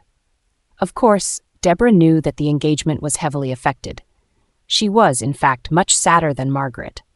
However, when she heard Margaret's complaint, she could only keep a rein on her dissatisfaction and explain, Stephen had no choice. He was under the scrutiny of the public, so he had to lead by example. Lead by example and send his son-in-law to prison? Margaret sneered. What benefit will you get for sending Edric to the detention center? Deborah was exasperated, yet she continued to console Margaret in the gentlest voice. After a long struggle, Margaret finally ended the call. Deborah slumped back on the sofa, gasping for breath. Tumit! It is your son who caused the trouble, but I have to apologize. At this moment, Lily's crying rang out from upstairs. Upon hearing it, Deborah got up from the sofa and went upstairs. In the event that the engagement ceremony could not be held on time because of Edric's detainment, the angriest person was none other than Lily. No one would be happy when one's engagement was canceled because of a joyriding incident. Besides, the calls from several people who called themselves her best friends made her rage explode like a volcano. She let out her wrath by grabbing the scissors and cutting several pieces of her clothes. It was not until Deborah pushed the door open and yelled at her that she stopped her crazy behavior. Mom, why am I so unlucky? Why is God doing this to me? Lily, calm down, bellowed Deborah. How can I calm down? I've waited for him and loved him for so many years, but I could only watch him marry another woman. After enduring all these and ending up being pregnant with his child, God once again took him away from me. Now that he agreed to get engaged, he was caught in an accident at the very last minute. Why? What did I do wrong? Lily stared at Deborah with her bloodshot eyes. She had loved Edric wholeheartedly for many years, but he ignored her and had married Irene. In order to get Edric, she flattered Margaret and tried every means with Deborah to stop Irene from getting pregnant. Eventually, Lily successfully persuaded Margaret to get Edric's sperm so she could get pregnant with it. However, her ecstasy was short-lived. She started showing signs of miscarriage upon examination. The doctor said that she might lose her baby. Therefore, Deborah and Lily instead framed Irene, making her a ruthless woman who pushed Lily and caused her miscarriage. After Irene got divorced and left Edric penniless, Lily thought that Edric would be with her because of guilt. However, she waited for 3 years until she finally managed to convince Edric to get engaged with her. But there it was, another hindrance at the last moment. The severe punishment was ordered by Stephen. Yet, Lily and Deborah were the ones who had to clean up the aftermath. Margaret had called and scolded Deborah. Despite feeling miserable, the latter could only console Margaret with much patience. The more Deborah thought about it, the more irritated she became. It shouldn't be like this. How did it end up in this way? Can you change anything by complaining and crying in your room? Deborah stared at Lily. Such a useless thing. You only know to cry when something goes wrong. What's wrong with you? I'm angrier than you. Sensing Deborah's wrath, Lily shut her mouth at once. Deborah grumbled, Why would a simple car racing incident get so much attention? Have you ever thought about it? Wasn't Dad the one who sent Edric to the detention center? Asked Lily. Idiot. Do you think your father has a say in that? Deborah poked Lily's head. Think, with Edric's wealth and ability, how could he allow such bad news to propagate? Mom, what do you mean? Do you mean that Edric deliberately let the media report about it? Otherwise, would they even dare to report it without his approval? It is a piece of cake for Edric's public relations team to suppress such negative news. Why did he not cover it? Deborah scratched her chin, pacing back and forth in the room. Why did he do that? Lily was puzzled. He doesn't want to get engaged to you at all. Thus, he let the news spread and let Stephen order to punish him. Only in this way can he stay out of this matter and put the blame on us. A thought flashed across Deborah's mind. But the price is too high, isn't it? Lily couldn't believe it. The loss of billions of dollars, the damage to his reputation, and the detention. No person in his right mind would do that. He can do anything for Irene. Deborah sneered. The more he acts like this, The more I won't let them go. Didn't he try to plot against me? I'll make him pay back. Edric was released after 15 days of detention. When he left the detention center, he let out a long sigh. In addition to John, Lily and Margaret were also waiting outside. Seeing Edric, all of them came up to him hurriedly and excitedly. Margaret hugged him tightly, as if a decade had passed by. Edric remained silent. He took off his coat and threw it into the car. Sitting in the car, Margaret began her nagging. "Take a bath immediately when you get home. You'd better stay at home." Edric didn't say a word. His mind was fully occupied by Irene. What was she doing in the past 15 days when I was in the detention center? He wondered. Although this method of getting rid of the engagement had a bad effect, it was the best solution he could think of at the moment. In fact, he had this idea when he was surrounded by the police cars. At that time, he was reminded of the engagement ceremony with Lily, which was just around the corner. As this idea took shape in his mind, he immediately ordered John to carry out the necessary steps. He hoped that Irene would know about his painstaking efforts and that there would be no progress between her and Jordan. But could it be possible? Edric didn't stay at home as Margaret advised. After taking a shower, he left home in a hurry with an excuse that something had happened in the company. Margaret's face fell as she watched him leave. Lily, on the other hand, faked a smile, although inwardly she was seething. Jordan drove his ostentatious sports car all the way to Irene's house. Irene had been waiting for him. She revealed a sweet smile as soon as she saw Jordan. Jordan opened the car door and said, "Dear, please get in the car." Irene got in the car and grumbled, "What's happening? You look so impatient." "Secret," he laughed. "What's your plan? Why are you acting so mysteriously? What is going on?" Irene bombarded him with a series of questions. "You'll know it later." Edric's car stopped at the corner of Irene's house. Seeing Jordan and Irene leaving happily, he decided to tailgate them. Jordan and Irene passed through the downtown area before they headed towards the beach. When Irene recognized the familiar route, she couldn't help but ask, "Jordan, it isn't a cruise party again, is it?" "No." Jordan let out a chuckle. "What the hell are you going to do?" Jordan remained close-mouthed, giggling. Irene rubbed her forehead. She knew she wouldn't get an answer out of him if he had chosen not to reveal it. Soon the car stopped at the beach. Jordan and Irene got out of the car and strolled to the beach. The night breeze lifted Irene's silky hair. As the two of them ambled by the beach, there were sparkles flashing across the dark sky in front of them. Soon, the flashes gathered in one place before they began to grow larger and larger. Jordan held Irene's hand and continued to move forward. Soon, the sky was covered with the light of fireflies. Irene looked up in surprise. The fireflies illuminated the whole beach as well as her and Jordan's faces. She could clearly see the expression on Jordan's face. His gaze was so intense and affectionate. They looked into each other's eyes for a long time. All of a sudden, Jordan took out a ring box from his pocket and opened it. There in the box sat a huge, sparkling diamond ring. He took out the diamond ring from the box and knelt on one knee. "Irene, marry me." Irene was stunned. She looked at Jordan and was at a loss for words. He held the ring while looking at her. "I love you, Irene. I've always wanted to marry you. I might not be the best man on this planet, but for you, I am willing to become better to always protect and love you." His voice was dangerously magnetic. Both his eyes were twinkling with so much determination. They were the evidence of his love for her. Irene stared at him blankly and nodded after a while. Jordan took her hand and put the ring on her ring finger. "From now on, you are my only woman." Irene's eyes glistened. Her tears stung her eyes. After so many hurtful events, she didn't believe in love anymore. However, having said that, she was still greatly touched. Looking at her moist eyes, Jordan felt a pang of pain spreading across his heart. He reached out to cup Irene's face in his hands and gently kissed her lips. Irene did not resist him this time. She put her arms around his neck. In a place not far away from them, Edric stood there in a daze and watched this scene unfold in front of him. His hope had now shattered. The piano music that Jordan and Irene played was still ringing in his ears. Edric should have thought of it. She hated him so much. How could she return to him just because he entered the detention center? "Love you to death." It's all or nothing.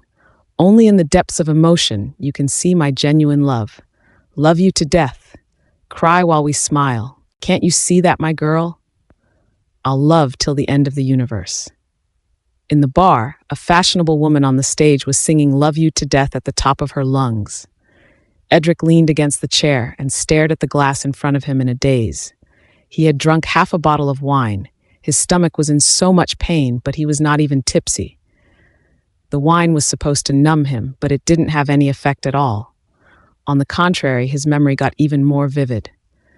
Everything that had happened between Irene and him played in his mind like a movie. He remembered every moment he spent with her, when she was happy and angry. His every emotion changed with hers. The memories tore and ate his heart up. The moment she accepted Jordan's ring, it meant that she was going to start a new family. However, Edric was still stuck in the same place, unable to break free from the cage she trapped him in. Edric's mouth quirked up into a smile. How ironic. It had been said that men got over breakups easier than women. However, he felt that it was the opposite for him and Irene. He was reminiscing about the past and hoping to reunite with Irene, but she had let go of the past and moved on. The more Edric thought about it, the more distressed he felt. He gulped down a few glasses of wine in an attempt to numb the pain he was going through at this moment. Rowan sat on the bed and was browsing through her Facebook with her phone. Suddenly, her phone rang. After picking it up, she heard a man from the other side of the phone say, "Is this Miss Wood? A person called Mr. Myers is drunk here. Can you come to pick him up?" "What is the address?" Rowan sprung up instantly. An hour later, Rowan had arrived at the bar. Edric was resting his head on the countertop. He was obviously on the verge of passing out. There were a few flirtatious women sitting next to him. They looked at Edric as if they couldn't wait to devour him whole. "Why did you drink so much? Don't you know you have gastritis?" Rowan raced to Edric at once. Edric raised his heavy eyelids and smiled at Rowan. "Irene." "No, I'm not her," Rowan hissed. "I knew you would come back." Edric reached out and held Rowan's hand. "You know how much I miss you. Irene, I miss you so much all these years. You are the only one in my heart." Rowan tried to pull her hand out of his grip, but she failed. Edric put her hand on his chest and continued, "Irene, feel my heart. It's here. It's been here all the time. It's always been only yours." "Edric Myers, you're drunk." Rowan's voice was getting louder. "I'm not. I'm speaking my true feelings for you." He pressed her hand against his chest. "Irene, don't be with Jordan. Please don't go to him. I'd rather die than seeing you with him." In Rowan's impression, Edric had always been a calm, collected man. At work, he was then a cold and overbearing president. To be honest, she always found him invincible. Never did she expect to see him being so helpless one day. It was all because of Irene. Irene was the only one who was able to put him in such a roller coaster. Looking at Edric, Rowan's heart missed a beat. It pained her to see him in such a helpless state. She had no idea how to comfort him. She helped him up and said, "Edric, let's go home." Edric looked at Rowan's face, which was so similar to Irene's, and allowed her to bring him out of the bar. He was intoxicated, and his legs wobbled. It took Rowan a lot of effort to get him into the car. After closing the door, Rowan started the car and left. She didn't send Edric home, but took him back to her condominium. After parking the car at the condominium, Rowan helped Edric into the elevator. Edric had drunk too much, so he couldn't stand still at all. He had been leaning on Rowan all the while. She used all her strength to hold his body, slowly waiting for the elevator to reach their destination. And soon, the elevator stopped. Rowan helped Edric out of the elevator and stumbled into her unit. Rowan brought Edric into the bedroom and settled him on the bed. Then, she turned around and made a cup of honey water for him. Then, she entered the bedroom with the honey water in her hands. At that moment, Edric was lying motionlessly on the bed with his eyes closed and eyebrows knitted. Rowan looked at his handsome face and sighed slightly. "Edric, sleep only after you drink up the honey water." As soon as she finished speaking, Edric opened his eyes. Rowan helped him up and put the cup near his mouth. Edric drank it all up in one breath and then held her hand tightly while looking at Rowan in a daze. After a while, he spat out, "Irene." Rowan felt a little sorrowful when he mistook her as Irene again. She finally understood why Edric helped her. It was not because she was beautiful or talented, but because she looked like Irene.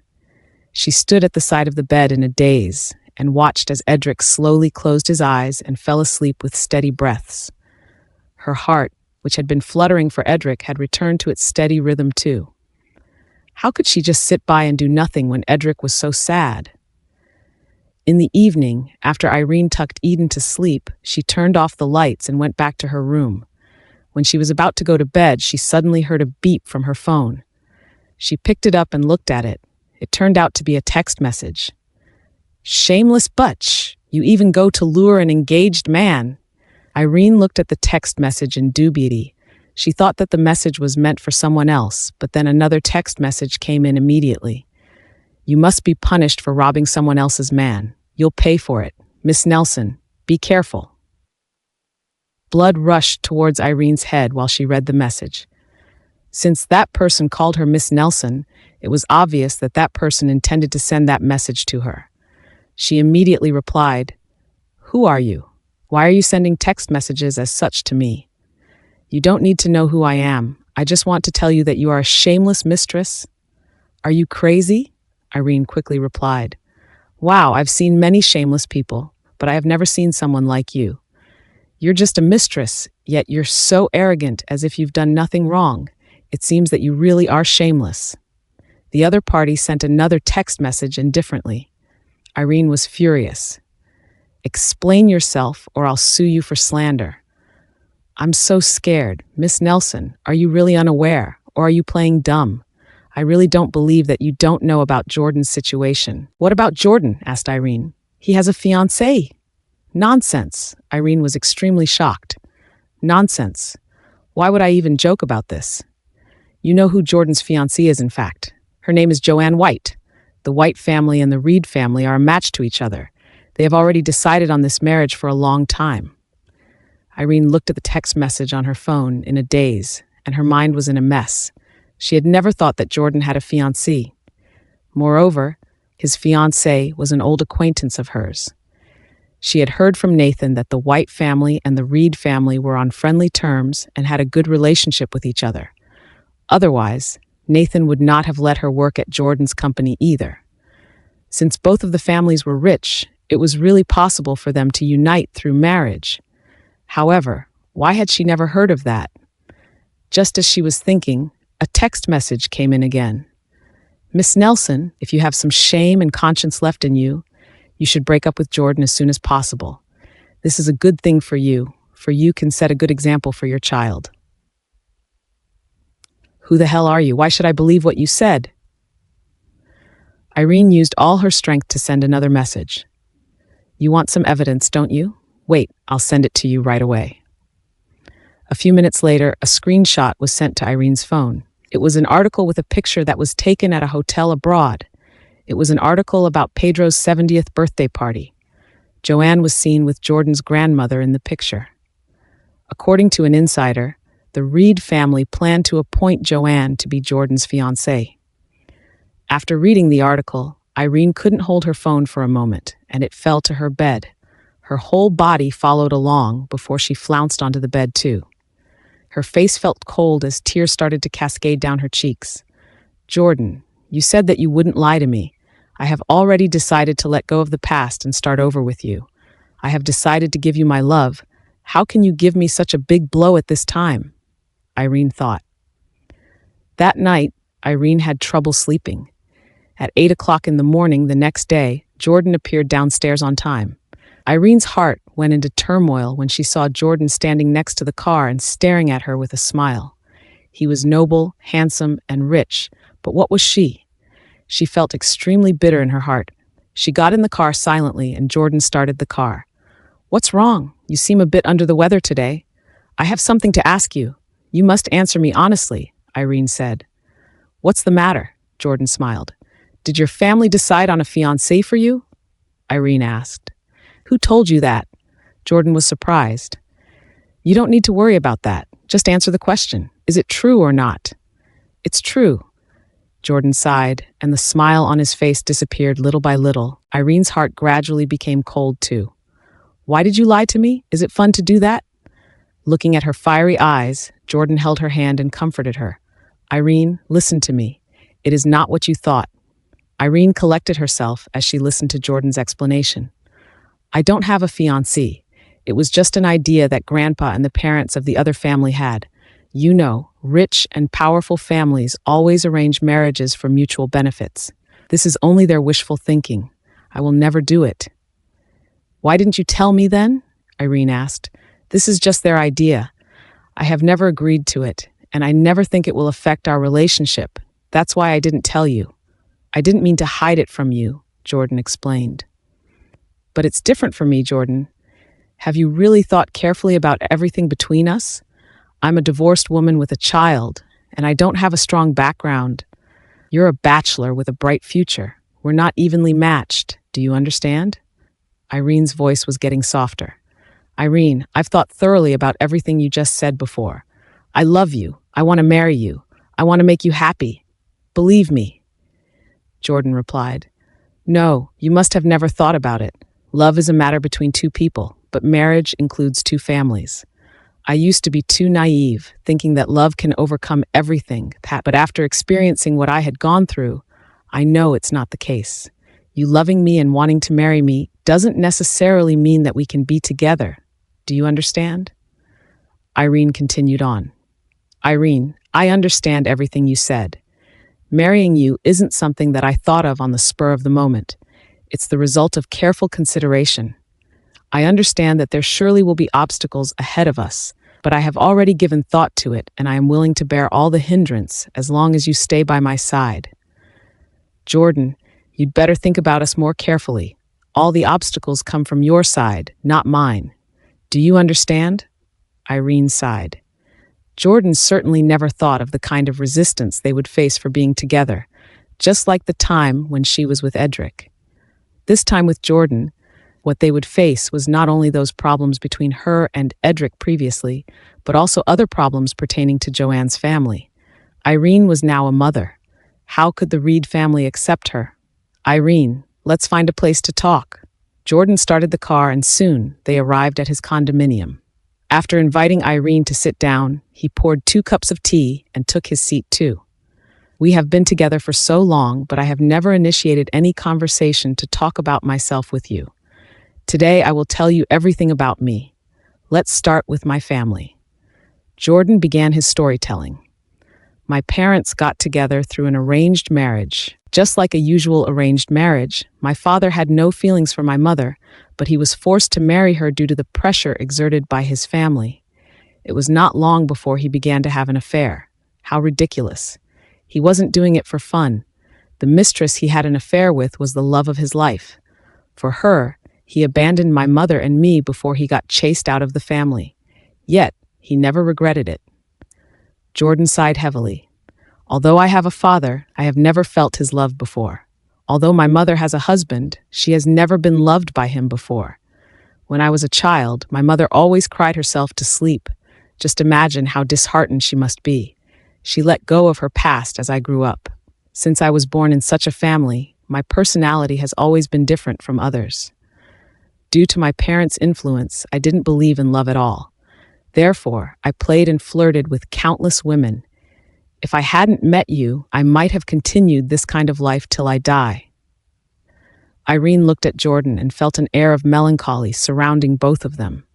She lost her mother when she was a teenager, and her father disappeared from her life not long after. She always thought that she was the most pitiful one. However, compared to Jordan, she felt that she was quite lucky. She at least had a happy childhood, but Jordan had never experienced love from his father ever since he was born. It was no wonder that he became such a womanizer. If I hadn't met you, I would have married a woman from another family when I finally became tired of drinking and playing outside. I wouldn't have cared about that woman's beauty or whether she loves me or not. It would be a mere fulfillment of responsibility as a member of the Reed family. However, after I met you, I realized that I couldn't live like this anymore, for I could live a happier and more comfortable life. Jordan continued.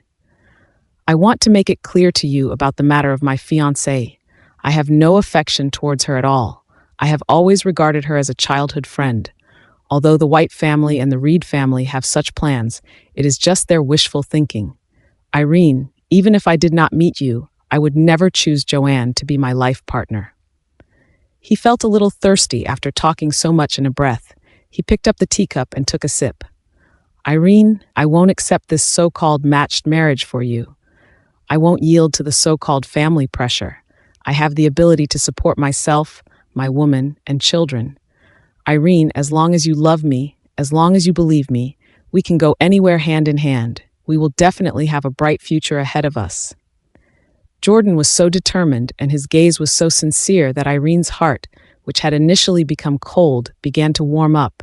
She reached out to hold his hand and said, "Jordan, I believe in you." A bright grin appeared on Jordan's face instantly. He stared at Irene for a long time. Suddenly, he pulled her into his arms and held her tightly. "Irene, I just need your word. Whenever you're ready, I will marry you right there and then." Irene laid in his arms, her heart filled with happiness. Over the years, she had been wandering around together with Eden. Only God knew how much she had suffered all this while. It was not because she was particularly strong, but because she couldn't find a reliable person to be her anchor. She was always wondering when she could finally live a stable life, when she could give Eden a father who truly loved him. Right then, she finally found Jordan, who was willing to hold her tightly. She couldn't find a reason to run away and give up on him. Rowan thought that if she told Irene that Jordan had a fiancé, Irene's self-esteem would cause her to soon break up with Jordan. Yet little did she know that the situation would unfold in such a different way from what she had envisioned. Not only did Irene and Jordan not break up, but they got closer than before. Edric had become more dejected when he noticed Irene and Jordan were getting more intimate with every passing day. He could no longer find the light at the end of this tunnel. Rowan didn't know what went wrong, as it was the idea she came up after a few days of careful thought. Since Irene refused to leave Jordan, Rowan could only report the matter to Joanne for her to separate the lovebirds. While thinking that, Rowan immediately began to search for Joanne's contact details. Soon, she found Joanne's Facebook account. Rowan immediately left a message to Joanne, stating that Jordan had a new lover. Her message also detailed Jordan and Irene's joint performance on the cruise, and even how Jordan proposed to Irene with a ring. Not long after she sent the message, Joanne replied to Rowan, "Are you sure about that?" Knowing that Joanne might not believe it, Rowan immediately sent her a picture of Jordan and Irene attending the banquet. Joanne's instinct told her that it was just someone playing a prank. Never did she expect to see the photo. In the photo, Jordan looked like the happiest man on earth. Irene's beauty, on the other hand, was ethereal. Joanne was fuming with rage at seeing that photo. She and Irene were old acquaintances. Whenever her brother, Nathan, was trying to chase after Irene, she would often come up with ideas to tease the two of them. However, she couldn't tolerate the fact that Irene had seduced Jordan, whom she had taken a fancy to. Joanne narrowed her eyes. It seemed that she had to teach Irene a lesson. How dared a divorcee with a child seduce her man? Where on earth did Irene's confidence come from? Joanne couldn't wait to go to San Fatio to put Irene into her right place. However, she knew that she was in an awkward position right then. The Reed family and the White family were the ones proposed the idea of marriage. Jordan had no interest in her. If she rashly went to trouble Irene, her action would only backfire. After thinking for a while, Joanne finally came up with an idea. Since Pedro liked her, she could ask him for help. Without hesitation, Joanne immediately called Pedro and told him on the phone that Jordan was having an affair with a divorced woman who had a child. In fact, Pedro had heard about it previously, but he never took it to heart. He merely thought that Irene was just another plaything of Jordan, and that Jordan would grow bored of her sooner or later. Now that he heard Joanne bringing it up, he realized at that moment that something was amiss. Jordan was the type of man who did not stay interested in anything for too long. It was obviously strange for Irene to be able to stay with him for such a long time. Pedro immediately instructed Joanne, as Jordan's fiancée, to talk to Irene so the latter would back off. How arrogant of her to date Jordan. With Pedro's support, Joanne finally had someone to fall back on. She immediately booked a flight to San Fatillo. Irene was very surprised when she received a call from Joanne.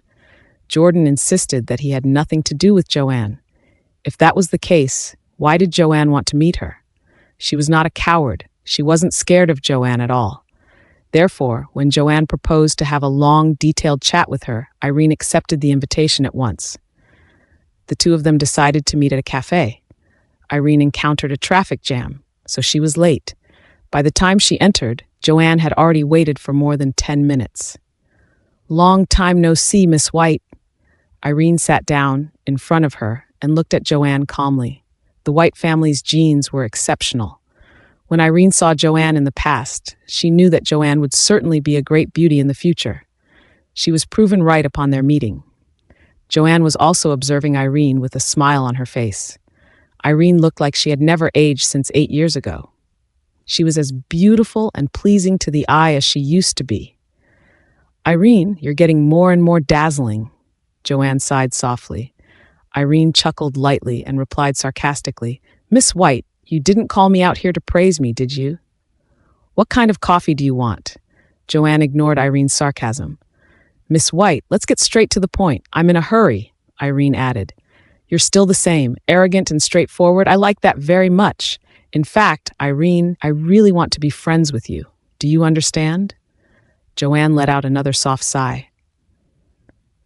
Irene did not answer to Joanne. She merely looked at the latter quietly. Seeing Irene's indifferent expression, Joanna decided to cut to the chase. "You know about Jordan and I, don't you?" "What's your relationship with him?" Irene asked.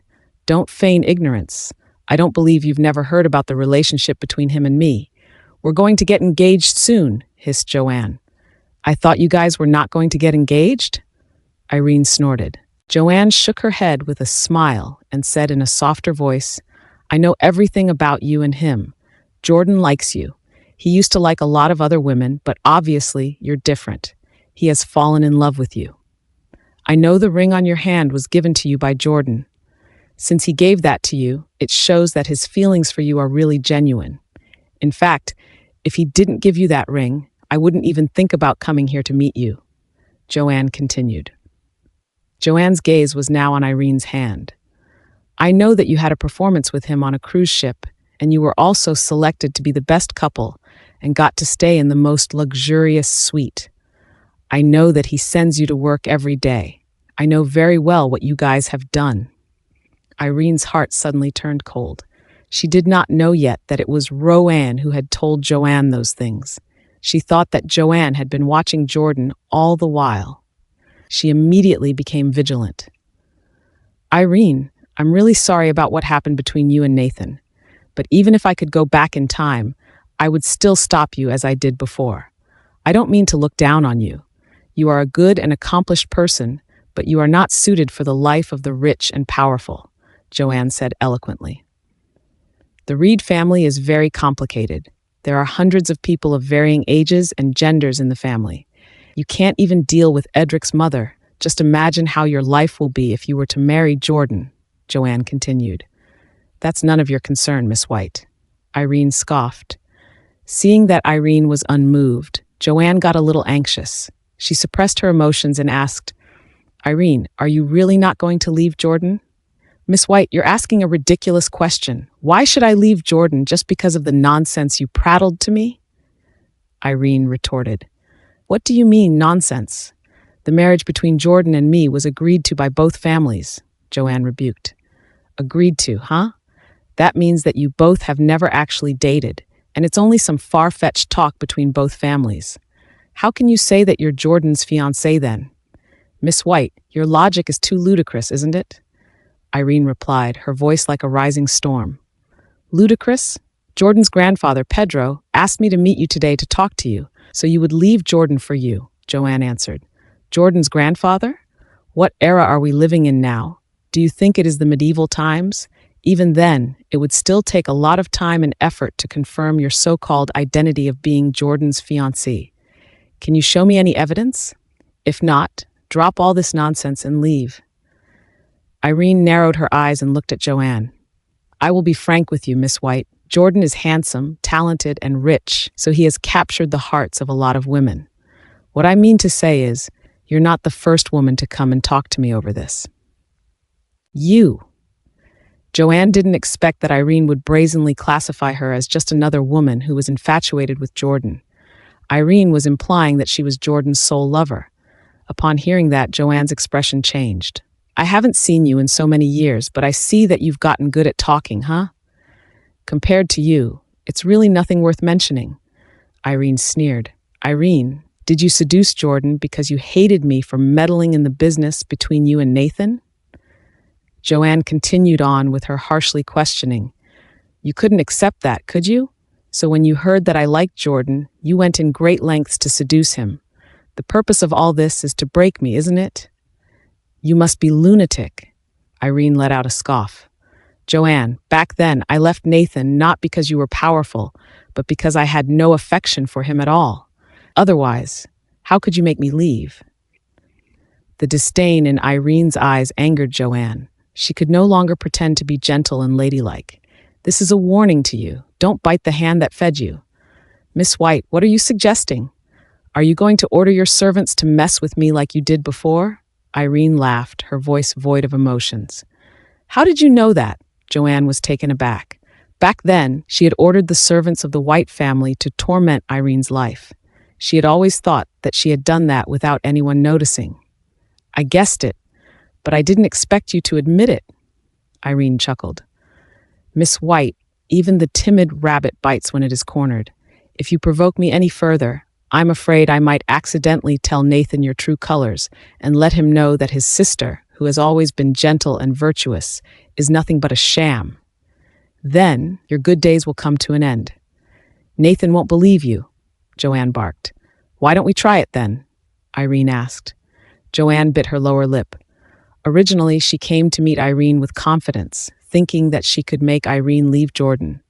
However, she did not expect that Irene was no longer the same person she was in the past. The person who was driven into a corner was her instead. Irene looked at Joanne scornfully and stood up. I have matters to attend to, so I'll be leaving. Miss White, take your time and ponder about it. Irene had already disappeared from the cafe when Joanne's phone rang. She answered it, saying, Mr. Pedro. Pedro's voice rang out over the line. How is it? Is it settled? Things are a little tricky, Joanne told him truthfully. Just come back if it's too much to handle. Let me deal with it, Pedro replied. Don't worry, I will find a way to solve it. Before she left, she had already promised Pedro that she would succeed, so she felt that it wouldn't be right to return empty-handed. I know you are one capable woman, but you and Jordan still need to live together peacefully in the future. You can't be separated from him because of this woman. You'd better let me deal with it so you don't get your hands dirty. After saying that, Pedro hung up. He picked up the document in front of him, which had just been sent by Ivan. Pedro's eyes were fixed on the photo in the document. The woman in the photo and Irene looked at least 70% similar. Pedro couldn't help but frown. How could there be such a coincidence? After Irene went out of the cafe, she received a call from Jordan. He asked, Where are you? I went to see Kinsey, she lied. Why didn't you call me and say that? I came all the way here for nothing, Jordan complained. Sorry, I left in a hurry, so I forgot, she apologized. Jordan decided to let it pass. I'm going back to the company. See you later. After hanging up, Irene got on the taxi. It was rush hour, so there were a lot of cars on the road. Needless to say, she was caught in a traffic jam.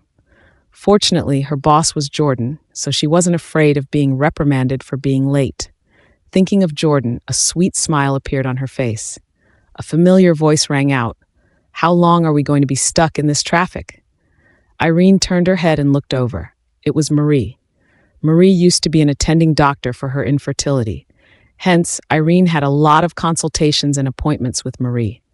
As she so often appeared in Marie's office, those who went to see Marie thought that she was Marie's daughter. Some of them even remarked that both of them looked alike. Irene felt uncanny about the fact that she and Marie looked alike too. She and Marie didn't know each other and didn't have any blood relationship. However, they did look similar to each other. To be exact, she saw her mother in Marie. Due to that reason, Irene naturally felt close to Marie. She firmly believed in Marie's words and had never switched to another doctor. Didn't Marie work in Augsburg City? Why was she here in San Fetilo? Marie did not notice Irene. She was grumbling to the man beside her. When Irene looked closely at that man beside her, she was positively shocked. Wasn't that Jordan's father, Malcolm? Why would Malcolm be out with Marie? Was Marie the woman who made Malcolm abandon Jordan and his mother? It was true that there was such a possibility. Marie still looked charming, even though she was at least in her 40s. Evidently, she must have been a great beauty when she was younger. Every man would probably fall over her bewitching charm. Irene's affection towards Marie vanished at that moment. She hated mistresses. All of them were despicable. After returning to the company, Irene saw Jordan talking to David. When they saw her coming in, they stopped talking. David got up and left. Jordan grumbled at her. "If you weren't here in a few minutes, I was planning to go and look for you." "I was caught in a traffic jam," Irene said with a smile. "Come here, I have something to tell you." Jordan waved his hand. "Joanne has come to San Fetio. She came yesterday. I'm guessing that she's here for you. If she contacts you, you must remember to tell me." "It's too late. She's already contacted me," Irene replied. "Didn't you say that you went to see Kinsey? How dare you lie to me?" Jordan raised his eyebrows, about to lose his temper. "I was scared that you might worry about me." Irene reached out and held Jordan's hand. Her initiative extinguished Jordan's anger. He then turned his hand around to hold Irene's hand much more tightly. "What did she say to you? Do you really want to hear it?" Irene raised her eyebrows and looked at Jordan with a faint smile. "She told me about the love story between you two. She wanted me, the mistress, to quit the game." "Irene, let me get this straight. We weren't anything like what she had told you. Please firmly believe in that standpoint." Jordan got a little anxious. "If I believed her words, would I be standing in front of you and talking to you right now?" Irene glared at him. Jordan chuckled after pondering about it, but he couldn't help reminding her, "Don't believe what others say. Believe no one. Everyone will lie to you except me. Do you understand?" Irene nodded. "I understand. I'm waiting for you to give me a happy life you promised." Recalling that she had seen Marie on the way here, she couldn't help but ask, "Jordan, do you know Marie Walker?" "I don't," Jordan replied, but in a flash he scoffed. "But I've heard that she was the woman who asked my father to abandon my mother and me." "It's really her?" Irene was stunned. Rowan thought that Irene would leave Jordan's side once Joanne took action, but things didn't go according to plan. Irene and Jordan were still as close as ever. Meanwhile, Joanne had chosen to leave San Fetio. It seemed that her meeting with Irene that time resulted in nothing. Rowan's head started to ache again. She had done everything she could for Edric. What should she do then? Edric had also learned about Joanne's visit to San Fetio. When he heard that Joanne left immediately after meeting Irene, he was very shocked. When he knew that Joanne had come to San Fetilo, he was worried about Irene. After all, Irene had been humiliated by Joanne many times over Nathan. He thought that Irene would take Joanne's punches as she was in the past, but in the end, it was Joanne who left in embarrassment and disgrace. It was obvious that Irene didn't let Joanne get what she wanted. Edric was very surprised. How could Irene have changed so much? Thinking back at that time, in order to separate Nathan from Irene, Brittany had taken it upon herself and confronted Irene. Irene gave in almost immediately. So why was Irene so unyielding this time? Plus, Irene hated playboys the most, right? So why did she fall in love with a playboy like Jordan? Why? Edric frowned. His heart was boiling. He understood that Jordan's place in Irene's heart was unshakable at this moment, to say the least. Edric felt a sharp pain in his chest. He was not only in pain, but also very disappointed. Could it be that he could only watch and do nothing as Irene married Jordan and stayed with the latter? As Edric was still in turmoil over that matter, John came in. "Mr. Pedro has just reached San Fetio." Pedro actually showed up in person. That made Edric feel both fortunate and worried. The fortunate part was that Pedro finally couldn't sit still anymore. What Edric was worried about was that he didn't know how Pedro would handle Irene. After all, Pedro was a very sly person. Irene had strong self-esteem and a straightforward personality. How could she be a match for Pedro? Pedro didn't inform Jordan about his arrival in San Fatillo. He laid low and stayed at an ordinary hotel. He then called Irene that night. Pedro's voice sounded exceedingly kind as he spoke. "I'm Jordan's grandfather. I want to meet you, Miss Nelson. When would you be available?" Irene was stupefied to receive a call from him. Joanne had just left the previous day, and there it came another person, Pedro. Such a strong reaction from the Reed family was indeed extraordinary. She replied, "Anytime." "Since that's the case, let's meet now," Pedro said. Irene went to the tea house where Pedro was. There were 2 bodyguards standing at the door. When they saw Irene, they politely pushed the door open. "Miss Nelson, please." Irene entered the room. She saw Pedro sitting on the sofa. He looked somewhat in his 60s, but Irene knew that he was actually over 70. Pedro's facial features were very similar to Jordan's, but he didn't look as approachable as Jordan. Instead, he gave people a sense of alienation.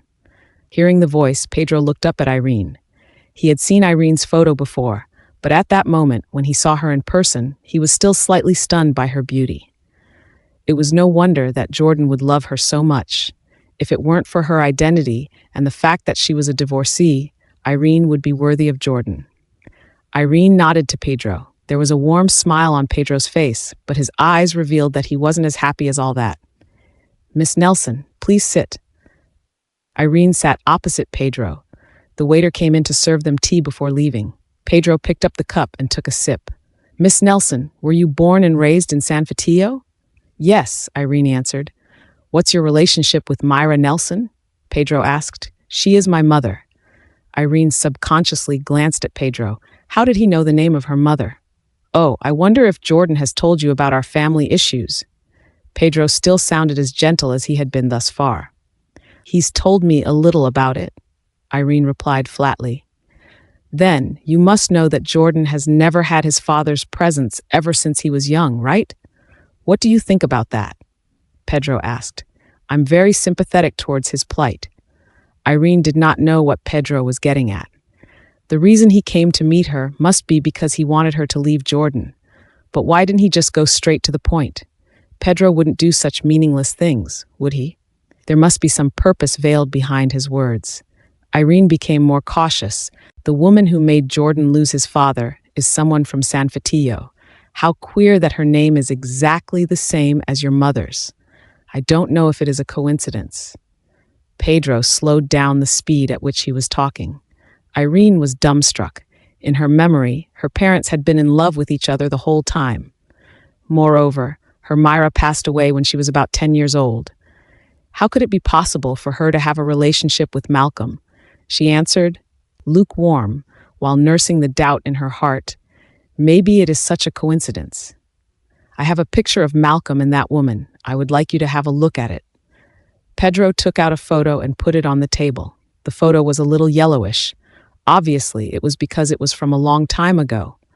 Irene picked up the photo and took a look at it. Her face suddenly changed. How is it possible? In the photo, the handsome man was a literal copy of Jordan, and she recognized the woman in the man's arms at a glance. Seeing her face changing greatly, Pedro added unhurriedly, "Miss Nelson, do you know this woman?" "Is this a mistake?" Irene was rattled. She remembered what Jordan had said. The woman who snatched Malcolm away from Jordan's family was a married woman. However, how could it be possible that Myra had an affair with Malcolm? And the photo in her hand was very clear. It was indeed Myra in the photo. No, impossible. It must be a mistake. In her memory, her parents loved each other a lot. How could Myra have an affair with another man? Irene couldn't and refused to believe it. This is all the truth. Malcolm left Jordan's mother and Jordan because of your mother. When he left, Jordan was still a young boy. No matter what method I used, he would not come back. Later, your mother died in a car accident, yet he still refused to return to our family. Pedro sighed deeply. It must be a mistake. It's impossible for my mom to have an affair with another man. It must be a mistake. Irene muttered to herself. Suddenly, she remembered that she saw Malcolm and Marie together earlier in the day. The woman Malcolm liked wasn't my mother, but a woman who looks like her. Her name is Marie. She is a doctor. I saw her with Malcolm. Can't you even tell who your mother is? That Marie woman you mentioned, she is indeed Malcolm's lover. But do you know why? It's solely because she looks like your mother. Irene couldn't grasp it. She couldn't understand what was going. However, the photo was undeniable proof. The woman in the picture was indeed Myra. She and Malcolm were hugging each other intimately. Irene closed her eyes in pain. The person who Jordan hated the most was actually her mother. How could that be? Miss Nelson, now you know why I object to your relationship with Jordan. It is not because you are a single mother or a divorcee, but because you are the daughter of someone Jordan hates the most. Because of your mother, Jordan has lost his father since he was a child. If he knows that you are the daughter of the woman who snatches his father away, what will he think? Pedro's voice was like a strained foghorn, slow but powerful. Every word of his was devastating. Think it over. If you can be with Jordan without feeling guilty, I won't object to your relationship. But you can't hide the truth. Otherwise, when Jordan learns it. Irene tried her best to keep herself calm, but tears still welled up her eyes. It was such a huge blow to her. She didn't want to cry in front of outsiders, hence she stood up and bid goodbye to Pedro. Looking at her straightened back, Pedro's heart couldn't help aching for her. Jordan, I have always been afraid of liking you.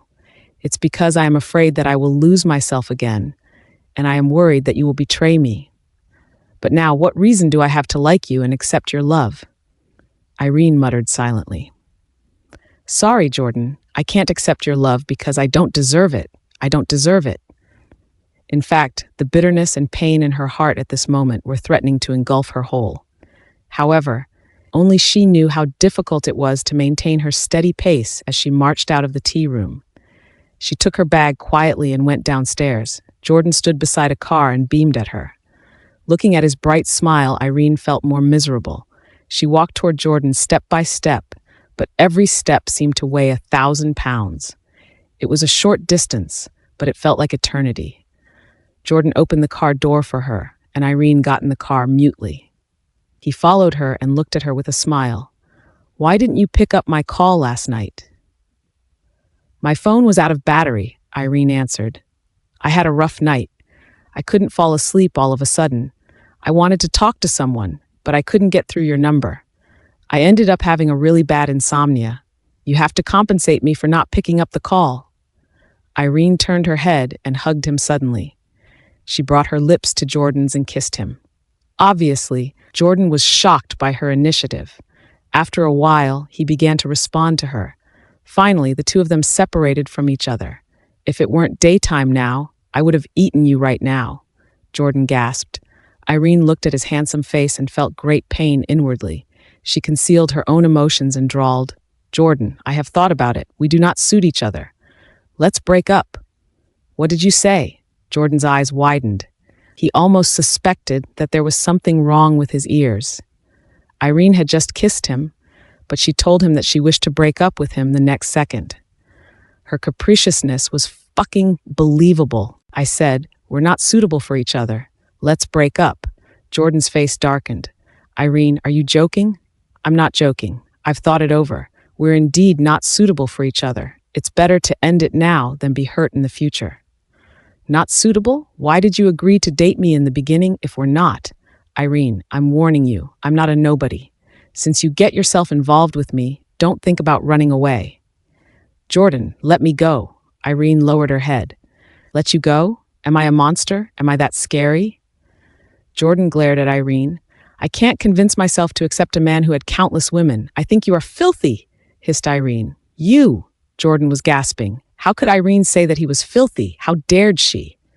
Jordan raised his fist. For a second, Irene thought that he would punch her. She closed her eyes subconsciously, only to hear a bang. When she opened her eyes, she realized Jordan had hit the window with his fist. His hand was cut open and was bleeding. It pained Irene to see him being in such a state. She reached out her hand by instinct. Jordan's eyes lit up at once, thinking that things were going to change for the better. But the next second, Irene suddenly changed her action. She quickly opened the bag in her hand and took out a letter. This is my resignation letter. I hope you can approve my request. Irene tried her best to sound as cold and calm as possible. Only God knew how painful her heart was when she said those words. She knew very well how good Jordan had treated her. He had given her strength when she was in her most challenging and helpless state, but she was not destined to be with him. Irene, is someone threatening you? Jordan grabbed her shoulders, and the blood on his hand dripped on Irene's clothes. Did Joanne threaten you again? No, no one threatened me. I just feel that we are not suitable for each other. I can't get past that thought. For me, men are like toothbrushes, and they can't be shared. I can't accept the fact that you used to be with so many women. Jordan's expression changed. He was hurt. She found him filthy. He knew well how many ridiculous things he had done in the past. Irene was not wrong. He let go of Irene's shoulder dejectedly. She then put the resignation letter in front of him. Mr. Reed, I hope you can approve my resignation as soon as possible. I believe you will not be as childish as before and threaten me with another contract, right? Jordan was so furious that veins started popping on his forehead. He stared at Irene with bloodshot eyes. Yet Irene did not budge. She mustered up the courage to look into his eyes. Looking at the indifference in her eyes, Jordan was finally defeated. Get out of the car, he barked ruthlessly. Irene opened the car door, but before she could steady her stance, he sped away. Looking at his car disappearing from her sight, she burst into tears. Jordan, I'm sorry. It's me who doesn't deserve you. It's my fault. I'm sorry. The afternoon sun was scorching. Joanne was resting under a giant umbrella in the garden with her eyes closed. She was on cloud 9. A while ago, she had gone to the Reed family to visit Pedro, who had just returned from San Fatillo. Pedro had told her that Irene would certainly leave Jordan. Pedro was indeed admirable. What did he have up his sleeve to make Irene back off? Joanne could not help thinking of Irene's uncompromising attitude towards her previously. Irene, you lose again. Pedro was sitting contentedly in the garden as he took a sip of his tea. Ivan came in a hurry and shouted from a distance, Master Pedro, Mr. Jordan is back. Pedro did not react until Ivan walked up to him and repeated himself. Pedro finally asked, Is Jordan back? Yes, it's Mr. Jordan, answered Ivan. Why is he back at this time? Is it because of Irene? Pedro was in a daze, and soon he saw Jordan striding towards his direction. Well played, Grandpa. Jordan walked to Pedro and sat down next to him. He then poured himself a cup of tea. Pedro remained silent, and he had guessed the reason why Jordan came back. It must be because of Irene. To be frank, Pedro felt a little guilty for Irene. After all, Irene was utterly different from what he had imagined. If she were not Myra's daughter, he would let her and Jordan date. Unfortunately, the truth was not so, and he would not agree to their relationship no matter what. Grandpa, do you have anything to say to me? Jordan stared at Pedro with his pair of coal-black eyes. Even Pedro, who had been in the business for many years, was a little intimidated by Jordan. He faked a cough and asked, Jordan, what's the purpose of your return? Your acting skills have improved, Jordan mocked. Pedro's face darkened. You brat, watch your tongue. I'm your grandfather. So you do know that you are my grandfather, huh? Since you are my grandfather, how could you do that to me? Jordan, things are not as it seems. You really can't be with Irene. I'm afraid that you will regret it in the future. Thus, I persuaded Irene to leave you. Pedro sighed. Regret? How do you know that I will regret it? How can you predict my future when I don't even know about it? Are you a prophet? Jordan. Pedro's face was livid. I did it for your own good. For my own good? I don't need it. Grandpa, I've never liked a woman this much before. Do you know how I feel now? I feel like I'm being burnt alive. I'm in agony, Jordan bellowed. Looking at Jordan's expression, Pedro turned his head away silently, his emotions unreadable. Grandpa, I beg you, let me be with Irene. As long as you agree to it, I'll do anything you want me to do. Jordan's frantic statement spoke of the amount of love he had for Irene. Pedro wondered, what is the charm of Irene and Myra? Malcolm abandoned Jordan and his wife for Myra, and now Jordan too was willing to do anything for Irene. Pedro was angered, and he took a sip of tea and remarked, Jordan, never did I threaten and humiliate Miss Nelson. She willingly suggested leaving you. If you don't believe me, you can check with her. Willingly? How is that possible? Jordan refused to believe it. Grandpa, tell me honestly, what did you do to make Irene leave me so resolutely? It's simple. I told Irene that she's a divorced woman with a child. She's not a match for you, and I don't like her. That's all. Impossible. Jordan did not believe it. That's the truth. Irene retreated because she felt that she didn't deserve you, which proved that she didn't love you much. Pedro would never tell Jordan about Myra. Seeing that Pedro wasn't going to tell the truth, Jordan sneered. All right, I won't press on since you don't want to spit out the truth, but there's one thing I want to tell you. What is it? I won't listen to you anymore. Jordan raised the corners of his mouth sarcastically and looked at Pedro. Grandpa, from now on, I won't listen to any words from you. You want me to marry Joanne from the White family, right? You'd better give up. What's wrong with Joanne? Why don't you fancy her? Asked Pedro. Why should I take a fancy to her? Jordan scoffed. I won't get married or live as you wish without Irene. Just wait and see. A good show is about to unfold. Bastard! Pedro was furious. Are you threatening me? I'm not buying this. I'm not. I'm telling you the truth, Jordan drawled, making sure Pedro could hear each word of his clearly. Without Irene, I'll return to my previous messy life. Remember this. You are the one who ruins me and my happiness. With that, Jordan got up and left. Looking at his back, Pedro's eyes darkened. Jordan, why are you so ignorant? How can you be such a fool? It's never my intention to go against you, but you can't marry Irene, he thought to himself. After saying goodbye to Jordan, Irene never went to Jordan's company again. In order to cut off ties with Jordan, she handed over the valuable ring Jordan gave her to David and asked him to pass it to Jordan. On the other hand, Jordan had never appeared in her life again. Life went on, even though she was jobless. The first thing Irene needed to do was to find a new job. She began to look for one, and soon she found herself an administrative position. Although the salary was not as high as what Jordan had paid her, it was enough to cover her expenses. She was busy and productive at work. When she was free, she would think of Jordan, wondering how he was doing. He must hate an ungrateful woman like me to the core. That was good. With Jordan's character, if he hated her, he would not pester her anymore. But why was there so much reluctance and melancholy deep inside her? Mom, why didn't Jordan come to play with me? Eden couldn't help but ask, as he hadn't seen Jordan for a few days. Jordan will never come again, Irene replied. Why? Is he busy? Asked Eden. No. Irene did not know how to answer Eden. Mom, did Jordan abandon us? Irene was caught tongue-tied, sadness sparkling in her eyes. Eden noticed it and reached out to hug her. Mommy, don't be sad. I will not leave you. I will accompany you for the rest of my life. Oh, my dearest son. Tears glistened in Irene's eyes as she hugged Eden tightly. Before the breakup, Irene did not feel anything unusual with Jordan accompanying her every day. But now, without Jordan's company, she found that her life had become so dreary. Every time after dinner, she sat in the living room and checked her phone several times. Although she knew that there would be no phone calls or messages, she still looked forward to one. Thomas was playing games with Eden before he noticed Irene's actions. He sighed and said, Irene, it's still early. Shall we take Eden somewhere nearby? Sure.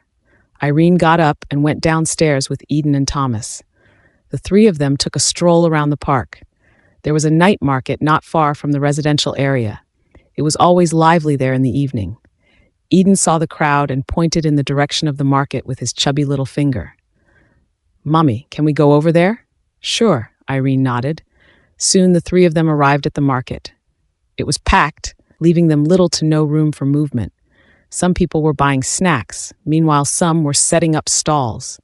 Eden caught the sight of a stall owner selling cartoon helium balloons. Mom, I want a Mickey Mouse balloon. His eyes were twinkling with excitement. I will buy it for you. Irene took his hand and walked over. It cost Irene $10. When Eden got the balloon, he was elated. He ambled among the crowd with a content smile. Irene's heart slightly ached when she saw the broad smile on his face. The three of them continued on before Irene's phone rang. It was Kinsey. Irene handed Eden to Thomas as she went to answer the phone. Eden was jumping along the street with the helium balloon in his hand. In front of them was a candy stall. Looking at the colorful candies, Thomas said with a smile, Do you want candies? I will buy some for you. Thomas went to buy the candies for Eden. Meanwhile, Eden stood aside and watched. Suddenly, a gust of wind blew across them. Before he could know it, the balloon in his hand was already blown away by the strong breeze. Eden ran after it immediately. After Thomas bought the candies, he turned around and saw Eden running through the road to chase after the balloon. Countless cars were passing by on the road. Eden was just a young boy, and the drivers wouldn't probably see him. Shocked, Thomas yelled, "Eden, watch out!" Irene was on the phone with Kinsey. When she heard Thomas's shout, she turned around. Seeing Eden running across the road, she was scared out of her wits. She ran after Eden instantly.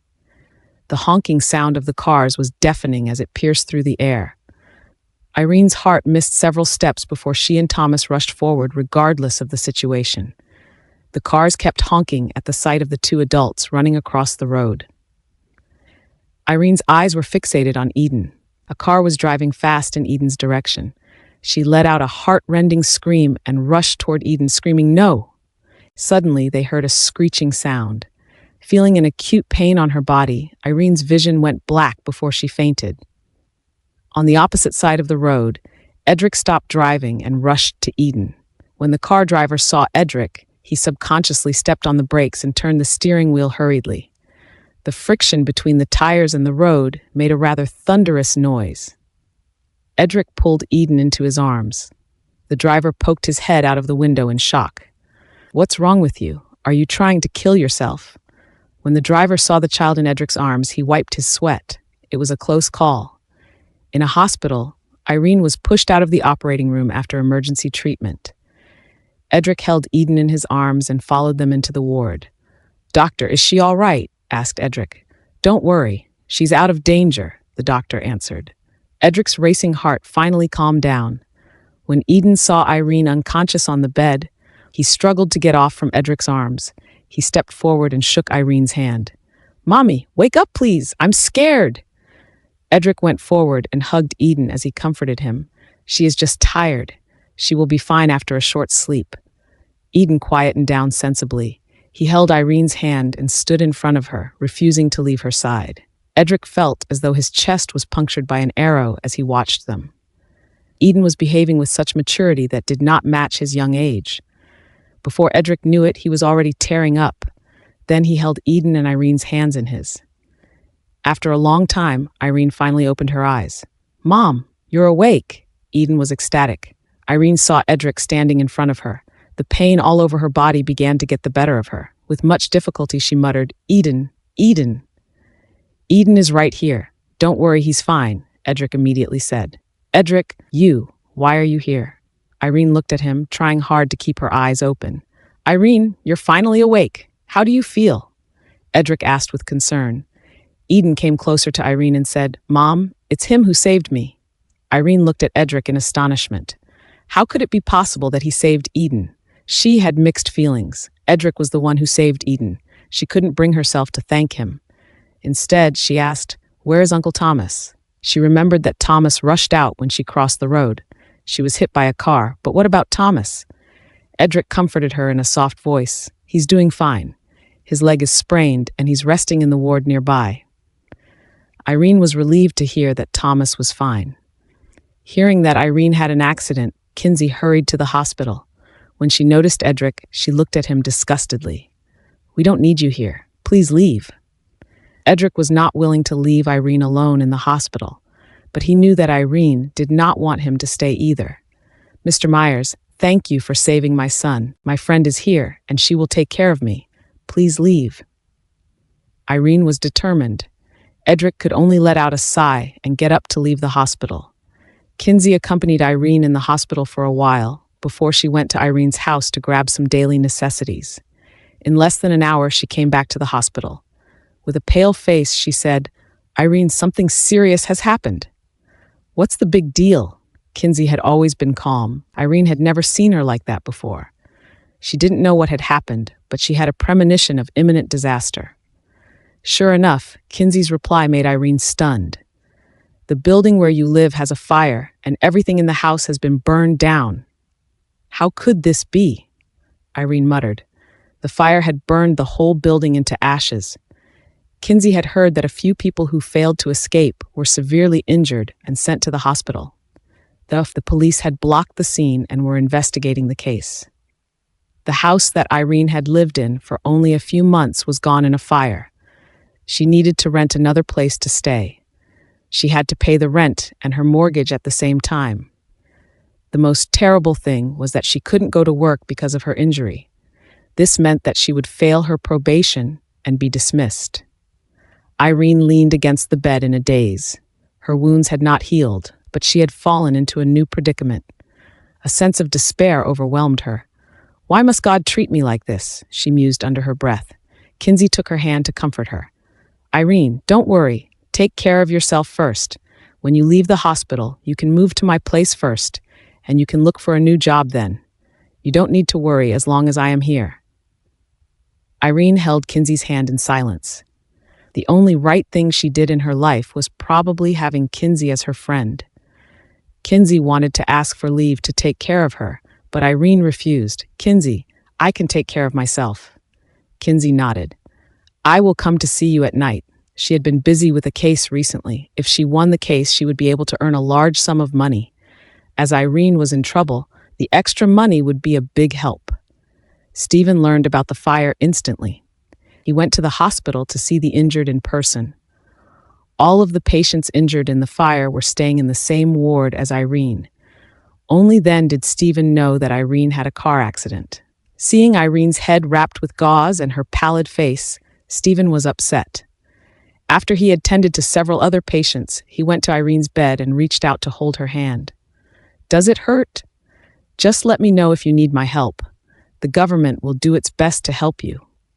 Stephen, a politician, went to the hospital to visit the wounded, and naturally, he had managed to attract a large number of reporters.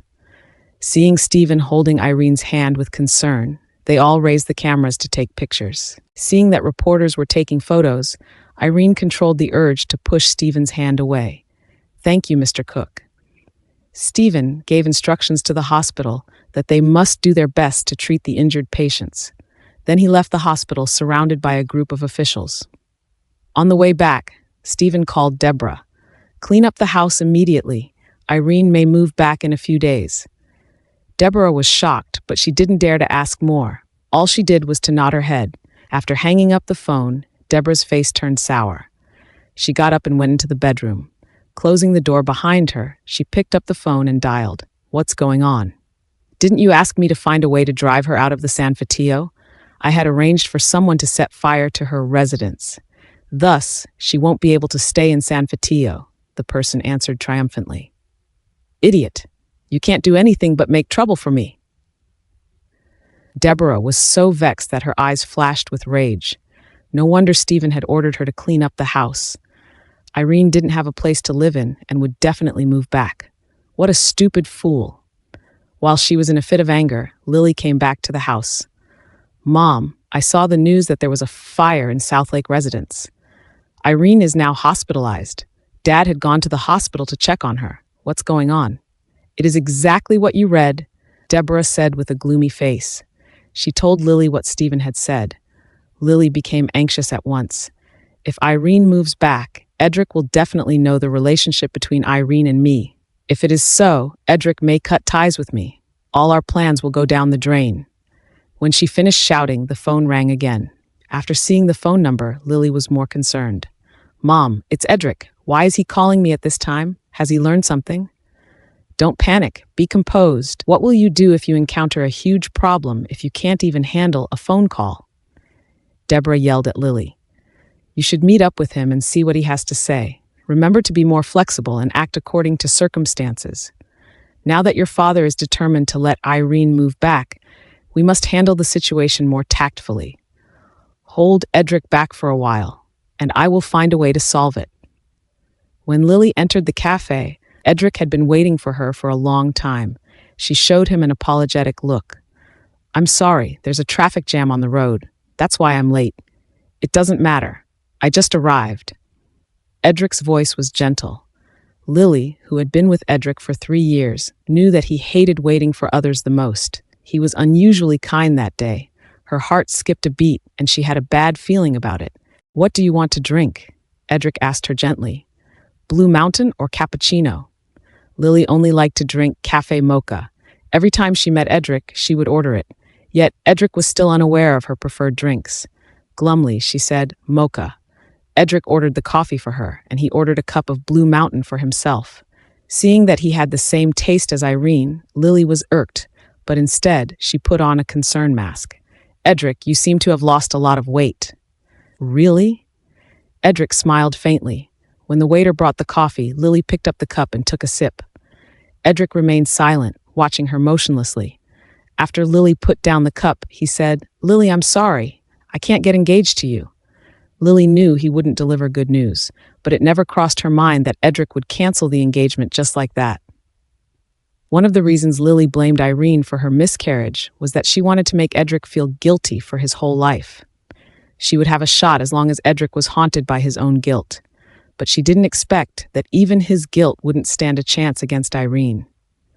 Lily was crestfallen. The dejected look on her face was genuine. Have you thought about it thoroughly? Yes, I've thought it over. Edric felt that he was a little cruel. Lily was innocent. From the beginning, it was Deborah who let her get involved in the relationship between Irene and him. Edric had always felt sorry for her. Therefore, he had tried his best to make up for Lily by fulfilling every single wish of her in the last 3 years, as long as they could be bought with money. I'm sorry, Lily. I can't leave her alone. I know. When Irene returned, I already knew it. I don't blame you. Lily took a deep breath and forced a smile. Will you marry her again? I'll fight for it. After all, I've wronged her. Try your best to win her back. She is a good person worthy of your love. If you need me, I will help you at any time. Edric didn't expect that Lily would be so forgiving, which made him feel even more guilty. If you need anything, you can come to me. I will never turn you away. I don't need anything. Your happiness is my greatest wish. I wish you and Irene a happy life. After saying this, Lily covered her face and ran out of the cafe. Looking at her staggering figure, Edric sat in the cafe for a while before he got up and left. After leaving the cafe, Lily went straight home and called for Deborah when she entered the door. Mom, Edric broke up with me. He is going to be with Irene. He broke up with you for that bitch. He is really heartless. Deborah scolded fiercely. Irene was indeed fortunate. Compared to her, Deborah and Lily had done everything they could, but none of their plans worked. It was indeed an unlucky turn of events for them. Deborah was infuriated. This bitch is a jinx. Damn it! Lily pulled a long face. Mom, I don't want to break up with Edric. Think of a solution. I don't want to live anymore if Irene and Edric are remarried. What are you panicking about? You're so useless. Deborah glared at Lily. You've already admitted defeat before you even make a strike. What else can we do now? Let me think about it. Deborah was flustered. She kept pacing back and forth in the room. After a while, her eyes lit up as a vicious idea formed in her mind. Irene leaned against the hospital bed, worried about her future. The door of the ward was pushed open. It was David who had appeared in the ward. She was surprised to see David. Irene looked behind him, but did not see Jordan. She did not know whether she should be disappointed or relieved. David walked up to her and asked, How do you feel? Not bad. I've told Mr. Reed what happened to you. He's back to Mancodia and he'll probably return tomorrow. He asked me to send a message to you. David paused for a moment and continued. Mr. Reed said that you had signed the contract of selling yourself to him. If you don't go back and work at the company, you will have to bear legal responsibilities and pay a huge penalty. Hence, he hopes you can reconsider your choice and you'd better go back to the company to work. In addition, he knows that you have been in a series of unfortunate events recently. He said that you could have a break to have a good rest before going back to work. Irene did not know what to say. Mr. Reed said that your rest time is unlimited and it's paid leave, but after that, you must go back to work immediately. Otherwise, he will hold you liable for it. Irene controlled the tears that were about to spill. How is he? He's doing very well. He eats well and sleeps well. He asked you not to worry about him. You just have to recover and go back to work. Everything that happened in the past has never happened. David took out a sum of money. This is the salary of your paid leave. No, I can't take this money. Irene refused. She was not a fool. How could she not understand Jordan's good intentions? Miss Nelson, please take it. This is the salary given by Mr. Reed. Don't waste it. Please pass on to Jordan that I will go back to work. David didn't give Irene the money in the end. Instead, he left the hospital with it. In the hospital's parking lot, Jordan sat in the car with an anxious look on his face. When he saw David, he opened the door and asked, "How did it go?" "Since you're worried, why don't you go and have a look?" David was straightforward. "Then what did I hire you for?" Jordan glared at him. He was a prideful person. He wouldn't visit a person who despised him. David answered, "Irene's fine. She'll be discharged from the hospital in a few days. She said she would come to work after she leaves the hospital." Jordan replied with a smile on his face, "That's good. This is the money you gave her. She won't accept it." David handed the money to Jordan. Jordan's face darkened at once. "Why doesn't she want it?" "I don't know. She just doesn't want to. She said that if I insist, she won't go to work." Jordan knew how mulish Irene could be. Jordan was so irate that he cursed under his breath. This woman was fucking stubborn, but he adored her stubbornness. With a long face, Jordan retorted, "What did I say when we were on the way here?" "You said that if I complete this task, you will double my bonus," David replied. "Now things haven't been done well and your bonus is halved." Anger began to roar inside David. But all he did was to meet Irene and relay Jordan's message, and by completing such a simple task, he had been rewarded with a bonus, although it was half of the promised amount. At the thought of this, his resentment dissipated. When he started the car, Jordan said, "I heard that Edric often goes to the hospital during this time. Why?" "I don't know. I heard that Edric saved Miss Nelson's son," David replied. "If you don't know, then you should find ways to look into it," Jordan ordered. "I always feel that there is something strange between Edric and Irene. Is there something going on between them?" "Miss Nelson is not such a person." David did not see eye to eye with Jordan's speculation. Jordan knew that Irene would not cheat on him. But what about Edric? Could it be that he's interested in Irene? It was possible. Edric did not know the relationship between Irene and Lily. Thus, he might have fallen for her beauty. Thinking of Edric's gaze on Irene when they met before, Jordan frowned. He had to think of a way to get rid of Edric and to win Irene back. Something that allowed him to kill two birds with one stone. He couldn't let Edric take advantage of the current situation and go near Irene. Jordan was lost in thought when David suddenly remarked, "By the way, Miss Nelson has no place to stay now." "I know." Jordan was displeased at the fact that David interrupted his train of thought. After closing his eyes and pondering for a while, he spoke, "Buy a house right away and rent it to her. Do it without anyone noticing." "Mr. Reed, what are you planning? You should be the one who does this to show that you care for her. Only in this way can you win her back." David was puzzled. "What do you even know?" Jordan glared at him. To win a woman required strategies. If Irene could be bought over with money, Jordan wouldn't have to worry to begin with. Thinking of those cruel words Irene had said to him, his heart ached. "I'm so pathetic. She humiliated me, but I'm still concerned about her." "How pathetic?" The room was silent after David left. Irene lay on the bed alone, her heart racing inside her chest. She had never dreamed that Jordan would come to help her. She had degraded him so meanly. How could he have thought of helping me? Is he not angry at all? Or did he move on? She pondered. The more she thought about it, the more confused she felt. After a long time, the door was pushed open. This time, it was Edric who came in with Eden in his arms. "Mom, I went to have dinner with Mr. Edric just now. The food is yummy, and I have eaten a lot. Mr. Edric even brought meals for you and Uncle Thomas." Eden's face was flushed with glee. He was notably happy. Edric put Eden on the ground and put the bag in his hand on the table next to Irene. He opened the bag and handed the food to Irene. Irene did not take it. "Thank you, Mr. Myers. The hospital provides meals, so you don't have to trouble yourself. The hospital food is not delicious, whereas the food I bought is tasty." Edric didn't care about her attitude. "It's all your favorites. Have a try." Irene was about to lose her temper, but Eden came up to her and said, "Mom, shall I feed you?" Looking at Eden's smiling face, Irene suppressed her anger. I can do it myself. You don't have to feed me, Eden. Mom, you should dig in. You'll feel better after you eat and we can go home. Looking at Eden's innocent eyes and thinking of the hardships she would face after leaving the hospital, Irene let out a long sigh. When she looked up, she saw that Edric was looking at her. She scowled at him coldly and asked, "Mr. Myers, don't you have work to do?" Eden on the side chimed in, "Mom, Mr. Edric said that you and Uncle Thomas are injured, and no one can take care of us, so he's decided to stay to look after us. Mr. Edric is a busy man, and I can take care of myself." Irene looked at Eden. "We should be independent. It's not a good thing to rely on strangers, understand? But Mr. Edric is no stranger. He is a good man. Eden." Irene raised her voice, and Eden immediately fell silent while biting his lower lip. Edric picked up the other set of meals on the table. "I'll go to see Uncle Thomas next door." "I'll go with you." Seeing Eden and Edric leave together, Irene sighed heavily.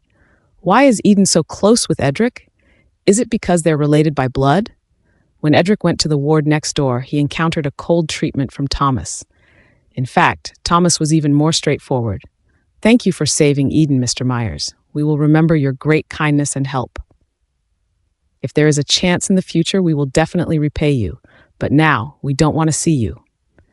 Thomas was using honorific to address Edric. Edric's face fell, but he knew he shouldn't vent his anger at Thomas. Eden did not understand the fight between adults. "Uncle Thomas, why do you say that we don't want to see Mr. Edric?" "I am happy to see him." "Did you forget what your mother said?" Thomas reminded him. "I remember. Don't talk to strangers." Eden lowered his head. Edric had become strangers to Irene and Thomas. Edric's eyes lost their gleam, but he managed to hide his fury. Edric didn't leave the hospital even with Irene and Thomas's requests. Instead, he insisted on staying. As soon as Marie heard Edric had saved Eden, she quickly told Margaret the matter. Margaret had a huge shock when she heard that Edric risked being hit by a car to save Irene. He had already gotten hurt because of her the time before. Margaret increasingly felt that Irene would only bring bad luck. If this went on, Irene would be the death of Edric. She had to get Irene out of San Fatilio as soon as possible. Marie said that Irene's house had been burned down and she had nowhere to stay. Furthermore, she had also lost her job. It seemed like it was the right time to add fuel to the fire. Margaret would use this to negotiate with Irene and persuade her to leave San Fatilio. Margaret felt like now was her window of opportunity. She gave Irene a phone call. "Mrs. Myers, what is it?" Irene spoke in an aloof tone. Hearing Margaret's voice made her uneasy. "Well, I just saw the news and found out what happened to your home. I sympathize with you," Margaret said. Pigs were probably about to fly at Margaret's call of concern. She should be the happiest person on earth at Irene's predicament. Irene did not reply. She wanted to see what Margaret would say next. Margaret continued, "I know things are difficult for you now. You are now jobless and homeless. It must be hard having to raise your son and your uncle. I've thought about it, and I want to help you." "Would you really be so nice?" Irene questioned. "Irene, we used to be family after all. I don't feel any better looking at your situation like this. I wasn't born a cruel woman. We just had different points of view. In fact, I'm a mother just like you are. On behalf of that, please accept my suggestion. If you can leave San Fatilio, I'll give you money. I guarantee that you won't be able to finish spending it for the rest of your life. You won't have to struggle so hard, and your son can get the best education money can buy." "Please think about it," Margaret persuaded. "Margaret Myers, San Fatilio is my home. This is where I grew up. Why should I leave? Weren't you and Edric doing fine in Allsburg City? Why did you guys come here? If you're so worried about him, take him and leave. Why do you have to force me instead?" Irene roared at the phone. "I'm staying in San Fatilio even if I end up on the streets. I won't leave ever." After that, she hung up the phone. Her heart was in a mess. What was wrong with Margaret? In the evening, Irene told Kinsey, who came over for a visit, everything Margaret had said. Kinsey was equally exasperated. Why was that old witch so insistent? "Irene, I think you should accept her offer. Take the money she gives. You're not holding on to Edric anyway. This money is what his family owes you. Don't turn it down for nothing," Kinsey said. "I know, but I don't want to have anything to do with them. Not even a little bit," Irene replied. You're just too stubborn, Kinsey sighed. After staying in the hospital for another week, Irene was no longer in pain. She was ready for discharge, but the doctor thought otherwise. He claimed that the higher-ups in the government had made a request to the hospital. He could only allow her to leave when her wounds were completely healed. Irene knew that this must be Stephen's doing. She had no choice but to return to her ward. Soon after, the door was pushed open, and Edric came in with a thermos flask. He asked, "Are you feeling better today?" Irene stayed mute and looked at him coldly. He paid no mind to her indifference as he opened up the flask and poured out the soup. He handed it to Irene and said, "Have some of this. Can you stop showing up in front of me?" Irene did not take the soup. "I can. I'll leave after you finish the soup." Edric held the container in front of her. She took it and drank it all in one go. "I'm done. You can go now." He did not leave. Instead, he started tidying up. "Don't worry about the house. I've one prepared. You can move into it once you're discharged. And for your job." "Edric Myers, I don't need your charity," Irene interrupted him. She was still furious from Margaret's phone call that day. "Why did you come to San Fatillo? The world is so big. Why did you come here and force everything on me? Will you only be happy once I'm dead?" "Irene, I'm not trying to force you. I just want to help you." Edric looked at her as his heart ached for her. "Get out," Irene pointed at the door. Her life had changed ever since she met him. If it were not for him, she would have found a stable job after graduation and lived an ordinary but fulfilling life. She would not have had to go through all this pain and suffering, nor would she have faced such humiliation. "Edric Myers, get the hell out of here. I never want to see you again for the rest of my life." Edric furrowed his eyebrows, the emotions in his eyes unreadable. He eventually let out a low sigh. "Okay, I'll go." She was injured and was at her most vulnerable point right now. No matter how vicious she was, he did not want to provoke her any further. Standing at the corner of the corridor, he lit a cigarette. He did everything in his power to move his company's operations center from Augsburg City to San Fatillo. This was because San Fatillo was her hometown. People said to never forget their roots. He believed that she would come back one day. Well, she had indeed come back to San Fatillo, but everything had unfolded in a way out of his control. It was as if they were strangers. She hated him to his bones. How could he change all of this? Edric threw away the cigarette butt and turned around irritably, only to notice a man striding across the corridor. "Stephen?" Seeing Stephen entering her ward, Irene was cautious. "What are you doing here?" "Irene, my child, you've suffered so much." Stephen was about to hold her hand before she avoided his grasp. He retracted his hand dejectedly.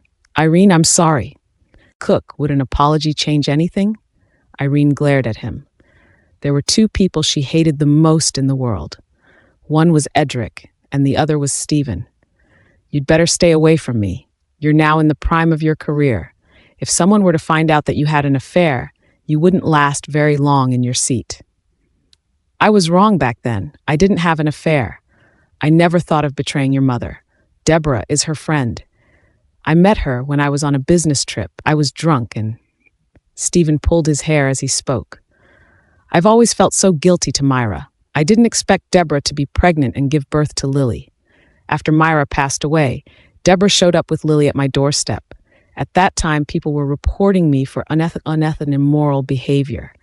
I thought about how hard it must have been for her to raise Lily alone all those years.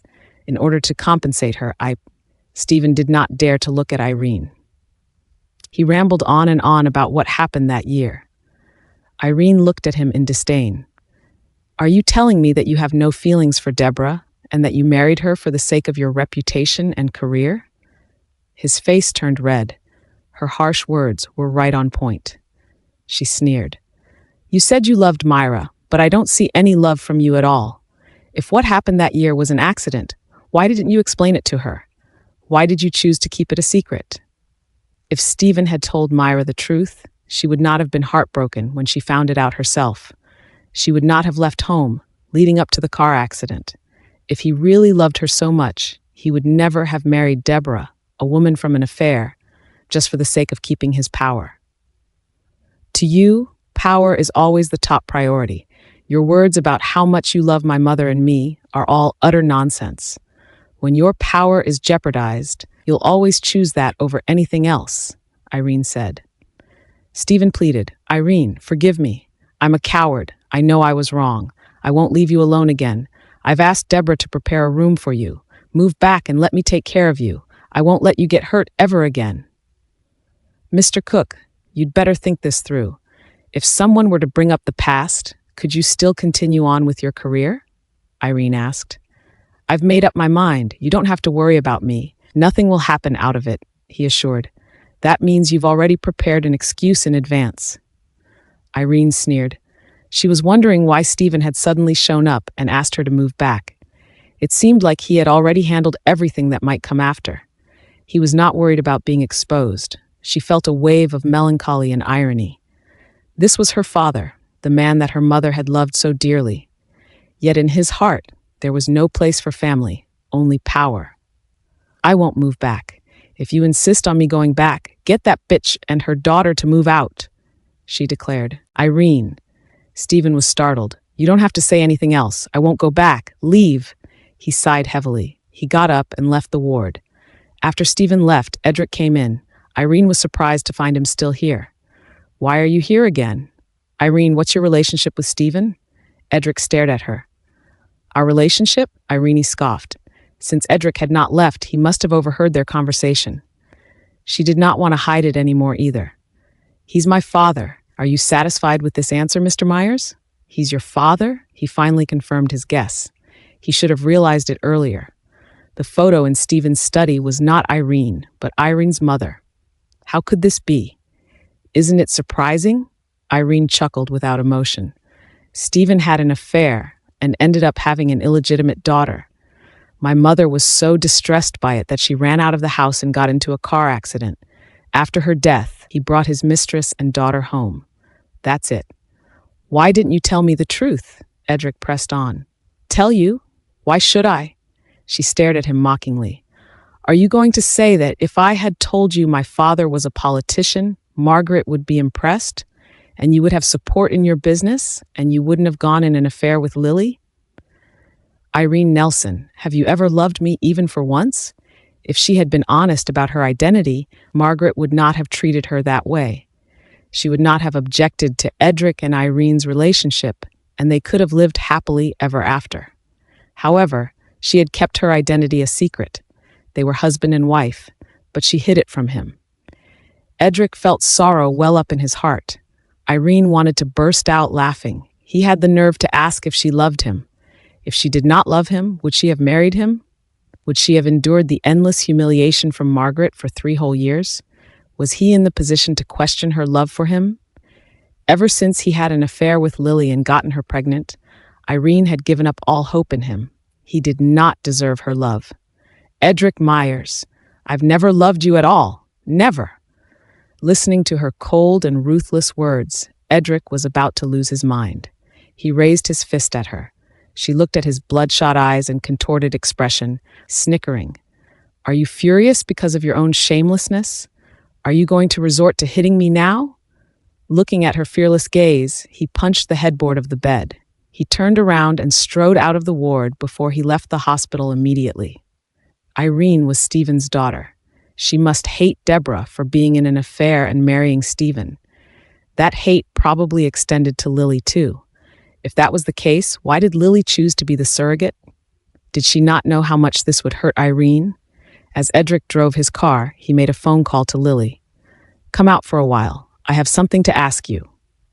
After hanging up the phone, Lily looked at Deborah and said, Mom, Edric sounded weird. It seems like something's wrong. Don't worry. Tell him the truth. Stephen will be responsible for anything that happens, Deborah said dismissively. But I'm still worried, Lily replied in doubt. Don't be scared. I'll take care of everything for you. Deborah had a sinister smile. That little butch wants to have Edric in her dreams. Edric is yours. I won't just turn her and Edric into strangers.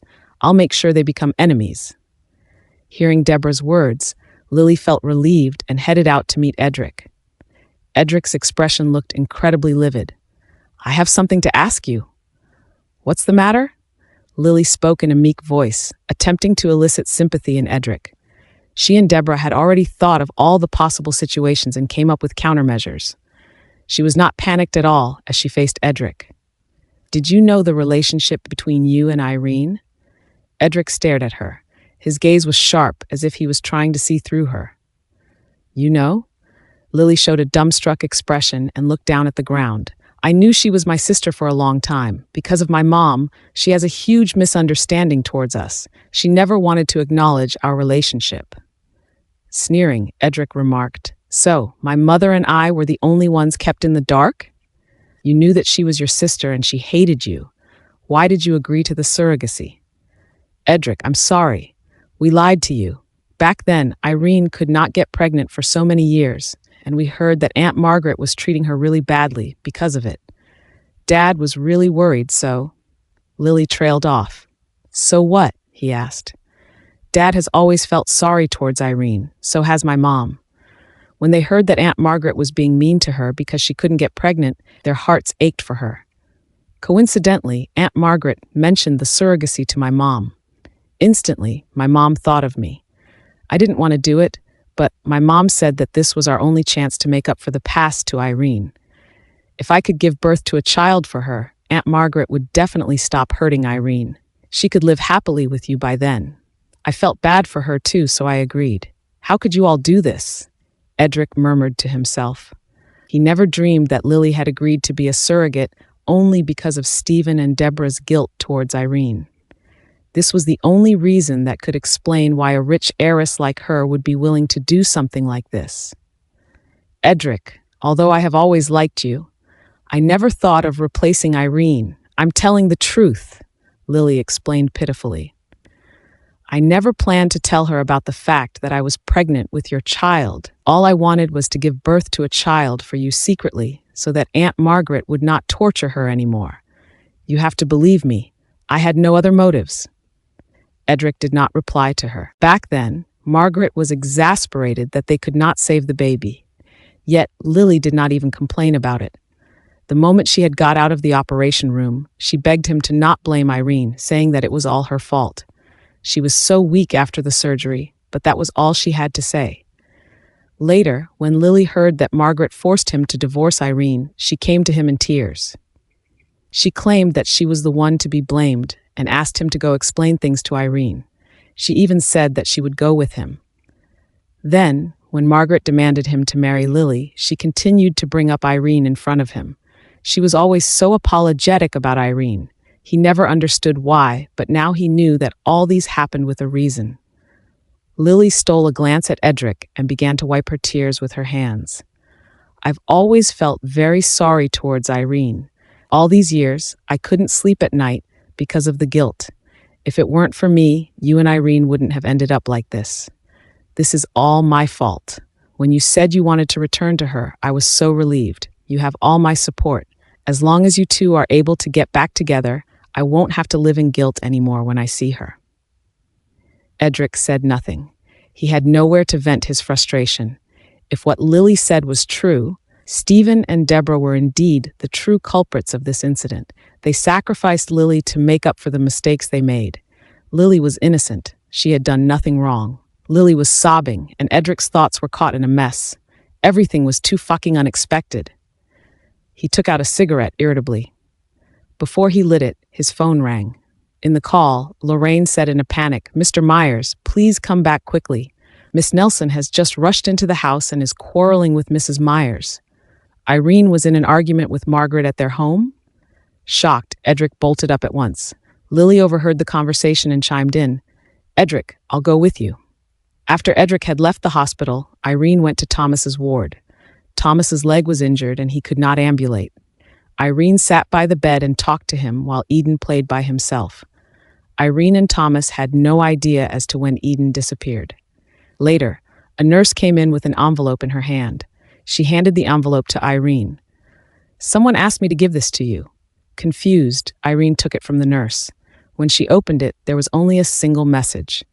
"If you want your son back safe and sound, leave San Fatilio. Eden."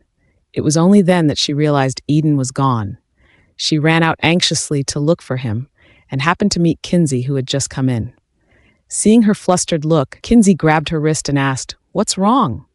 "Eden is gone," Irene exclaimed. "Don't worry, maybe he's just playing outside," Kinsey comforted her. Irene was not as optimistic as Kinsey. She handed the note in her hand to Kinsey. "Kinsey, I suspect that Eden was taken away by Margaret. She called me previously and asked me to leave San Fatio, but I refused. That old witch. She had also hired men to knock out Eden before. It must be her again. She'd do anything to make me leave. I'm going to her now." "Okay, I'll take you there." Kinsey held on to the shaken Irene and drove to Edric's home. In the living room, Margaret was sitting comfortably watching TV while sipping a cup of tea. Lorraine, on the other hand, was cleaning up the stairs. When Lorraine heard the doorbell ringing, she went over and opened the door. She was shocked when she saw Irene. Miss Nelson? Where's Margaret?" Irene's voice echoed off the wall. "Why are you looking for Mrs. Myers?" Lorraine asked. "You don't have to know. Just tell me, is she here or not? I need to talk to her." Irene pressed on. Lorraine looked back at the living room. Irene followed her gaze and saw Margaret on the sofa. Before Lorraine could answer Irene, the latter barged in. Lorraine stopped her and said, "Miss Nelson, you can't come in." Of course, Irene and Kinsey would not listen to Lorraine. They pushed Lorraine away and went into the living room. Irene gnashed her teeth at the sight of Margaret. "Margaret Moore, what have you done?" "Why are you here?" Margaret was startled when she saw Irene. "Where's my son?" "Margaret, how can you be so evil? Hand my son over now." Irene glared at Margaret with anger in her eyes. Margaret was dumbstruck. "What are you talking about? Hand your son over? I never saw your son. Are you telling me you didn't send me this note?" Irene threw the note at Margaret's face. "Margaret Moore, you are also a mother. How could you be so cruel?" Margaret picked up the note and scoffed. "Irene Nelson, are you insane? How can you be sure I sent this?" "Because you hired someone to kidnap my son before. I won't leave San Fatio. Give me my son right now," Irene shouted. "Mrs. Myers, what you're doing is illegal. Hurry up and hand Eden over, or we'll call the police." Kinsey interrupted. "Call the police? Are you kidding me? You two are the ones trespassing on my residence and causing a ruckus. I'm the one who should be calling the police." Margaret turned back and told Lorraine, "Get them out of here." "Miss Nelson, your son isn't here. You'd better leave now," Lorraine persuaded. "I won't leave until I see my son." "Margaret, I know you did it. Don't try to deny it. Tell me, where's my son? Otherwise, I won't let you go," Irene yelled. "How can you be sure that your son is with me?" Margaret was infuriated. Irene had the audacity to barge into her house and shout at her as she pleased. No one had ever dared to talk to her in that tone. "How arrogant of you now that you have given birth to a child. You have to know how to raise a child as a mother. Given your attitude, no wonder your child is missing." Margaret retorted, "There's no one else who would do this to my son except you. You vicious old witch, come at me if you dare. Why go and hurt a child?" Irene pointed at Margaret. "What on earth is your heart made of? How could you do something as such to a young boy? Aren't you afraid of ending up in the fiery depths of hell?" Margaret was smoldering with fury when Irene pointed at her. She was used to being high and mighty, and in her anger she reached out to slap Irene hard across her face. Irene did not expect Margaret to hit her at a time like this. However, she was no longer the weak woman she used to be. She would not allow Margaret to do as she pleased. She raised her arm and blocked Margaret's hand. Because of her rage, Irene exerted a lot of force as well. As a result, Margaret fell back down onto the floor. This time, hell broke loose. Margaret's curses flew across the air as she got up from the ground and began to pounce on Irene, attempting to tear the latter apart. "You've gone completely crazy. You even dare to hit me now." She then scolded Lorraine, who was on the side. "Are you blind? Aren't you going to come and help me?" Lorraine immediately stepped up to help Margaret at her order, but she was stopped by Kinsey. Margaret began to hiss at Irene with all the curse words she knew. "You little butch, how dare you hit me in my own home? You just wait and see. I'm going to end you. If you don't hand over my son, then we'll all die together." Margaret was pulling at Irene's hair, and Irene was incandescent with rage. She reached out and grabbed Margaret's hair in return. A fight between women would always consist of the same few moves.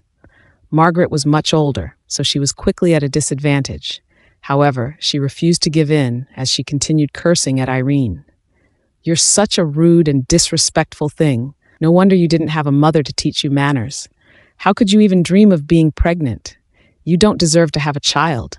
Both you and your son will go to hell." Upon hearing Margaret bad-mouthing both Myra and Eden, Irene was combusting in fury. She pressed Margaret down on the sofa and barked, "I'll strangle you to death. No one will get to live between us." Edric rushed into the house and was met with chaos. He first separated Kinsey and Lorraine, who were now actively fighting each other. Then he saw Irene pressing Margaret down on the sofa with her hands tightly gripped around Margaret's neck. Margaret was getting choked and her eyes were rolling upwards. Aghast, Edric stepped forward to pull Irene away. Margaret was struggling for air with Irene's hands grappling around her neck. For a second, she thought she was going to die. When she could finally breathe, she gasped as she took in mouthfuls of air. "Mom, are you okay?" Edric immediately went to her to help her catch her breath. Margaret was still puffing and panting as she looked at him. Here came her savior. "Edric, you came right on time. Look at this little bitch. She came to my house to attack me. She wants to kill me." Margaret sniveled. Seeing Margaret's disheveled hair and the red mark around her neck, Edric was furious. He turned his head and glared at Irene. "Irene Nelson, what are you doing? Huh? Edric Myers, why don't you ask your mother what she's done?" Irene huffed and glowered at Margaret fiercely, as if she wanted to swallow the latter whole. "Mom, what did you do again?" Edric looked at Margaret again. "I didn't do anything. This little butch broke into the house and hit me without any warning. My head. I'm so dizzy," Margaret whined. "You're still playing dumb. Aren't you the one who kidnapped my son?" "Margaret Moore, God is watching you. You're going to be punished for what you've done," Irene declared. "I didn't kidnap her son." "Edric, believe me, I really didn't kidnap her son," Margaret pleaded. "Stop acting. Last time, you had hired a hitman to take him away. You must have done it again today. If anything happens to him, I'll make sure you pay it with your life." While they were fighting, Kinsey's phone rang. "You found Eden? Okay, we'll be back soon." Her face written with surprise. Everyone had heard Kinsey. Irene was dumbfounded with joy. "Eden's really been found?" "Yes, they found him. Apparently he fell into a ditch at the hospital." Kinsey grabbed Irene and headed for the door. "Let's go back and have a look." Margaret jolted up and stopped Irene. "Edric, you heard that? Her son has been found. I didn't do anything this time, but she barged in here and hit me. I won't just take this. Call the police now and let them teach this bitch a lesson. She trespassed on our property and assaulted me. I won't let her off the hook until I see her in jail." "Irene, you have to apologize to my mom." Edric reached out and grasped Irene's hand. Irene had barged in and hit Margaret. If Margaret really took this matter to the police, things would not end well for Irene. "Why should I apologize?" Irene snorted. "Even if she didn't do it this time, she did hire people to abduct my son the last time. She even called and threatened me to leave San Fatillo. Why should I apologize to a person who threatened Eden's safety?" "Where's the evidence?" Margaret shouted fiercely. "Edric, she's talking nonsense. I've never done anything like that at all." "Irene, no matter what happened last time, it's wrong for you to barge into the house and hit her. I want you to apologize at this instant." Edric stared at Irene. "Edric, I will never apologize to her." Irene huffed and shook off Edric's hand. He grabbed her again and said, "I won't let you go if you don't." "Edric, Aunt Margaret, please listen to me." Irene was just anxious because she was desperate to find her son. "She had no intention to hurt you, Aunt Margaret. Please let her go this one time." Lily, who had been silent, suddenly pleaded on behalf of Irene. Irene scoffed at Lily's act. "I don't need you to stand up for me. Keep your fake kindness to yourself." "Look at her. Look at how arrogant she is. That's unacceptable." Margaret trembled in exasperation. "Lily, you're just too kind. You don't have to speak up for this bitch. Back then, I wanted to put her in jail for causing you a miscarriage, but you stopped me. Even at this moment, I can still feel my fury churning inside me just at the thought of it. If this bitch hadn't pushed you, my grandchild would be 3 years old now." She's such a vile, dumbed woman. Not only does she not repent, but she even shows up at my home and attacks me. I'm reporting this to the police to arrest her." She picked up the phone and was about to call the police. Lily stepped forward and stopped her. "Aunt Margaret, please spare her this time. I'm begging you." Then she turned to look at Edric and said, "Edric, help me talk to her." "Mom, forget about this. Just drop it," Edric said. "You guys should leave now." Irene was worried about Eden, so she turned around and left with Kinsey. Margaret rushed up and grabbed her. "No, we can't let her go. I demand an explanation." Lily quickly came up and held Margaret back while she spoke. "Please let her go." Nevertheless, Margaret was still baring her teeth at Irene. As the havoc continued on, Lily accidentally stepped on Irene's foot. Irene felt as if Lily's high heel was about to fracture her toes. Irene grimaced in pain, and without thinking, she raised her arm to slap Lily. Unfortunately, Margaret was the one who came forward. With a loud slap, Irene's palm landed squarely on Margaret's face. Edric's expression changed instantly. "Irene Nelson, you've gone too far. How could you do that?" Lily looked at Irene in shock. Irene then scowled at her fiercely. She clearly saw that Lily was the one who pushed Margaret forward. "You butch!" She slapped me and called me a... Margaret was so irate that she stumbled back and passed out. "Mom, Aunt Margaret." Edric and Lily both held Margaret. Among the chaos, Irene and Kinsey strode out and left. They hurried back to the hospital. The nurse who took care of Eden began to complain when she saw them. "Where were you two? What took you guys so long?" "Where's the child?" Kinsey asked. "He fell into a manhole and was soaked all over. Now he has a high fever and is receiving an IV drip," the nurse replied. Irene's heart ached terribly. She rushed over to Eden's side. Eden's little face was flushed red due to the fever. She held his hand and said, "Eden, I'm so sorry. This is all my fault. I have failed you as your mother. It's all my fault." Fortunately, someone discovered him. Otherwise, the consequences would be unimaginable, the nurse interrupted. "Who found him? I want to thank the person who saved my son," Irene asked. "It was a family member of one of the patients in the hospital. He dropped your son off and left without leaving his name," the nurse answered. "Thank God that someone discovered him." Kinsey's face was plastered with relief. After Margaret fainted, Edric immediately put her down with her head lifted. He fed her some medicine. After a long time, Margaret finally woke up again. "Mom, how do you feel?" Seeing Margaret regain her consciousness, Edric breathed a sigh of relief. She stared at him for a while and suddenly burst into tears. Edric consoled her for a long time before she stopped crying. She said, "You used to always say I was the one that hurt her. I admit that I was a little harsh to her for being infertile. But you saw what happened today with your own eyes. She barged in here and almost choked me to death. Before leaving, she even gave me a slap right in front of you. No matter what I've done, I was still her mother-in-law. I am someone older than her. If she had even an ounce of you in her heart, would she have treated me this way?" Edric was silent. Irene had gone overboard this day, but Margaret was not completely blameless either. There must be something else that he did not know. He was mute for a long time before he spoke. "Mom, is it true that you threatened her with her child before?" "I did, but I only did it to scare her. I didn't plan to actually hurt the child at all." Margaret did not want to deny it.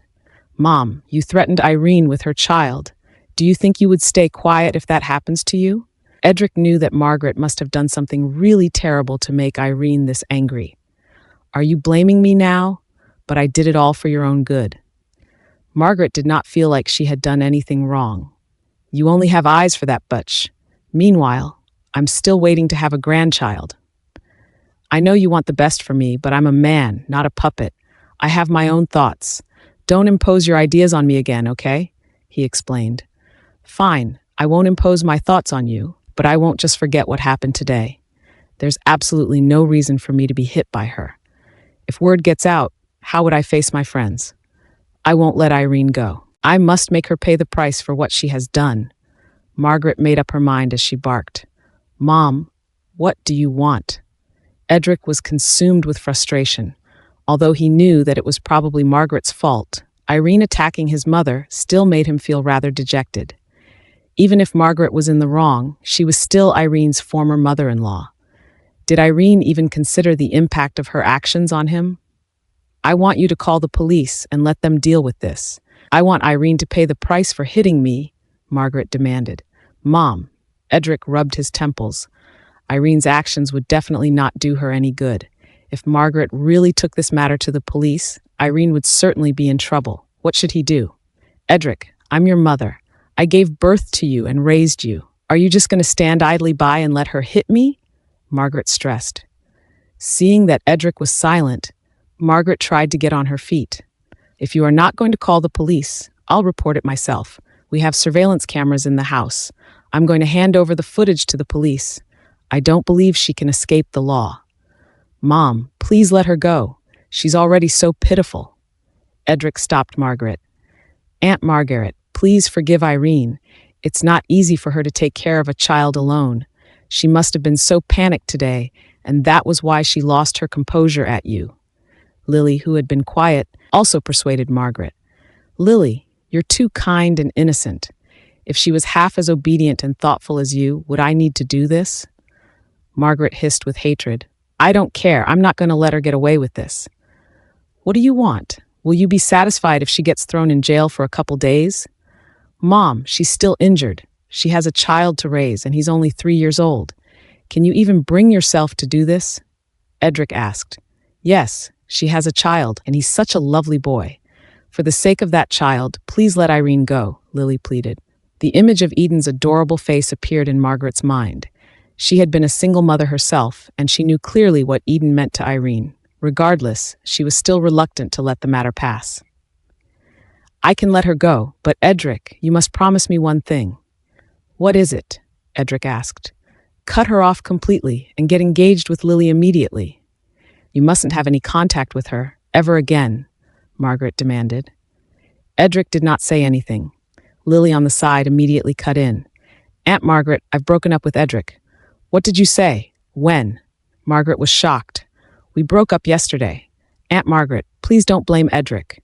I was the one who asked for a breakup. I feel so exhausted in this relationship. I don't want to hold on to him anymore, Lily squealed. You're lying. It must be Edric's idea. It's because of Irene, isn't it? Margaret stared at Edric. No, it has nothing to do with Edric. It was my idea. I don't want to live such a life anymore. I have someone else I like, Lily replied. Margaret glared at Lily, then at Edric. She rolled her eyes and passed out again. This time around, she was not pretending. She had indeed fainted. Margaret had never thought that Irene would come to her house and make such a huge fuss. However, the truth was that Margaret wasn't the one who kidnapped Irene's child. Nonetheless, when Irene barged into the house and started questioning her, she suddenly had an idea. At that time, Irene was furious and was convinced that Margaret was the one who kidnapped Eden. All Margaret needed to do was provoke Irene so she would do something irrational and unacceptable. Then Margaret would be able to force Edric to make a choice and get rid of Irene once and for all. That was why Margaret didn't even care to run away. Instead, she even hit Irene. Due to that, Irene almost strangled Margaret to death in a fit of anger. Since they had such a huge fight, needless to say, Margaret would definitely not give in. However, all Edric did was to demand Irene to apologize. His protective action towards Irene infuriated Margaret. Therefore, Margaret once again grabbed hold of Irene, attempting to force Edric to make a choice on the spot. However, she didn't expect Irene to slap her. While she was smoldering in rage, Irene and Kinsey seized the opportunity to run away. Margaret did not lose consciousness, although she indeed felt giddy. She noticed Edric's anxious and concerned expression. It seemed that Edric wasn't that cold-blooded after all. He still regarded her as a mother. Margaret already had a plan when she pretended to pass out. She decided to report Irene and remand her in order to force Edric to follow her wish. She wanted Edric to cut off any relationship with Irene and engage with Lily. What Margaret didn't expect was that Lily had broken up with Edric. The thought that her painstaking efforts had all but gone in vain, Margaret was really dumbfounded. Her blood pressure dropped because of the shock, and she ended up passing out for real. It was already midnight. Deborah had been waiting anxiously in the living room for Lily to come back. This could only mean that things must have gone according to her plan. She was the one who ordered the kidnap of Eden. Margaret had once used Eden to threaten Irene. If she kidnapped Eden right at that point of time, Irene would certainly suspect Margaret. Margaret was never a kind lady either. She would definitely take that opportunity to scheme something on Irene. Nevertheless, Deborah was still unsure whether her plot would develop according to her wishes. After a while, she finally heard the sound of the door opening and saw Lily. Deborah quickly went up and asked, "How was it?" "Mom, let's talk in the room." The two went into the room and closed the door before Lily relayed the incident of the day to Deborah. Deborah gave Lily a thumbs up and said, "Well done. You have played it well. Even if the little bitch saw you deliberately stepping on her, she has no other way to defend her statement too. As for Margaret, did she suspect that you were the one pushing her to be slapped? No, it was so chaotic at that time, so how could she have expected that I would push her to get slapped by Irene? However, I thought that Edric would slap Irene when she hit Margaret. If he did, Irene would definitely leave the house disheartened. But to my surprise, he didn't do it. It's so frustrating." Deborah sneered. "What a son he is! Even though that woman beat Margaret, he could still maintain his composure." "Yeah, I didn't expect he could take it either. But Mom, I think he has reached his limit," Lily said. When Lily accompanied Edric to send Margaret to the hospital earlier, Edric's expression was terribly cold. There was a limit to one person's tolerance. Edric could forgive Irene for making a fuss at his home and beating Margaret, but he couldn't possibly hold it in anymore. "Really?" Deborah sneered. The reason why Edric could tolerate Irene's impudence wasn't only because of his love for her, but also because of his guilt. Irene has suffered so much because of him, so he wanted to make it up for her. But he has forgotten that you too have suffered a lot for him. This time, he has to make it up to you. "Mom, will he really come back to me?" Lily asked. "He will. Just do as I say," Deborah whispered in Lily's ear, and Lily nodded in response. Irene was anxious because Eden's high fever wasn't getting any better.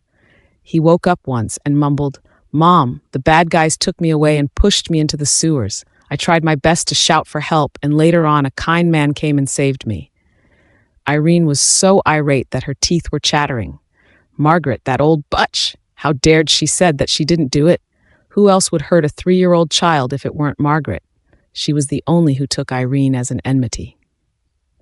Margaret must be the mastermind behind the kidnap, with the purpose to force Edric to turn against her. It was no wonder that Margaret provoked her like that when she went to Margaret's house the previous day. If something were to happen to Eden, Irene swore that she wouldn't let go of Margaret. Eden fell asleep again. Irene was looking after Eden at the bedside worriedly when Lily suddenly called, "Irene, can we meet?" "Why?"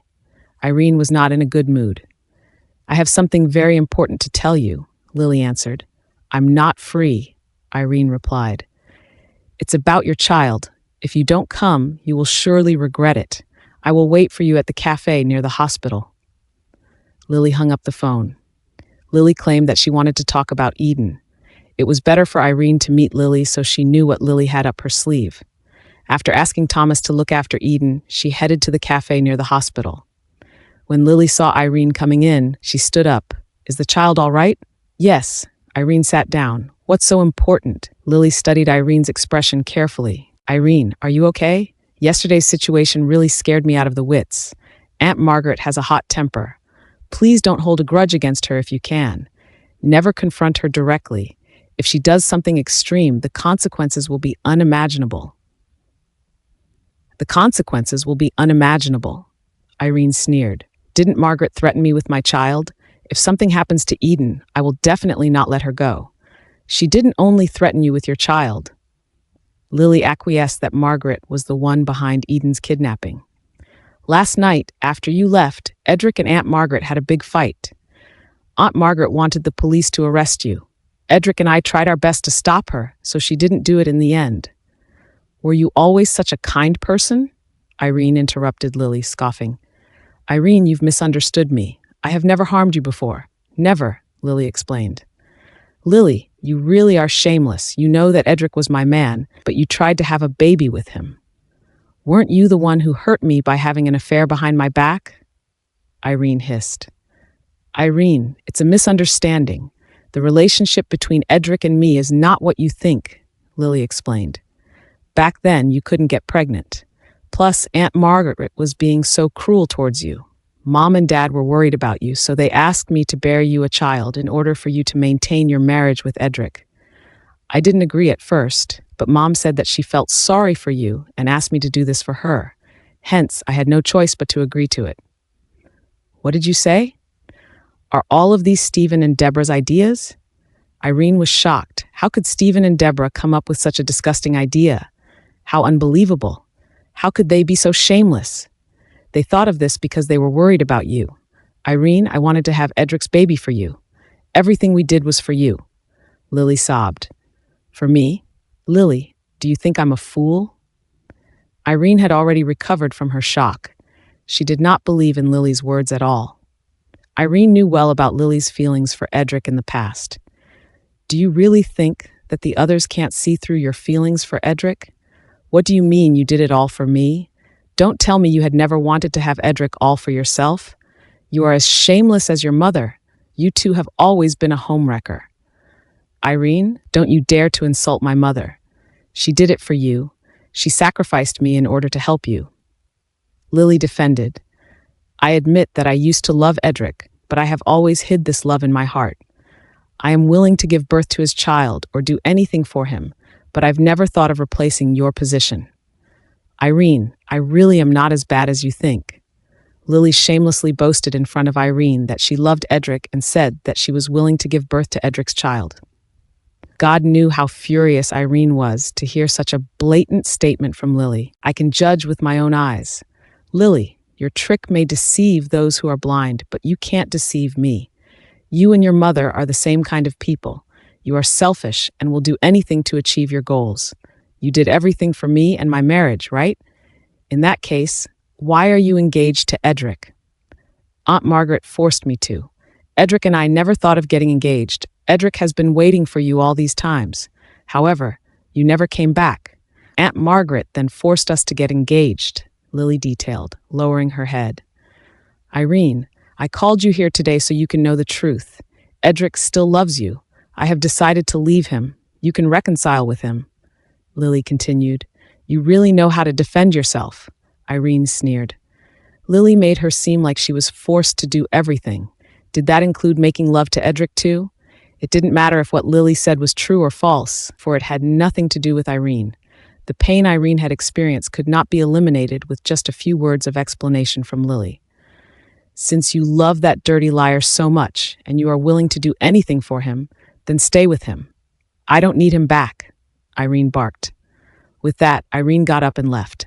Lily stepped forward and grabbed her. Irene, forgive me. Forgive Edric. He really didn't cheat on you. Let go, Irene glared at Lily. I won't let you go. If you don't forgive Edric, I will never let you go. Lily held Irene's hand tightly. When Lily saw a man appear outside, she put on a more exaggerated expression as she pleaded Irene at a much louder tone. Irene, I beg you. Go back to Edric's side. The person he loves has always been you. Let go of me, Irene interrupted. Lily, things between me and Edric have passed. Drop your act and your talk about our reconciliation. As the saying goes, don't dwell on the past. Edric is the past, and he was with you now. He's now but a filthy, disgusting man in my eyes. I will never accept him anymore. From a distance, it seemed that Lily was clasping Irene's clothes tightly, refusing to let her off. But in fact, she was grasping on Irene's arm. Irene felt a sharp pain on her wrist, for the force Lily put in was huge. Thus, she pushed Lily away without hesitation. Lily fell to the ground and knocked her head on the corner of the table. She started to bleed almost instantaneously. Irene, what are you doing? Edric strode in and helped Lily up. When he heard that Lily was meeting Irene, he was worried that another conflict would break out. Therefore, he rushed over immediately. When he arrived, he heard Lily begging Irene to come back to his side. However, Irene cursed him for being filthy and disgusting instead. When she said that she would never return to his side, he felt a piercing pain in his heart. Then he saw Irene pushing Lily away viciously. At that point in time, He couldn't stand by watching them any longer. Seeing the blood on Lily's forehead, Edric glowered at Irene and remarked, "How can you be so vicious? She is your sister, your sister. My sister? Her mother has an affair with my father." Irene felt a great pain in her heart when she saw how concerned Edric was. 3 years ago, he was being so ruthless to her, and 3 years later, he had the audacity to show his concern towards Lily in front of her. Reminded of Eden, who was still lying in the hospital because of Margaret, Irene grew even angrier. "Edric, go back and tell your disgusting mother that if anything happens to Eden, I will let her pay for it," Irene said. "Irene, don't go too far." Edric was seething with rage too. He thought that he had chosen to forgive Irene for causing a fuss at his home and hitting Margaret. Yet the truth was he still felt uneasy.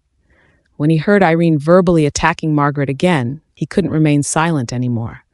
"Yes, I owe you, but it doesn't mean that you can insult my mother continuously," Edric added. "I went too far? I insulted your mother?" Irene laughed heartily. "Edric, you will regret it. I swear you will regret it." She strode away after saying that. Edric's face darkened when Irene walked away without turning back. Lily said tearfully, "Edric, go and get Irene. Talk to her. I'm fine." "Why should I? We didn't do anything wrong." Edric helped Lily up. "I'll take you to the hospital to treat the wound." While the doctor was treating Lily in the operation room, Edric stood alone outside, feeling irked. How could Irene be so cruel? How could she be so heartless? A surprised voice rang out from behind all of a sudden. "Edric? Why are you here?" Edric turned around and saw that it was Marie. Edric then nodded politely and greeted her. "Madam Walker, nice meeting you." "Edric, I have something to check with you." Marie pulled Edric aside. "I heard from your mother that you broke up with Lily. Is it true?" Edric nodded. "It's true." That's good. Then I wouldn't have to be worried anymore." Marie looked relieved. "What's the matter, Madam Walker?" Marie and Lily's relationship had been quite good. What was the meaning of her current expression? "Edric, you mustn't tell others about this. Didn't Lily have a miscarriage 3 years ago?" Marie asked. Marie lowered her voice and added, "After that, she has always been unwell. She'd been having quite a number of gynecological issues. Some time ago, she came to see me. I checked her body and found that she was no longer fit to have a baby." "What did you say?" Edric was stunned.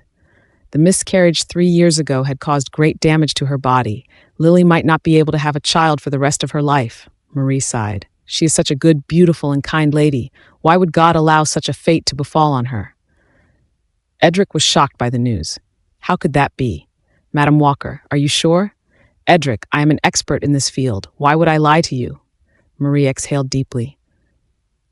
"Ever since I found out that Lily was in poor health, I have been feeling so unsettling. You know, your mother wants a grandchild so desperately. If she knows that Lily can't be pregnant, she will certainly not accept Lily. I have been her friend for many years, and I don't want to deceive her. I feel so terrible being caught in such an awkward position. I have just gone to see your mother, and she told me that Lily has broken up with you. I'm so relieved to hear that, but it's a pity for Lily. She's such a good girl. What can she do about her future life?" Edric turned around blankly. Lily could never ever conceive again. Lily couldn't give birth because of the miscarriage 3 years ago. It was unimaginable. Lily was such an innocent girl. Marie was right. Lily was such a kind person. She should not bear such pain. It was all because of him and Margaret. He must do right by Lily. Besides, Margaret had become estranged from Irene. She was still lying in the hospital bed, lamenting that she wanted Irene to go to jail. Irene, on the other hand, didn't manage to see his painstaking efforts at all. Lily had ended up in such a state because of him. Right then, Irene's heartless words flashed across his mind. "Don't dwell on the past. Edric is the past, and he is with you now. He's now but a filthy, disgusting man in my eyes. I will never accept him anymore." Irene commented him as a filthy, disgusting man. How could she be so cruel? How could she convict him of such a crime without listening to his explanation? She was going to leave him. Since she didn't love him anymore, it would make no difference whom he married then. He would just marry Lily. After 2 days on IV drip, Eden's fever finally subsided. Irene and Thomas discharged Eden from the hospital. They stayed in Kinsey's house temporarily because they hadn't found a house yet. Irene began to look for houses. She went to several real estate companies. In the end, all of their rentals were over her budget. Later, Kinsey called Irene and claimed that she saw a notice about a house for rent on the internet. The rent was ridiculously cheap. Kinsey had contacted the house owner and asked Irene to go to inspect the house immediately.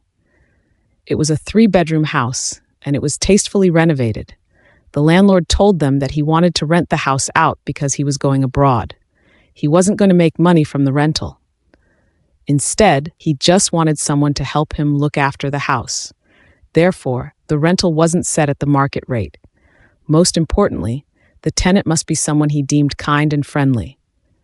After meeting Irene, the landlord expressed his willingness to rent the house to Irene with the condition that she wasn't allowed to have pets and that she should take care of the house as her own. Irene gave him her word immediately. From the conversation, the landlord found out that Irene was a single mother, and truth be told, he felt very sympathetic towards her. Thus, he reduced the rental further. Irene was also told that if she had difficulty settling up for the rental in advance, she could pay it when she had the ready money at the end of the year. Irene was very grateful to have met such a good person. Later, she signed the contract with the landlord and paid 3 months' worth of rent. After settling the house issue, Irene could finally breathe a sigh of relief. Jordan passed a message to her through David, stating that she didn't need to rush back to work. She could return to the company once everything was settled. If it weren't for the existence of those disgusting beings in her life, such as Margaret and Lily, Irene felt that her life was actually pretty good. When she returned, she was in a particularly good mood. She told Thomas about the new house. Thomas was delighted to hear such good news too. You've indeed met a good Samaritan. Eden was excited to hear that he would have his own room. Mom, I want to take a look at the new home. Okay, I will take you there tomorrow. Irene rustled his hair and smiled. Amidst the joy, Irene's phone rang. She picked it up and realized that it was Stephen on the line. What's the matter? She asked. Irene, come out of the house for a while. I have something to tell you. Thomas did not like Stephen. Stephen knew that too, hence he always avoided appearing in front of Thomas. Irene resented Stephen even more after her previous meeting with Lily. However, since he was now here for her, she could take the chance to interrogate him. With that, she went to see Stephen. Stephen revealed her a bright, warm smile when he saw Irene. Irene, I have already cleaned the house and rearranged the interior according to your preferences. Why don't you move in? My preferences? I didn't expect that you would still remember what my preferences were. What a surprise, Irene satirized. If Thomas is cool with the idea, he can move in with you too, Stephen added with a smile. Don't you think you sounded just like a hypocrite? Irene sneered and continued in a straightforward manner. Uncle Thomas would rather beg on the streets than live in your house. That's because he has a prejudice against me. Stephen gave a dry smile. If someone killed your sister, will you have no prejudice against him? Irene retorted. Irene, don't listen to Thomas's words. He is no good man. So you're a good man then? Irene interrupted him. Mr. Cook, I want to know if you were supportive of the relationship between Edric and Lily in the past. I'm sorry, Irene. Stephen lowered his head in guilt. It was a heavy subject for him. Every time he thought about it, he couldn't believe that he would accept Deborah's suggestion and let Lily be the surrogate mother to maintain Irene's marriage. Back then, Deborah went to him and claimed that she wanted to atone for her sins. Her tears made Stephen decide to go with her suggestion. Furthermore, he was also told that Margaret had been torturing Irene. However, later on, when he changed his mind, Deborah informed him that Lily had already gone through the operation. Stephen knew that whatever they had done was wrong and immoral. On the surface, they seemed to be doing it for Irene's sake. Yet, as a matter of fact, that decision of his had hurt Irene the most. His stupidity had allowed him to harm yet another precious daughter of his. Over the years, he had been living in guilt whenever he was reminded of that incident. He was but an inhuman jerk. He felt sorry for both his 2 daughters. Irene left him because of that and cut off all contacts with him. God knew how regrettable he was. However, what was done, and regretting it wouldn't change anything. Lily claimed that everything was Stephen's idea previously, but Irene refused to believe it in the beginning. However, seeing Stephen's reaction at the moment, she knew that Lily was right. A sharp pang of excruciating pain began to fill her every cell. How could a noble and intelligent person like Myra choose such a disgusting man? Irene couldn't believe that she had such a shameless, immoral father. Irene, I was wrong. I should have discussed it with you before making that decision. Deborah and Lily were also trying to atone for their own mistakes. Please don't hate them. We never wanted to hurt you. We did this for you. For me, Irene really wanted to burst out laughing. Even at this moment, Stephen did not forget to put in a good word for Deborah and Lily. Those two were but butches in Irene's eyes. Did Stephen seriously think that she was an idiot? Everybody could see through Lily's ulterior motive for Edric. Not to mention that before their marriage, Lily would always come to flatter Margaret, hoping that Margaret could help her win Edric. Then, after Irene was married to Edric, Lily did not even show signs of stopping her sundry indecorous advances. She would often come to the Myers family to annoy Irene. If Lily had even the tiniest consideration for Irene, she wouldn't have cooperated with Margaret to begin with. Mr. Cook, are you blind? Deaf? Or is your brain dead? Irene stared fiercely at Stephen. If all these were done for me, those two bitches should have stayed away from me after the incident was exposed, or at least stayed far away from Edric. But what did they do instead? Irene continued. Irene, it wasn't my intention to let Lily be with Edric. After you divorced Edric, Margaret came to propose marriage, but I refused firmly at that time. After that, Margaret also gave up the idea and began to look for other women for Edric. Later. What happened later? Irene sneered. Later, the media got their hands on photos of Lily and Edric together. Rumor had it that Edric had accompanied Lily to the hospital for a pregnancy checkup. For the sake of Lily's reputation, I had no choice but to give my consent. Stephen had only revealed part of the whole story. In actual fact, he was going for re-election back then. The rumors happened to leak out at the same period of time. In order not to affect his re-election, he had to acquiesce in everything about Lily and Edric. Hearing that, Irene couldn't help but guffaw. That two must be the ones who planned this in order to achieve their goals. How lowly they were with the acting. However, a person with such a high position like Stephen believed in them. It seemed that they were really important to him. Irene, it's my fault for what happened between Lily and Edric. I'll do right by you. Irene's disappearance after her divorce with Edric had made Stephen feel really terrible. His only thought was to make up to Irene so that she could live a better life in the future. You want to do right by me? How do you plan to do that? Irene looked at Stephen disdainfully. I'll leave all my assets to you. Lily has already promised that she won't ask for a penny after getting married, Stephen said earnestly. Hearing that, Irene couldn't help sniggering. Mr. Cook, compared with Edric, the cash cow, how much assets could you have? Stephen knew what she meant. He smiled bitterly and answered, Irene, although my assets can't be compared with Edric's, they are not small sums either. I do have some antiques and old paintings at home. These things are worth a fortune. Deborah and Lily don't know about these assets, do they? Irene simpered. Mr. Cook, if your mistress and your illegitimate daughter know that you have so many valuable items, things will surely get interesting. Why don't I tell them? Irene, Stephen's face changed. Deborah didn't know about his collection. He also didn't want her to know that he was planning to leave those things to Irene from the very beginning. Just kidding. Don't take it seriously, Irene snickered. I'm really not interested in your assets at all. You'd better keep them for yourself. If you can't use them, then bring them with you to your coffin. In addition, please don't appear in my life again. I feel ashamed whenever I see you. Irene left those words and turned on her heel. Stephen looked at her with a dejected face. Irene's character was exactly like Mira's. They were practically the same. Irene was furious. Stephen had been a politician for a long time, and to her surprise, even his style of communicating was similar to that of a politician. He even used one of their tricks on her, saying that he left hundreds of millions worth of assets for her. If she really cared about those, she would never have divorced Edric so easily. What made her most angry was the fact that Stephen was deceived by Deborah and Lily so easily. Stephen was not a fool. The reason why he could tolerate them must be related to his career. What right did a person who disregarded family for his own future have to act as her father? Right then, she was completely disappointed in Stephen.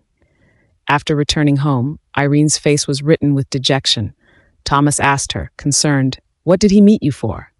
Irene sighed and told Thomas that Stephen and Deborah asked Lily to bear Edric's child. After she divorced Edric, she only told Thomas that Edric cheated on her, but she never included that the person he cheated on her with was Lily. Hearing that, Thomas trembled with red fury. The person that had an affair with Edric turned out to be Deborah's daughter? Bitch! They are all bitches. He really despised them. Deborah was the one who went to seduce Stephen in the past, and now Lily turned out going after Irene's husband. The apple didn't fall far from the tree. However, Stephen was the one who enraged Thomas the most. Stephen did nothing as he watched Lily take Irene's man away. Okay then, never mind, but he even agreed to a marriage between Lily and Edric. Was there a shortage of men in the world? Why must they choose Edric? Uncle Thomas, don't get worked up. It's not worth it. Irene was not vexed now in the slightest bit. Previously, she had gotten so irate that she lost all rationality and ended up beating and scolding Lily. However, when she looked back on it, she found her behavior to be ridiculous. It took two to tango. If Edric wasn't open to it, would Lily be able to seduce him? The most hateful thing was that he even stipulated such harsh conditions for her upon their divorce, and he did all these for Lily. Irene must be a real fool to have misjudged him. Irene, you should have told me at the start. If I knew that the daughter of that bitch was the mistress, I would try my best to pull Stephen down too. Thomas gnashed his teeth in hatred. Uncle Thomas, it's already in the past. Irene comforted him. A person like Stephen is not worth our time, as are his wife and daughter. Let's live a peaceful life ourselves. I'm only saying that because I can't accept their behaviors. How could a smart and clever person like your mother choose such a person? Thomas sighed. There were so many people who chased after your mother. Stephen wasn't an outstanding person at all at that time. I used to think that Stephen was never a just man, but your mother said that he was more trustworthy than those rich people. Alas, if I had stopped her at that time. Not a just man? What happened? Irene asked. One of your mother's friends asked your mother to keep several antique paintings that were worth as much as a city. Later on, those paintings were discovered to be fake. Thomas sighed. What does this have to do with Stephen? Irene did not understand. At that time, Stephen was going after your mother. Thomas did not continue. Irene was stunned, and her heart sank. Do you suspect that he substituted the antique paintings in secret? Thomas nodded. It's just my suspicion. I have no evidence, and I can't rule out the possibility that your mother's friend was cheated and had bought fakes. Uncle Thomas, he must have done it, Irene thundered. She then filled Thomas in about Stephen telling her that his house had a lot of antiques. Thomas's expression suddenly darkened. Are you serious? He said it himself. He said that those antiques would cost one's arm and leg too, Irene confirmed. It's really him. It's really him. Thomas hit the table with his fist, his face livid. He gnashed his teeth as he said, How could Stephen be so shameless? Your mother really was blind at that time. You're right. If Mom finds out that she had married such a man, she will definitely feel exasperated. Irene's blood was boiling with rage. Uncle Thomas, what happened after that? Because of that, your mother's friend went bankrupt, and her reputation was ruined. Thomas's face turned pale, and his voice trembled with seething anger. I guess you really will get into trouble if you don't know who you are dealing with. Uncle Thomas, who was that friend of my mother's? Irene asked. It's all in the past. Thomas stood up shakily. Irene, I'm tired. I'll head inside and lie down for a while. Looking at Thomas's staggering steps, Irene was puzzled. What was up with Thomas? The next day, the news of Edric and Lily getting engaged appeared on the headlines of the major media outlets in San Fatio. Irene saw the news at Kinsey's house. The person who hosted the press conference turned out to be the public relations manager of Edric's company. Irene actually saw Margaret on the channel. Margaret was all smiles. She looked exceptionally amiable. Irene was unfamiliar with that side of Margaret. In Irene's memory, it seemed that she had never seen Margaret smile before in the few years that she was married to Edric. However, Margaret was so gleeful at this moment, as if she had found a treasure right then. It seemed that she really liked Lily very much. Edric was wearing a formal suit, and he too was wearing a charming smile. He even personally announced their engagement date. Flashes from the cameras lit the entire of the press conference. Irene looked at the smile on Edric's face and froze on the spot. Eden also saw Edric on the TV. He pointed to Edric and asked Irene, "Mom, is Mr. Edric getting married?" "Yes." Irene came back to her senses. "Mr. Edric lied to me. That time he told me that he didn't have a girlfriend." Eden showed a despondent expression. "I like him so much, so how can he lie to me? Jordan is also a bad guy. He said that he was going to be my dad. I even called him dad, but he abandoned us," Eden continued. Irene reached out and hugged Eden. Her heart ached so much. Fortunately, Eden did not know that Edric was his father. Otherwise, how heartbroken would he be? She would never let Eden know that his father was such a disgusting person. Eden was still a child, hence, it didn't take long before he let go of all his anger. He returned to playing with his toys soon. After a while, the door was opened. Thomas, who had gone to buy fruits, came back irately. "Uncle Thomas, didn't you go to buy some fruits? Why did you come back empty-handed?" Irene asked. "Irene, are you okay?" Thomas looked at Irene with concern. "I'm okay," Irene grinned. Thomas must be afraid that she would feel dejected when she heard the news of Edric's engagement to Lily. Irene continued, "Uncle Thomas, I've already given up on him. I'm not sad, not at all." "Kid, oh my poor kid." Seeing Irene putting on a strong front, Thomas was extremely crestfallen. "I promised your mother that I would take good care of you, but I have failed her. You've been in so much torment all this while. I've let your mother and you down," Thomas remarked, downhearted. "Uncle Thomas, you've been very good to me. If it weren't for you, I would have ended up on the streets long ago." Irene was telling the truth. It was Thomas who took her in and raised her when she was at her worst. To her, Thomas was not only her uncle, but also her father. All the people in the Cook family are so heartless, and that scum Edric doesn't have a shred of conscience either. How could he shamelessly get engaged to that butch? The more Thomas thought about it, the angrier he became. "I can't let those two bitches get what they want, just like this. I must expose their scheme. I will crush all their hopes. In my opinion, blame is to be laid on both. Just let those jackals from the same lair harm each other. Let's not concern them." Irene held Thomas' hand. "You don't deserve all this, Irene. If it weren't for them, you wouldn't have suffered so much pain. Everything they have right now was supposed to be yours." "Yours," Thomas replied. "Uncle Thomas, there's no such a thing as being deserving or not. Everyone has their own goal. I never wanted to be a politician's daughter, nor a noble lady from an affluent family. My goal is simple. I want to live with my beloved family happily every day. Right now, you and Eden are all I have and who I can rely on. I'm happy enough to have you too," Irene explained. Thomas exhaled. "Irene, I didn't expect you to be so much more forgiving than me. You're right. It's good as long as you're content with your life." Eden came up with a fever again in the middle of the night. Irene and Kinsey urgently sent him to the hospital. The fever this time was different from before. The antipyretic and the IV drip didn't have any effect at all. Eden's fever was similar to the early symptoms of leukemia. The doctor suggested doing a blood test. After the doctor extracted his blood, he found that there was something wrong with the leukocytes in Eden's blood. The doctor was shocked to find that, for the abnormal leukocyte count indicated that the child might have leukemia. In order to confirm it, they had to run a bone marrow test. After that, it showed that Eden indeed had leukemia. Irene was beyond words.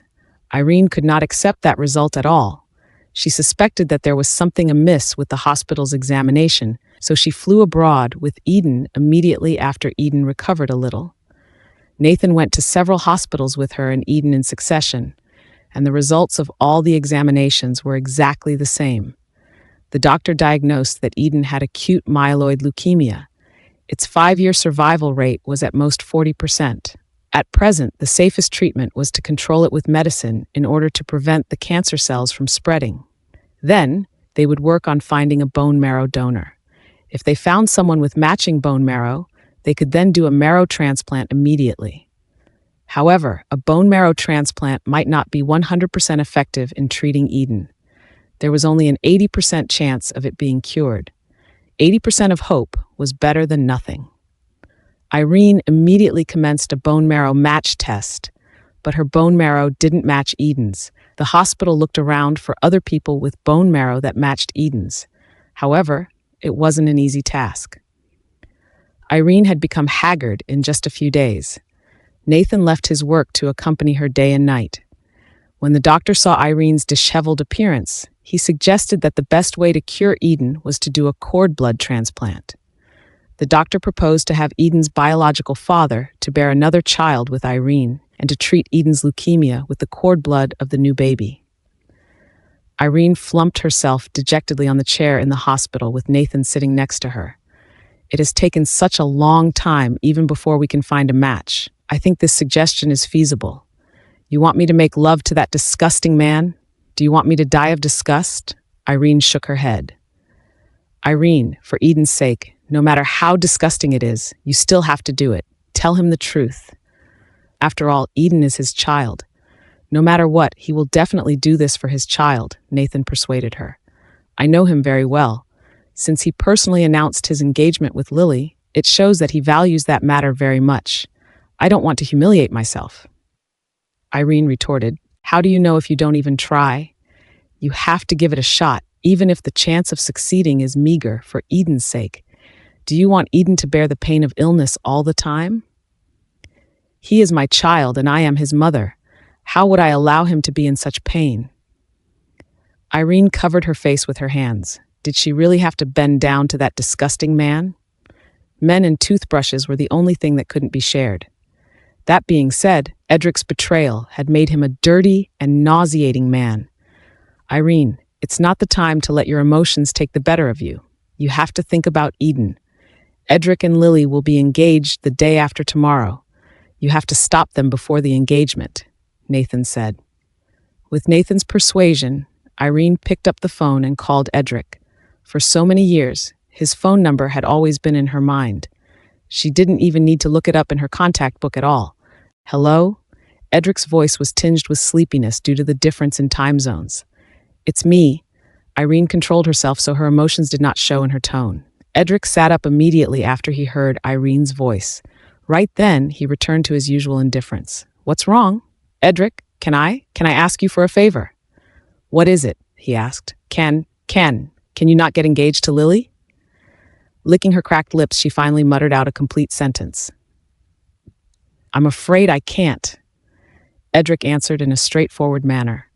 He suspected that there was something amiss with his ears.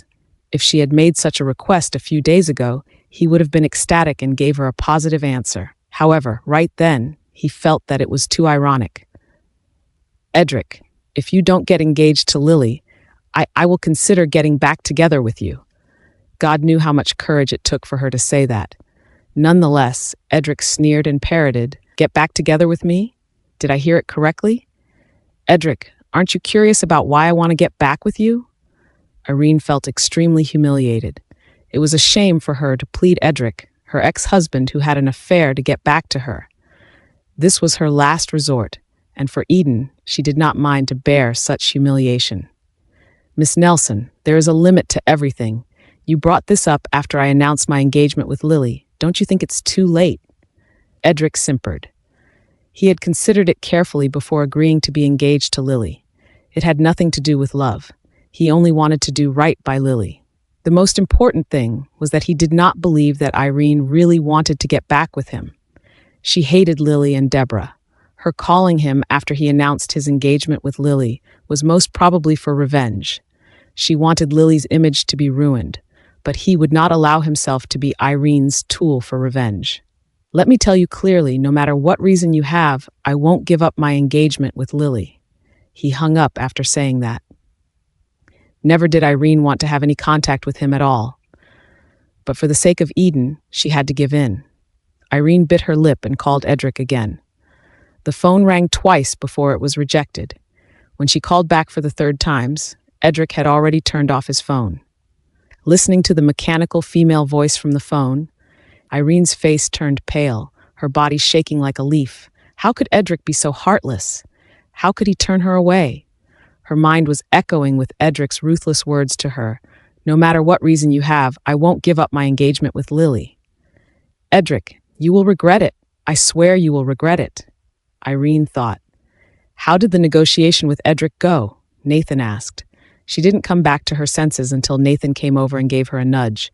She replied, he said, no matter what reason I have, he won't give up his engagement with Lily. Did he really say that? Nathan was shocked. Did you not tell him about the child? He said that no matter what reason I have, he won't give up on Lily. Nathan, I know Edric's personality very well. He and I are very stubborn people. As long as he has made his decision, he will definitely stick to it. Irene shook her head. It seems that I have underestimated Lily's standing in his heart. Then what should we do? Nathan frowned. Irene, just tell him about Eden.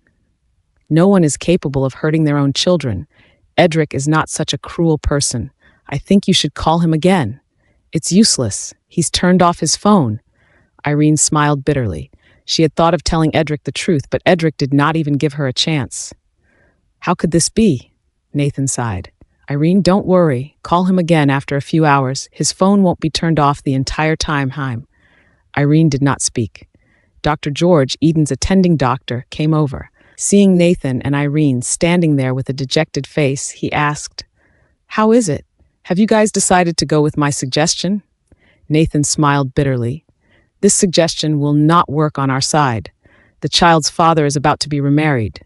I don't think they'll be expecting a new child. Why do you mean? Dr. George shook his head. You people of Haverland are too old-fashioned. You don't need to marry him to give birth to his child. You only need his sperm. George's words enlightened Irene. That was right. Medical technology nowadays was so advanced. Indeed, she just needed his sperm, as long as she could find a way to get Edric's sperm. Nathan, I have an idea. What idea? Nathan asked. But her excitement was short-lived. Although she just needed his sperm, it was not an easy task to get it. Edric would not let her get his sperm so easily, and treating Eden's illness would certainly cost a lot of money. Those were all problems she was facing. I'm too simple-minded. Since Edric is so cruel, how can he let me get what I want? Eden's treatment requires a large sum of money, too. Irene grunted. Worry about getting his sperm for now. I will find the money. Trust me. Nathan comforted her. Irene lowered her head and pondered about it for a while. Then she slowly shook her head. Nathan, I've got a way to solve the money issue, but getting his sperm could prove to be quite difficult. You've got a way to solve the money issue? Nathan doubted. Stephen came to me a few days ago and said that he would give me a large sum of his inheritance. I turned him down decisively at that time, but now I have thought it through. Why didn't I accept the money initially? I can treat Eden with the money. Eden and I wouldn't need to live such a hard life either. Irene explained. Irene, don't force yourself to do that, Nathan exclaimed. Irene hated Stephen very much. In the past, she didn't even want to admit that he was her father, even though her life was harsh. One could imagine how uncomfortable she must have felt to go to Stephen for aids. I'm not. I used to be too pedantic, but this time, for Eden, for him, I will do anything for him, Irene said. Irene was determined. I've been running away because of my own fear. Eden had suffered so much because of me. On top of that, he was inflicted with such an illness at a tender age. Yet, those who once hurt me are still living a comfortable life. I have figured it out. What right do they have to be happy when I'm not? Not only do I want to get my hands on those assets, but I also want to let them feel indebted to me all their lives. Irene's change surprised Nathan. Irene, don't go to such extremes. Everything is still recoverable. Irene shook her head. Nathan, you don't have to persuade me anymore. I will definitely follow my own gut this time. I won't change my decision. Irene knew that obtaining Edric's sperm wasn't the only problem. She had to make sure that she was able to get pregnant too. The 3 years that she was married to Edric, she had never ovulated. If she wanted a child, then she had to make sure that she was able to ovulate. Ensuring that was the first step before she executed the plan. Irene immediately carried out a physical examination in the hospital. A few hours later, the results of the examination had been released. She looked at the results on the report with surprise. How could this be? When Nathan saw her unusual expression, he immediately took the examination report from her hand. He was astonished too after reading it. What's going on? When did you undergo such an operation? I haven't gone through such an operation before, though. I'm not stupid. Why would I have such an operation? Irene chirped. Then what's going on? Nathan replied. I don't know. I don't know what's going on. Irene flounced on the chair with her head in her arms. She had undergone a sterilization surgery in which her oviduct had been tied up surgically. But why didn't it show after doing so many physical examinations before? Was it possible that the surgery was not done before she gave birth? Then when did it occur? Nathan recomposed himself after the shock. He asked the doctor, can she get pregnant in such a situation? Yes, she can, but she has to undergo tubal anastomosis first, the doctor announced. How high is the success rate? Nathan asked again. The doctor pondered for a moment and answered, I think it's 85%. So low? Nathan asked. I'll do it no matter how low it is. I can't give up any way to cure Eden's illness. First, I'll undergo tubal anastomosis. Then, I'll look for matching bone marrow at the same time to increase our chances, Irene declared. Nathan nodded and said, Okay, as you wish. Nathan immediately contacted an expert to do the surgery for Irene. After the operation, Irene stayed at the hospital and rested for 3 days. On the 4th day, she immediately booked a flight and returned to San Fatillo. On the plane back to Haverland, Irene saw the news about Edric and Lily's engagement. She originally wanted to go home first and discuss her plan with Thomas, but she suddenly changed her mind when she saw the news. She had to go to Stephen's house to witness the engagement ceremony. The news stated that they were a couple made in heaven. Irene had to see it herself if it was true. After getting off the plane, Irene took a taxi and went straight to the Cook family. That was the first time she went to Stephen's house in San Fatillo. When she arrived there, the guards stopped her. Irene looked at the mirror on the guardhouse and found that she looked exceedingly haggard. Her dirty hair was disheveled, and her face was painted with exhaustion. She didn't look like a guest of the Cook family at all. Instead, she seemed more like a beggar. No wonder the guards stopped her. However, it didn't matter. She did come to beg for money. Irene put down her luggage and smiled at the guard. Please call Mr. Cook and inform him that Irene is here. The guard took a look at her. He didn't want to make that call at first, but given her resoluteness and the fact that the Cook family was holding a wedding ceremony that day, he reckoned that Irene might be a distant relative of Mr. Cook's. Hence, he picked up the phone and dialed Stephen's number. A few minutes later, Stephen appeared in the guard room with a surprised look on his face. Irene? Mr. Cook, I have decided to move back here. Shouldn't you welcome me with open arms? Irene's mouth curved into a beam as she asked in a mocking tone. Of course. Stephen reached out and helped Irene to pick up her luggage. I called you several times, but you had your phone turned off. I went to ask Thomas about it. He said that you went abroad. What happened? Why did you go abroad? Stephen did not seem to be lying. He did call Irene several times and also went to Irene's new home to find her, but he ended up being splashed with water all over his face by Thomas. I had some private matters to attend to. Irene answered flatly. Anyway, she would have plenty of time to get along with Stephen. There was no need for her to raise a fuss with Stephen now. Today is Lily's engagement day. Stephen trailed off as he carefully observed Irene's face. After noticing that the latter did not have much change in her expression, he continued to say, I have only invited a few guests to our home. It's going to be a small-scaled occasion. Very good, Irene replied lightly. Lily and Edric will move out after getting engaged. You don't have to worry. Stephen added, What's there for me to worry about? Why did you ask them to move out? Isn't a family supposed to live together to be happy? Irene smiled faintly. Her open-mindedness left Stephen tongue-tied. Where did Irene's hostility and resentment go? However, she became more indifferent too. What exactly happened? While he was lost in his thoughts, they had already arrived at the house. It was Lily's big day, so the house was decorated accordingly to the joyous occasion. Irene saw a platform in the yard. On the platform, Lily was standing beside Edric in a dress. Both of them looked on cloud nine. The corners of Irene's mouth quirked upwards slightly. With a playful smile, she looked at the pair on stage, acting affectionately. Applause rang out before she followed suit and clapped her hands. Stephen was originally worried about Irene. However, when he saw her behavior, he felt a weight lifted off his shoulders. On stage, Edric put a ring on Lily with a polite smile on his face.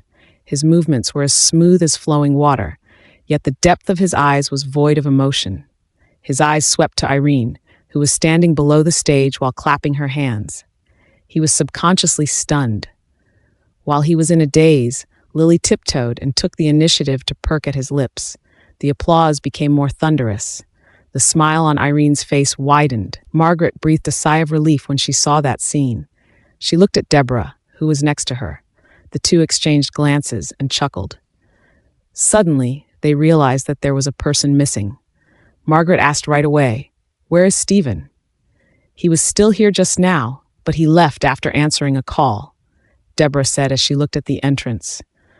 When she saw Irene standing beside Stephen, she was evidently dumbstruck. While she was still in shock, Margaret also noticed Irene. "Why is she here?" "Irene, you're back," shouted Maisie. She was standing in a remote corner, watching the engagement ceremony in disdain when she noticed Irene. She ran towards Irene immediately. "Where have you been for all these years? Why haven't you come back to check on me?" Maisie's voice choked.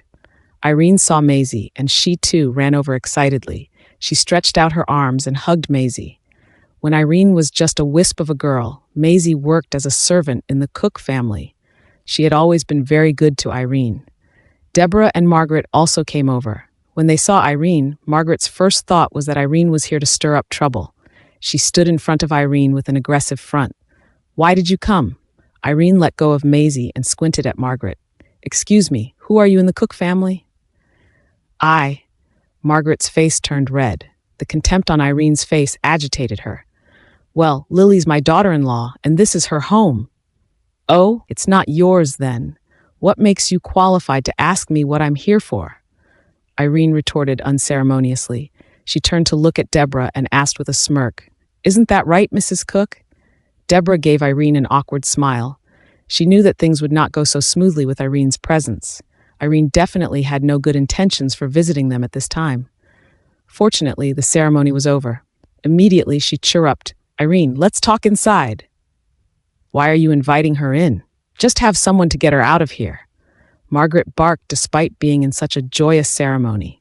She was used to demanding things her way.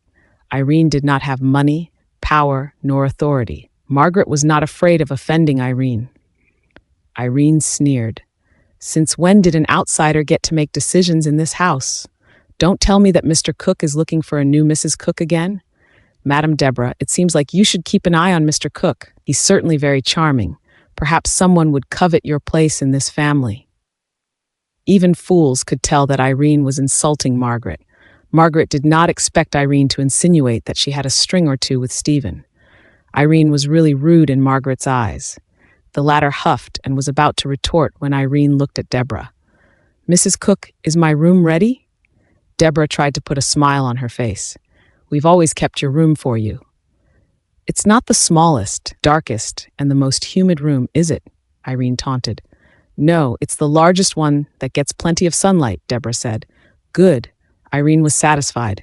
She told Maisie, "Maisie, please send my luggage that's with Mr. Cook upstairs. Thank you very much." It was only then that Margaret realized Stephen was on the side, looking at them with Irene's luggage in hand. She asked, "What's going on?" Stephen cast her a cold gaze with a dark expression. He saw every instance Margaret acted towards Irene a while ago. How dared she speak to Irene in that tone in front of so many guests? He could imagine how arrogant she would be when no one was around. How much torture did Irene had suffered in the past? He ignored Margaret's question and Maisie's attempt to take Irene's luggage. He held it himself and went into the house. Edric and Lily approached in their direction. Edric looked at Irene with an unreadable expression. What did Irene want to achieve by coming here? He thought of what she stammered out that night. She had told him, "If you call off the engagement with Lily, I'll consider getting back together with you." He did not believe her. He thought that everything she said was for revenge and hung up the phone. She called again and again, yet he chose to reject all her calls. Eventually, he switched off his phone. He thought that she came to mess things up when he first noticed her. However, when he saw her grinning and clapping her hands, he knew that it was different from what he expected. Irene looked at him and Lily with a mocking smile as she squealed, "Congratulations, Miss Cook. Your wish came true. I wish you both to have a child as soon as possible, and many more children in the future." Lily was hesitant on what to say. Smirking, Edric replied, "Thank you, Miss Nelson. You're welcome. It's what I should do." Irene beamed. "Go on. I'll go upstairs and take a look at my room. I'll be taking a nap too." Edric, Lily, Deborah, and Margaret all felt uneasy at the sight of Irene entering the house nonchalantly. Deborah and Lily wore smiles on their faces, but their hearts were in a mess. They did not believe that Irene would stay put on such an occasion. Margaret was the most oblivious among the four. She was exasperated when she saw Irene being so arrogant. She cut to the chase and questioned sharply, "Mrs. Cook, what on earth is going on?"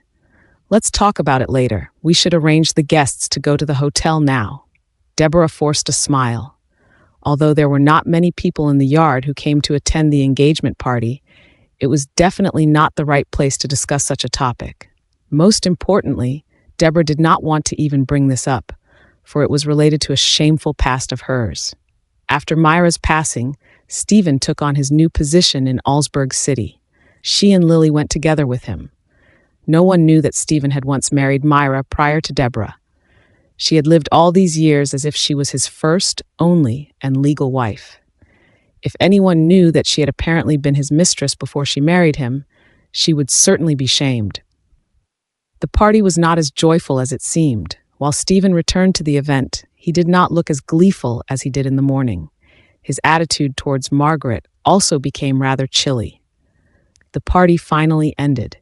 After greeting the guests goodbye, Margaret mentioned Irene again. Stephen replied calmly, "Irene is my daughter. My ex-wife gave birth to her." Margaret paled in an instant. If Edric was not the one who happened to catch her at the side, she would have fallen to the ground from the shock. How could this be? Wasn't Irene from a poor family? How did she suddenly become Stephen's daughter? Margaret was dumbstruck. She was certain that Stephen was aware of Edric and Irene's marriage in Allsburg City. Deborah and Lily also knew very well that Margaret was the one who forced Irene to divorce and leave the Myers family without any alimony. Why did Stephen agree for Lily, his second daughter, and Edric to be engaged? Why couldn't it be? Stephen glimpsed at Margaret with annoyance. "I'll excuse myself. Irene hasn't had dinner yet." With that, he strode out at once. Deborah asked Margaret to take a seat. Only at that moment could Margaret finally take a breather. She glanced at Deborah and hissed, "What happened?" Deborah sighed. "It's a long story. Irene was Stephen and his ex-wife, Myra Nelson's daughter. There were some misunderstandings at that time, and Myra left home with Irene. Later, an accident happened and Myra passed away. Her younger brother, Thomas, blamed Stephen for Myra's death. He hated Stephen a lot, thus he took Irene away and changed her name. We've been looking for Irene for many years, and we finally identified news about her recently." Deborah was fantastic at spinning lies. Deborah was definitely to be blamed for Myra's, but she glossed over her passing as a simple motor vehicle accident. Irene had left because she was angered that Deborah took Lily and occupied Myra's place in the family. Despite so, Deborah twisted it into Thomas taking Irene away. She even lied that they only found Irene recently. Of course, Deborah would never tell the truth, for she knew that Stephen would not let their scandal see the light of day. For his reputation, he would never admit that he had an affair with Deborah while he was married to Myra. Edric felt rather uncomfortable when he heard Deborah's reply. He got up and went out to smoke. Seeing him leave, Deborah gave Lily a look, and Lily immediately followed him. Edric stood outside and lit a cigarette irritatedly. Uneasiness enshrouded him as he looked at Margaret and Deborah. One was snobbish and the other was full of lies. Both of them were indeed a good match. Thinking of the mockery in Irene's eyes, his heart sank. Lily walked to his side and spoke. Aunt Margaret didn't know that I got pregnant for Irene, and my mother didn't want anyone to know about this. Thus, she lied to Aunt Margaret. Please don't blame my mother for it. Lily defended Deborah. Back then, my mother was indeed in the wrong. But it's not like I have a choice. After all, she gave birth to me and raised me up. I can't hate her, no matter what. Her words hit Edric right in the heart. He also had qualms about Margaret, but Margaret was his mother. He could not disobey her nor abandon her. If you find it difficult to live in such a family, you can cancel all of this. I won't blame you, Lily added. Edric looked at her pitiful appearance and forced a smile. Don't overthink it. Margaret was not stupid. She did not believe in Deborah's words. Irene and Myra definitely did not leave home due to a misunderstanding. Lily and Irene were of the same age. That so-called misunderstanding should be related to Deborah herself. The latter was probably Stephen's mistress at that time. Besides, she did not believe Stephen and Deborah were unaware of what happened between Irene and Edric. Since Stephen knew that Margaret abused Irene and was still willing to have Lily married Edric, it was clear that he took a fancy to the money of the Myers family. At first, Margaret was shocked and worried that the marriage between Lily and Edric would be cancelled. However, right then, her thoughts changed. She felt flustered with a hint of contempt. She had searched high and low for Edric's perfect partner.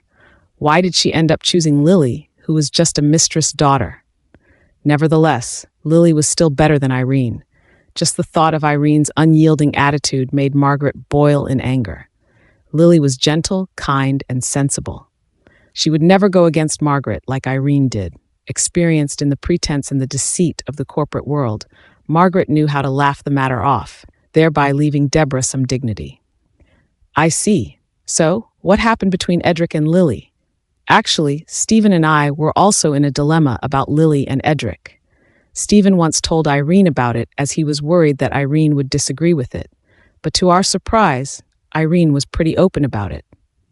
She didn't object to the relationship between Edric and Lily. Since Irene was okay with it and Edric and Lily are in love with each other, Stephen and I can't possibly separate the lovebirds. Well, can we? Deborah said. Deborah was clever with her talking. She beat around the bush before she finally came up with an excuse that Irene did not object to the marriage. All these were meant to indicate that Deborah did not want to call off the engagement. Margaret chuckled and said, I think the same. Since Edric and Lily have fallen for each other, how can we parents stop them? Deborah nodded. Edric and Lily should not feel guilty towards Irene too. Let bygones be bygones. Yes, let bygones be bygones. We should always look to the future, Margaret parroted. By the way, since I've told you my past, I've nothing to hide anymore anyway. There's another thing that I have to tell you, Deborah added. Deborah was an observant person. Since Irene had returned rightfully as Stephen's daughter, it was impossible for her and Edric to avoid meeting each other. To prevent any unnecessary situations, Deborah had to make preparations in advance. What is it? Margaret asked. It's about the urban construction project last time.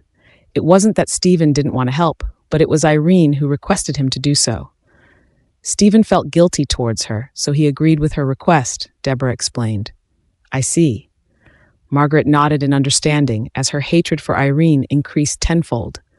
If it was not for Irene, the Myers group would not have lost such a huge project. But don't you worry. Stephen has already done his part to do right by her. Such a thing won't happen again, Deborah affirmed. Margaret hummed in agreement. She knew what Deborah meant. Now that things had come to this point, there was no use to argue about the rights and wrongs. She stood up and spoke. It's getting late. I'll ask Edric to send you guys home. Margaret said that Edric would send them home, but it was John who drove them back instead. Lily and Deborah sat at the back while Edric was in the passenger seat. Although there were 4 of them in the car, the atmosphere was unusually depressing. Not one word was spoken on the way. John glanced at Edric in confusion.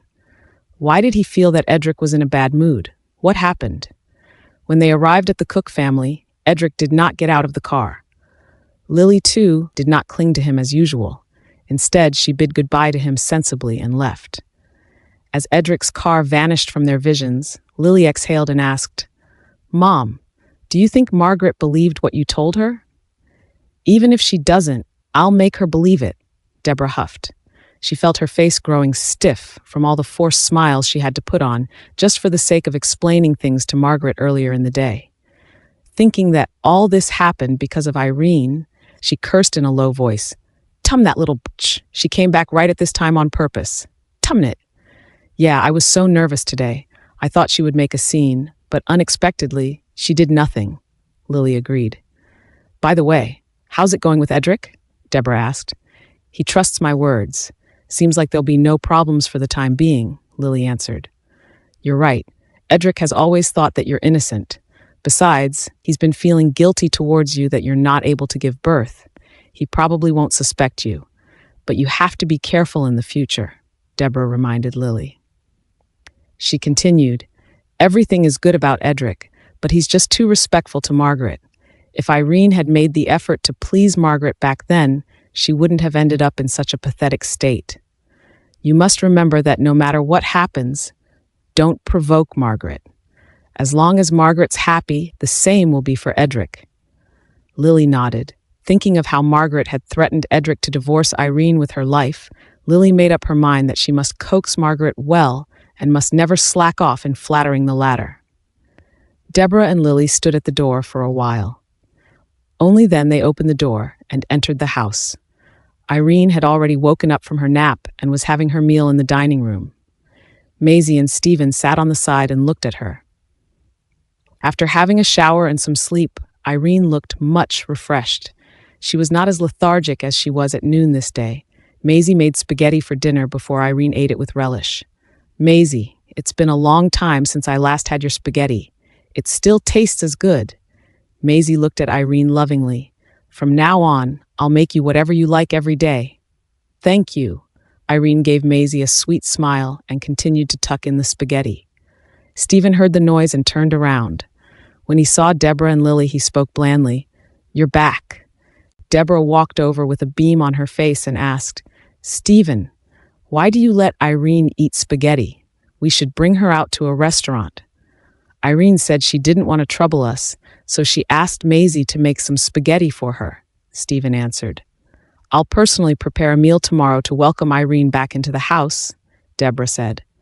Irene gobbled up the remaining spaghetti and put down the cutlery. She got up from the table and spoke, "I'm full now. I'll be heading upstairs. Maisie, please help me settle the dishes." Irene had ignored Deborah completely. Deborah wasn't angry in the slightest bit either. Her face was still full of smiles. Stephen was satisfied with Deborah's behavior. When he saw Irene went upstairs, he gestured at Deborah to go to the study. After closing the door, he asked, "Margaret didn't say anything, did she?" "No, she's just very surprised about Irene. I told her that Irene was taken away by Thomas when she was a child.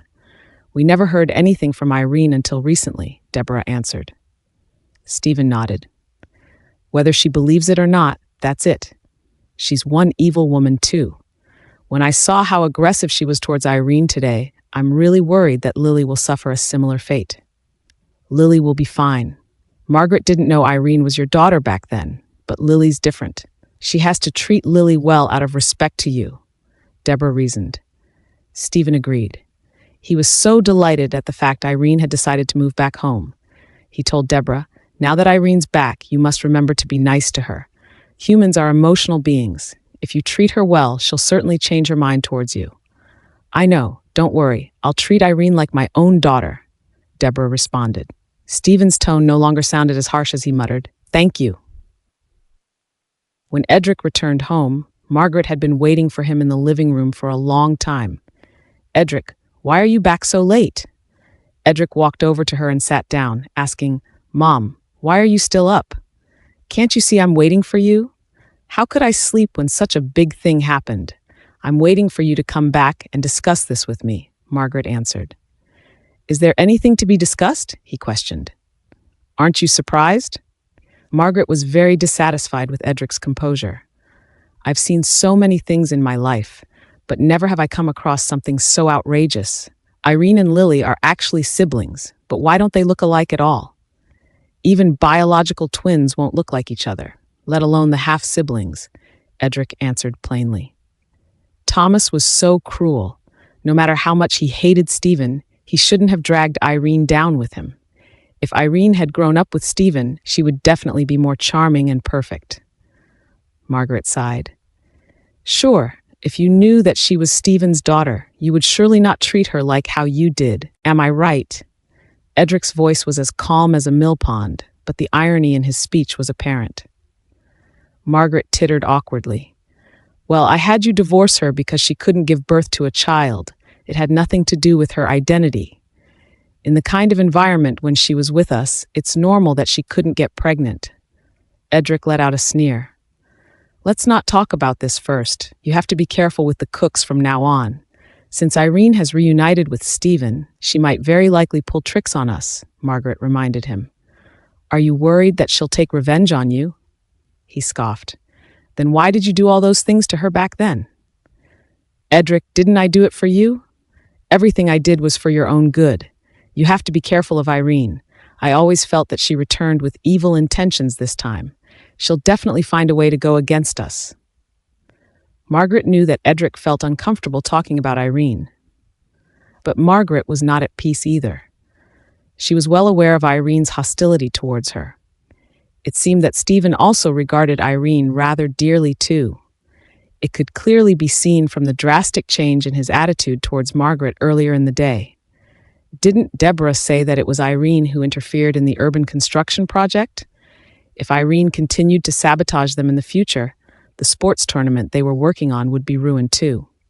That was why she stayed in the living room and waited for Edric to come back to discuss how to remedy the situation. However, she did not expect to be met with his indifference and lack of alertness, as if it was none of his business.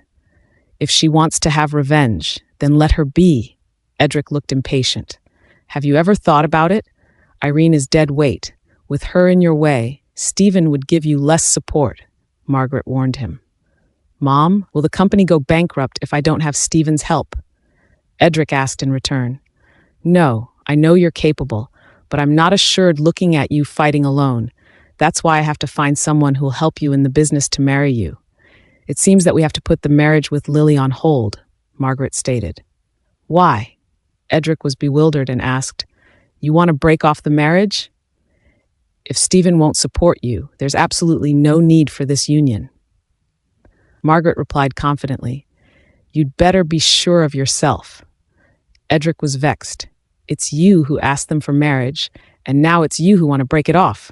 I'm not going to sugarcoat my words. I'll have you know that Stephen is not the same as the old Irene. You'd better not go for wool and come home shorn. After being retorted by Edric, Margaret flounced herself down onto the sofa in disappointment. Looking at Margaret, Edric's heart felt incredibly heavy. He knew that she was snobbish, but he did not know that she was this crazed for power. It was not because of love that Edric agreed to be engaged to Lily. Well, it was the same for him to marry anyone if Irene would not return to him. When he saw Margaret calculating everything about the marriage, he could not imagine how she would lash out if she found out that Lily was, too, infertile. Thinking of the time when Margaret wanted him to marry Lily so desperately, a sneer appeared at the corner of his mouth. This must be their retribution. The Myers family was destined not to have an heir. He stood up coldly and hissed, I'm tired. I'm going upstairs to rest. Margaret felt a little depressed when she saw his stony expression. Ever since Irene was driven out, he had become more and more impatient when they had a conversation.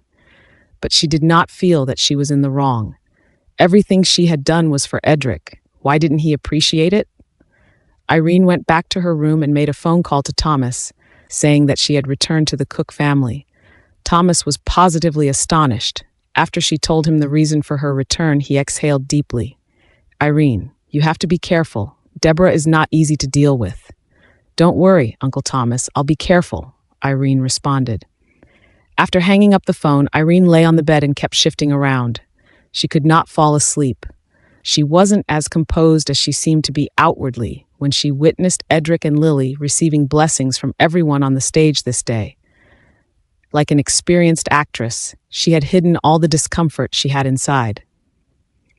She tried her best to smile the brightest at those who had hurt her the deepest. She knew that Margaret would definitely know her identity this day. Margaret must be shocked. They must not be able to fall asleep this night, must they? They could be assured, though, there would be more to keep them awake in the future. Irene turned herself over. The purpose of her return was not only to get Stephen's assets, but also Edric's sperm. Obtaining Stephen's assets should be a piece of cake, but the sperm was huge trouble. How could she get Edric's sperm? Did she have to seduce him and sleep with him? She shook her head. This method would not work. Even if she could endure the disgust in her and spent an after dark with Edric, it was still unknown whether she could get pregnant or not.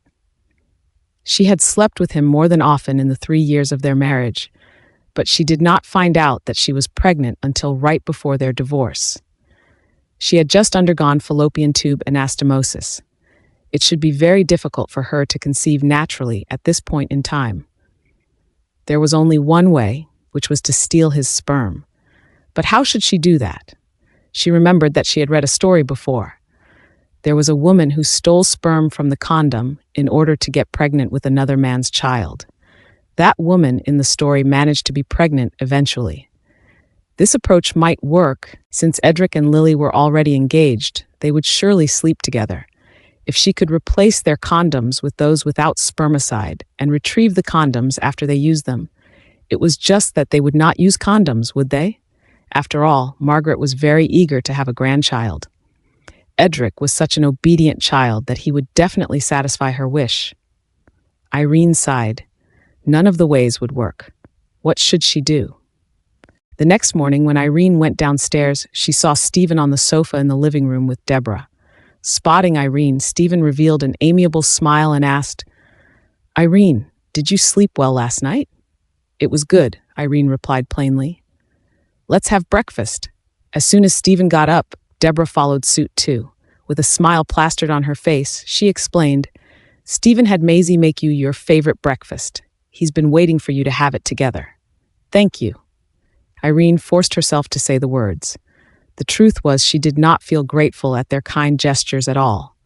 In fact, she hated seeing their hypocritical smiles. If it were not for Eden, she would not have the energy nor interest to interact with them. Because of Irene's return, Stephen chose not to go to work. It was unprecedented, but he stayed at home to accompany Irene. Nevertheless, he was still busy entertaining numerous phone calls one after another. As Irene was bored, she went to Stephen's study. Her original purpose was to get a book to read, but she accidentally noticed a bunch of documents on the desk. They were about San Fatillo organizing a sports tournament. The cogs in her mind began moving. Since there was a sports tournament, a bid would definitely be held as well. Edric would certainly participate, and she would not let him achieve his goal. The only opponent who could defeat Edric was the Golden Age group. She hurried out of the house with her bag in hand to meet Jordan. Leaving the house, she rushed to the nearby bus station. However, despite waiting for more than 10 minutes, no bus was seen. One of the people waiting for the bus pointed to the car on the side. He asked her, "That person has been staring at you. Do you know him?" Irene turned her head and was surprised to see Edric in the car. He was staring intently at her. Irene did not expect to see him. Her first thought was that Edric had come to pick Lily up. Hence, she turned her head to the other side. However, soon she heard the sound of the door opening. A familiar scent was nearing. Edric had already walked to her side. "Let's talk," Edric spoke. Irene looked steadily ahead, pretending not to hear him. Her silence caused him to grow anxious. He drove here the previous night because he could not sleep. He felt that he had a lot to ask Irene. He parked the car at the bus stop and called her, but he could not reach her. He reckoned that she had turned off her phone. Little did he know that she had already blocked his number. However, it was not enough to make him leave. He stayed in the car for the whole night. It was a tough and restless night for him. He had been wondering why Irene returned to the Cook family at this time. He could still recall all the wonderful and sweet memories they shared in their 3 years of marriage. He had always believed that they were honest towards each other, but now he was forced to realize how ridiculous he was. It was merely his one-sided wishful thinking. If Irene had loved him even just a little, she would not have hidden her true identity. During their marriage, she had never mentioned her relationship with Stephen. After their divorce, she had not contacted Stephen either. Why did she return to the Cook family when he got engaged to Lily of all time? Seeing Irene finally appear at the bus stop, Edric's feelings boiled into a potpourri of emotions. He stared at her in a daze as she passed by his car without even a glance. Strangely, that reminded him of what she had told him in the past. "I have a radar on me. As long as you appear within 500 meters from me, I can sense you immediately." At the moment, he was no more than 2 meters away from her, but she could not sense his presence. Edric found himself childish. How could he believe every word she had said? When she left, he had sworn that he would stop believing in her.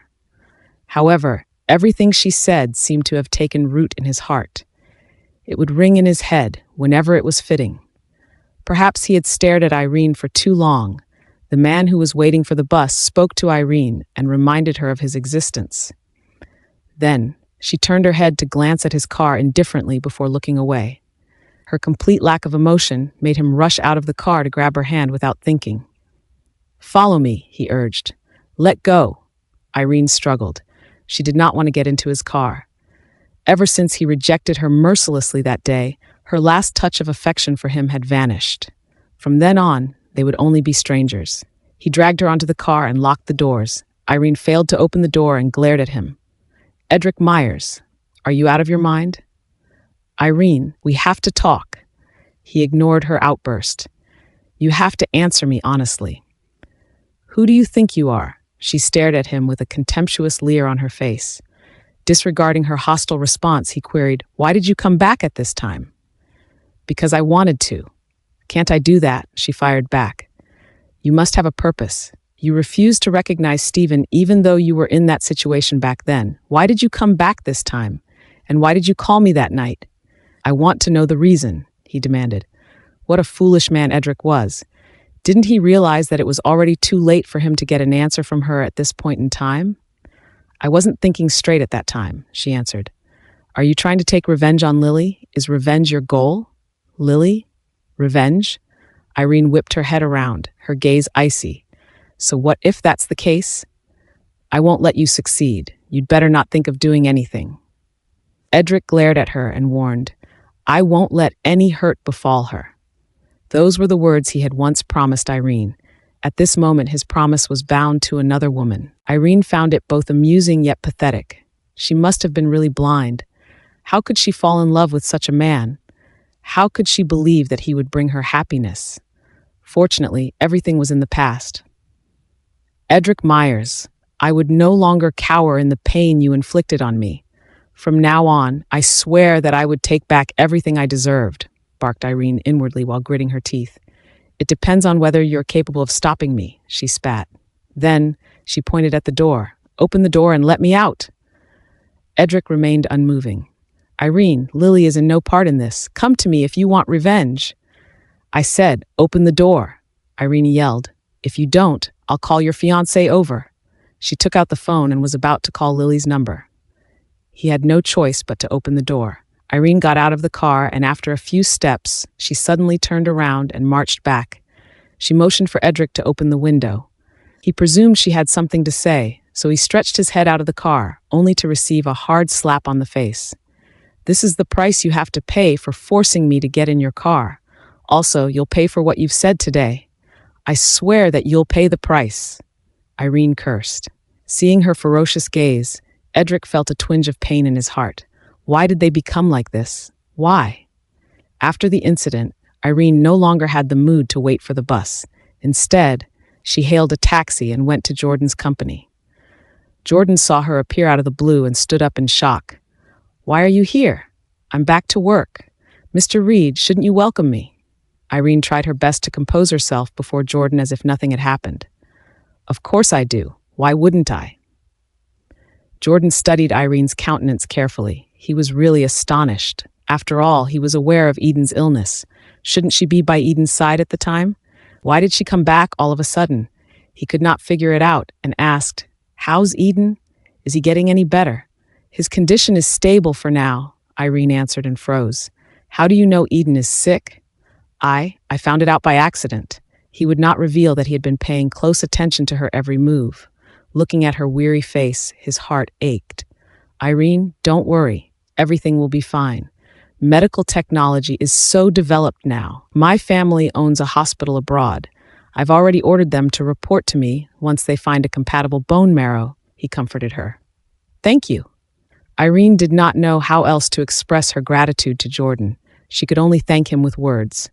You don't have to worry about the treatment costs too. I'll help you with it, he added. Thank you. Once again, she could only thank him. Just then, David entered the room. He was shocked to see Irene. You're back? Irene nodded. David sighed and patted her shoulder to encourage her. Eden will get through it, and everything will be fine. Don't worry too much. Thank you, she replied. Seeing David's concern for Irene, Jordan felt a wave of jealousy rising in him. You have anything to report to me? David turned to face Jordan. Mr. Reed, the 8th National Sports Tournament Committee has been officially established in San Fatillo. All the competitions will take place in San Fatillo this time. According to the committee, they estimated 88 games and training arenas. 38 of them will be the existing stadium, while the other 50 will need a newly built venue. The total investment of the construction, renovation, and maintenance of the stadium will reach $2 billion. Jordan's expression turned solemn instantly. The bidding announcement has been issued? Yes, David answered. He put a file compiled of well-organized notice before Jordan. Jordan looked at it carefully and said with excitement, This seems like another steal, huh? David nodded. Indeed, this is no less than the urban construction project. We must find a way to win this bid. Jordan rubbed his hands together. David agreed. But Edric certainly won't sit by and do nothing. He lost the last bid as he underestimated his opponent. It's likely that he'll go all out this time. We can't disparage his abilities. It will be an arduous task. What are you afraid of? I like this kind of competition. Jordan sneered. It's boring if the opponent's too weak. Let's compete with Edric again and see who'll win this time. Irene interjected. To be honest, I'm here for the sports tournament too. Mr. Reed, if you need anything, you can order me as you please. You just need to make sure that Stephen does not show any favoritism to Edric, Jordan informed her. I must let Edric know how powerful I am this time. Right away, he called his team for a meeting. Meanwhile, Edric was also holding a meeting to plan for the bid. Both companies were cranking up their gears to win. Jordan was a classic example of a person who had to have some form of enjoyment even if he was working. During such a tense atmosphere, he did not forget to enjoy a delicious meal. He went to a Michelin-starred restaurant with Irene for lunch. There Irene saw Lily and Freya. Without Edric's company this time, Lily did not seem as elegant as she was when she dined with Edric. Now that the engagement was settled, she was smiling all over her face. Meanwhile, Freya was wolfing down the food without care. Irene flashed a look of disdain when she saw Freya talk with food in her mouth. Lily appeared as a graceful and classy lady. How did she have such a Philistine woman as her friend? Jordan noticed Irene's gaze and could not help but laugh in a low voice. Lily is really good at making herself stand out. She befriends such weirdos to make herself look better. But is she not aware of the idiom, birds of a feather flock together? Irene understood the meaning of his words instantly. Lily was friends with Freya just because she wanted to appear better than the others. Irene really never thought that Lily would have such an intention. Jordan had looked through Lily in an instant. By the way, did you come back in a hurry yesterday to attend Lily's engagement party? Jordan asked. Sort of, Irene replied. She did not want anyone to know what had transpired between her, Lily, and Deborah. It was her private affairs. Noticing that Irene was reluctant to elaborate, Jordan sensibly dropped the topic. Just then, Lily's phone rang. She picked up the phone and answered the call. Irene and Jordan could not hear what the other party was talking about, but they heard Lily answering repeatedly in a respectful manner. Rest assured, my father has promised that nothing like the last time will happen again. Please don't worry about it.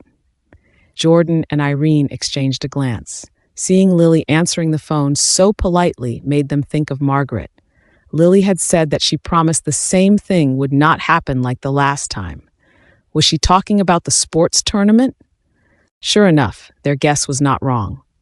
After Lily put down the phone, Freya asked her in a flattering manner, "Is it your mother-in-law?" Lily nodded, and the smile on her face died down. She could not afford to lose the bid for the upcoming sports meeting. If that happened, Margaret would give her a hard time. Therefore, she had to find a way to ensure her father Stephen would not side with Irene. Although Irene was eating her food quietly, her heart was beating fast. She knew very clearly what Margaret and Lily's intentions were.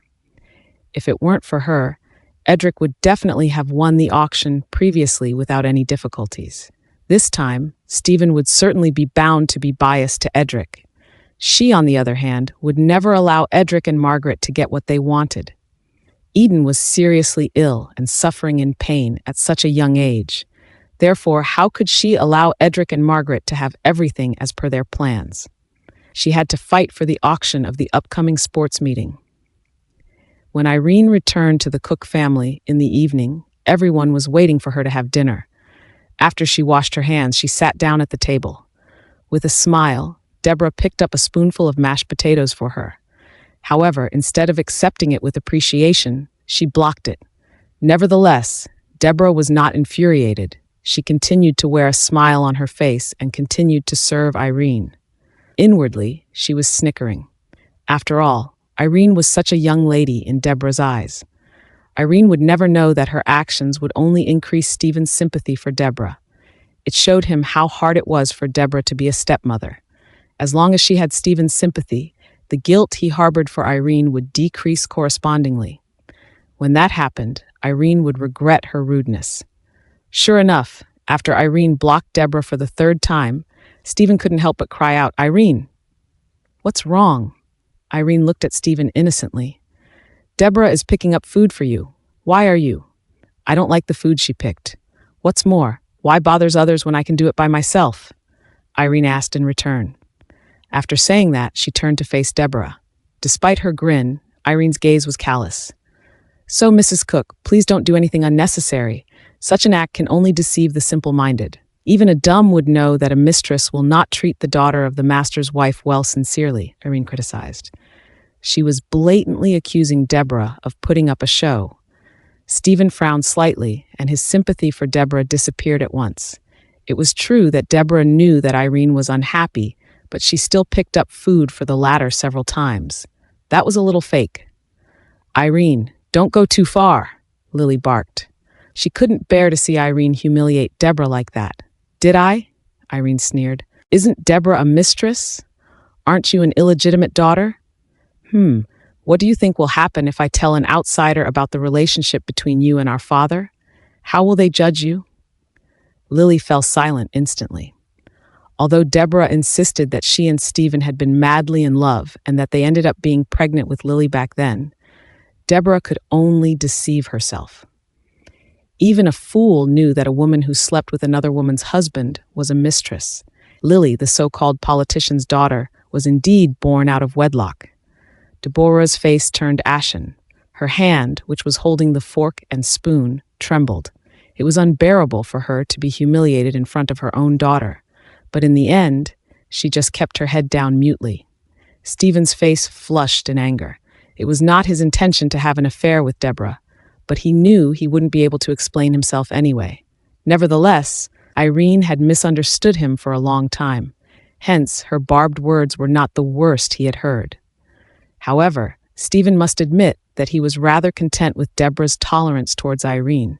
Since Irene was seething with rage at the moment, she certainly needed an outlet. As long as Deborah could swallow her pride, no matter how unruly Irene was, Irene would eventually be moved by their kindness and accept them as her new family.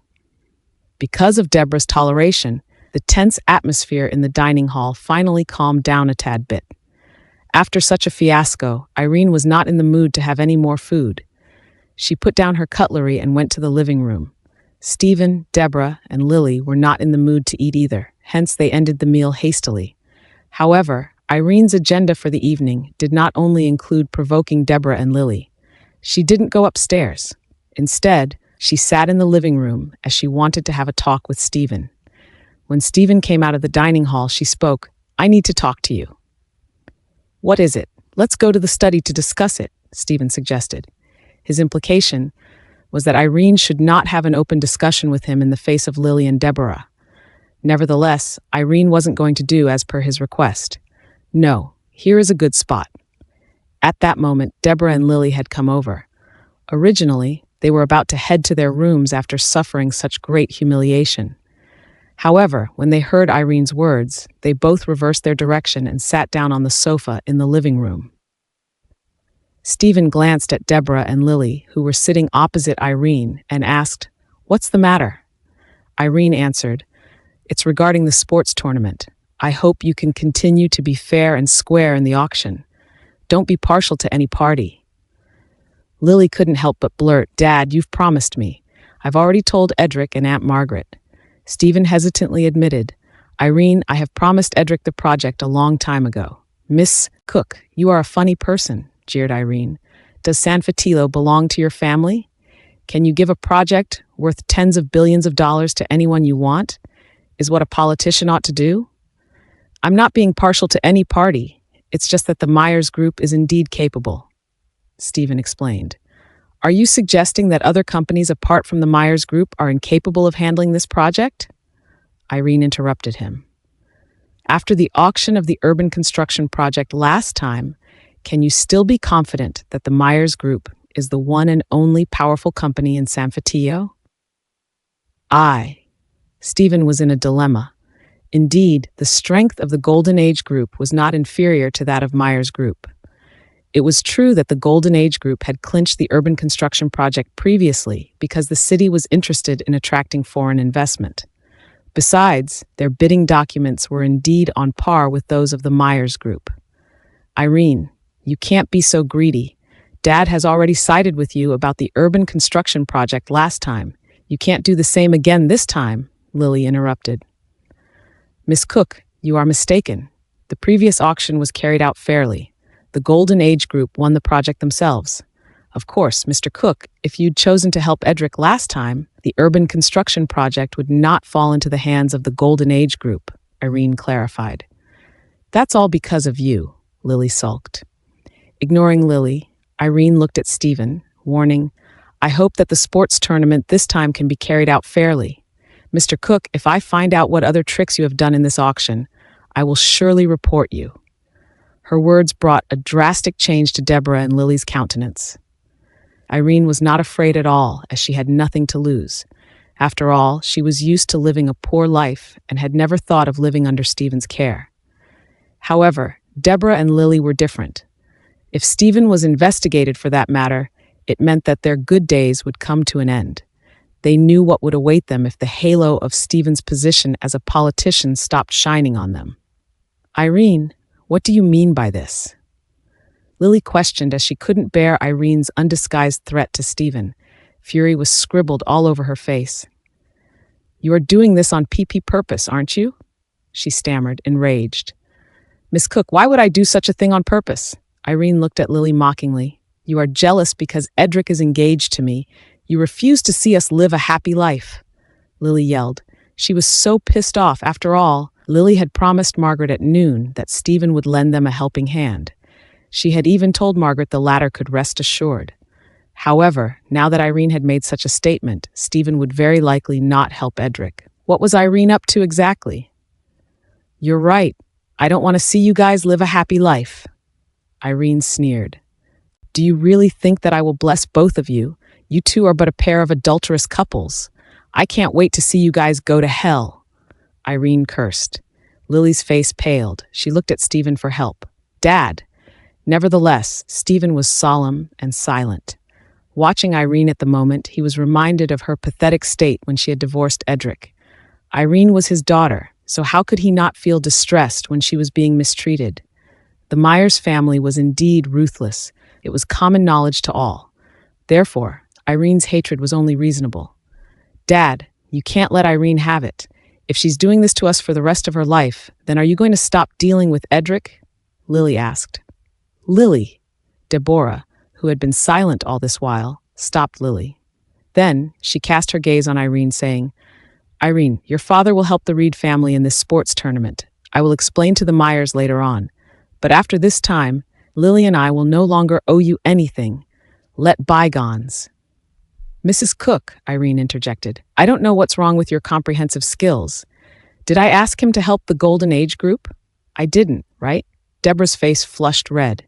Indeed, Irene did not say anything about needing Stephen's help at all.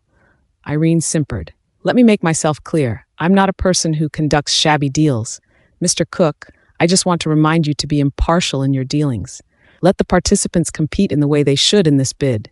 If there is any favoritism, I won't hesitate to report it, Irene clarified. With that, she got up and went upstairs. The living room fell silent. Stephen stood up and said, Irene is right. San Fatillo is not mine. I don't have the right to decide who to help. Everyone has to compete for it fairly. Lily's complexion turned ash white. But I have promised Aunt Margaret, Dad, please help me. Just this one time will do, she pleaded. No way, Stephen refused decisively. Just as I said before, if the reason Edric gets engaged to you is just because of me, there's no need for you to get married. I, Stephen, won't accept such a shameless person to be my son-in-law. Lily wanted to beg Stephen again, but Deborah grabbed her arm and pinched her. Lily shut up sensibly. Stephen went to the study while Deborah and Lily headed to Lily's bedroom. Mom, this little butch, Irene, is so hateful. Lily closed the door furiously before she let her mouth run loose. Well, can you hold it in if someone else takes away Edric from you? Deborah retorted. Lily replied, Of course I can't. I'll definitely make that woman's life a living hell. That's right, there's nothing wrong with Irene's actions. In fact, the more she does this, the further she would drive Edric away. Think about it. What kind of impact will it have if we relay Irene's words to him? Deborah asked, Huh? You've got a point. If we let Edric and Margaret know that Irene is playing such a trick on us, they will hate her to her bone. And I won't have to worry that Edric will fall in love with her anymore, Lily chirruped excitedly. I will tell Aunt Margaret what happened tonight. The name Dave shifted Thomas' expression slightly, but Irene didn't notice it. Since Jordan had said that Dave was hiding in San Fatillo and Thomas had been living in San Fatillo for quite some time, Irene reckoned that perhaps Thomas had heard of Dave before. By the way, Uncle Thomas, in all your years in San Fatillo, have you ever heard of a person named Dave Walker? Nope, Thomas replied. Ah, I'm not thinking straight. If Dave is hiding in San Fatillo, there is no way he would reveal his real name, Irene mocked herself. Irene, why are you guys looking for this Dave guy? Thomas questioned. Irene told Thomas about the stadium design. If we can get Dave to design it, then the chances of the Golden Age group winning will be high. If we can't find him, it will likely end with a tie with the Myers group. Thomas seemed to consider her statement carefully. Irene, heaven helps the worthy. Perhaps you'll find Dave. I know you're trying to comfort me, but even if we find Dave, there's no guarantee he would be willing to help. What's more, we're not sure if we can find him either. Irene shook her head. God will definitely help you, Thomas repeated. Looking at the time, Irene realized it was already noon. Uncle Thomas, let's go out for a meal today. We'll have your favorite dish.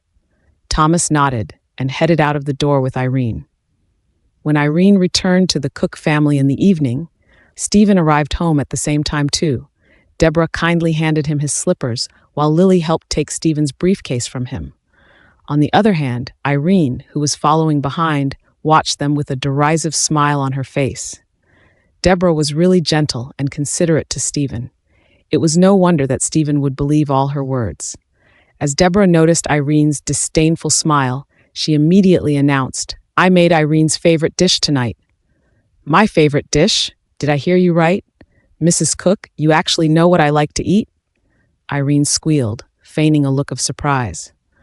I told her last night, Stephen chimed in. Mr. Cook, I'm flattered that you remember what I like to eat. Irene's smile grew wider, the hint of mockery even more obvious this time. She then walked over to the dining room to glance at the dishes on the table. Mr. Cook, are you sure these are all my favorites? You liked these when you were a kid, said Stephen as he walked over. Infants love to drink milk too. Mr. Cook, tell me, do you really think that people drink milk when they are adults because of that? she chided. At that, Stephen stiffened awkwardly. Nevertheless, Irene didn't relent. Instead, she pressed on further. Mr. Cook, you'd better enjoy the meal Mrs. Cook prepared for you. Let me know when you're done eating. I have something to tell you. Stephen froze. You're not eating? I mean, oh my, these chicken steaks aren't zombie steaks, are they? I heard on TV that there is a lot of zombie meat that has been frozen for hundreds of years now. I'm sure I'll turn into a zombie if I eat it. I'd rather eat pizza. Irene sneered. She was determined to make them lose their appetites with her words. Irene's purposeful remarks made all of their stomachs churn at once. Lily couldn't hold it in any longer. She blurted, Mom made these specially for you. Don't describe it in such a disgusting manner, even if you don't appreciate it. Disgusting? I am just reminding you. Otherwise, you might regret it after you turn into a zombie after eating it. At those words, Lily's face turned blue with anger. She knew Irene was deliberately trying to repulse her and Deborah. Lily decided enough was enough. She dropped her act and shouted, Irene, Dad has already given you the urban construction project as you wish.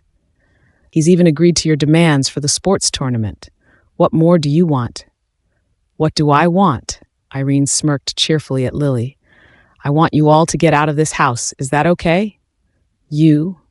Let me say it again. The urban construction project was awarded to the Golden Age Group based on its own merit. As for the sports tournament, Mr. Cook, I thought we agreed to a fair fight. Miss Cook, don't worry. You're Mr. Cook's sweetheart, and Edric is Mr. Cook's ideal son-in-law. He certainly won't treat you both badly. Don't be so sarcastic, scolded Lily. Dad initially promised me the sports tournament project, yet it turned into a fair fight because of you. He obviously favors you. Why aren't you grateful to him? He favors me? Is that so, Mr. Cook? Irene cast a glance at Stephen. Well, even the best lies aren't foolproof. Mr. Cook, you should know better than anyone else about what is going on, right? Stephen's face turned red before it paled quickly. He had wanted to take the time to talk to Irene about that matter, but he didn't expect her to find out so soon. Irene, he gasped, your illegitimate daughter thinks you favor me so much that you are going to mistreat her husband. Mr. Cook, why don't you make it clear to them who you really care for?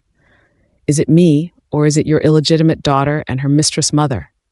Irene, it wasn't my intention to conceal this matter. The state just issued the document, and I only learned about it today. Did you hear that? It's not that Mr. Cook is biased, but the state has issued a document. For him, you two are always first. Otherwise, he wouldn't have cheated on his wife and raised an illegitimate daughter knowing that he would lose his job, jabbed Irene viciously. Jeering, she turned in her heel to leave. As she climbed up the stairs, Irene was thrilled to see their expressions. She was sure their dinner was ruined. In fact, she was content with her own performance. She reminded them gleefully, Miss Cook, take your time. Call me when you're done. Naturally, Stephen, Deborah, and Lily had a very unpleasant dinner. The food on the table was practically left untouched. Stephen only had a few sips of soup before he got up and left the dining hall. As they watched him go upstairs to find Irene, Deborah and Lily looked at each other. Lily put down her cutlery. Mom, I can't have this. It's too disgusting. Let's not eat it then. We'll go out for a late-night snack later. Deborah also felt sick to her stomach. Mom, will we feel this sick every day with Irene around? Lily huffed as she looked upstairs. No, she'll be fine after a few days of whining. Deborah lowered her voice. The fact that she's fussing proves that she's not happy. Something probably pissed her off before she arrived home. Got it? Lily nodded. Mom, wasn't there a rumor that she and Jordan were in a relationship? But I saw Jordan at an event the other day with an actress standing next to him. He's a playboy. Mom, do you think it's because Jordan dumped her that she's in a bad mood? Keep your voice down. Deborah stopped Lily. She peeked at Maisie in the kitchen. Watch out for eavesdroppers. We'll talk about this later. Meanwhile, Stephen knocked gently on Irene's room door. As soon as she opened the door, Irene asked, Mr. Cook, dinner's over? Irene? Stephen entered her room and tried to explain himself. I didn't mean to keep this from you. I just found out about it and I was going to tell you at the right moment. Hold up. Irene stopped Stephen from continuing to talk. Mr. Cook, let's get down to business. I have returned to the Cook family as you requested. When are you going to give me the assets? Stephen was taken aback. He hadn't expected Irene to be so straightforward and direct in jumping him for the assets. In a few days. When exactly? Irene pursued. Irene, are you in need of money? Stephen asked tentatively. Yes. Then how about I give you the money I've saved over the past few years? Stephen suggested. What about those properties?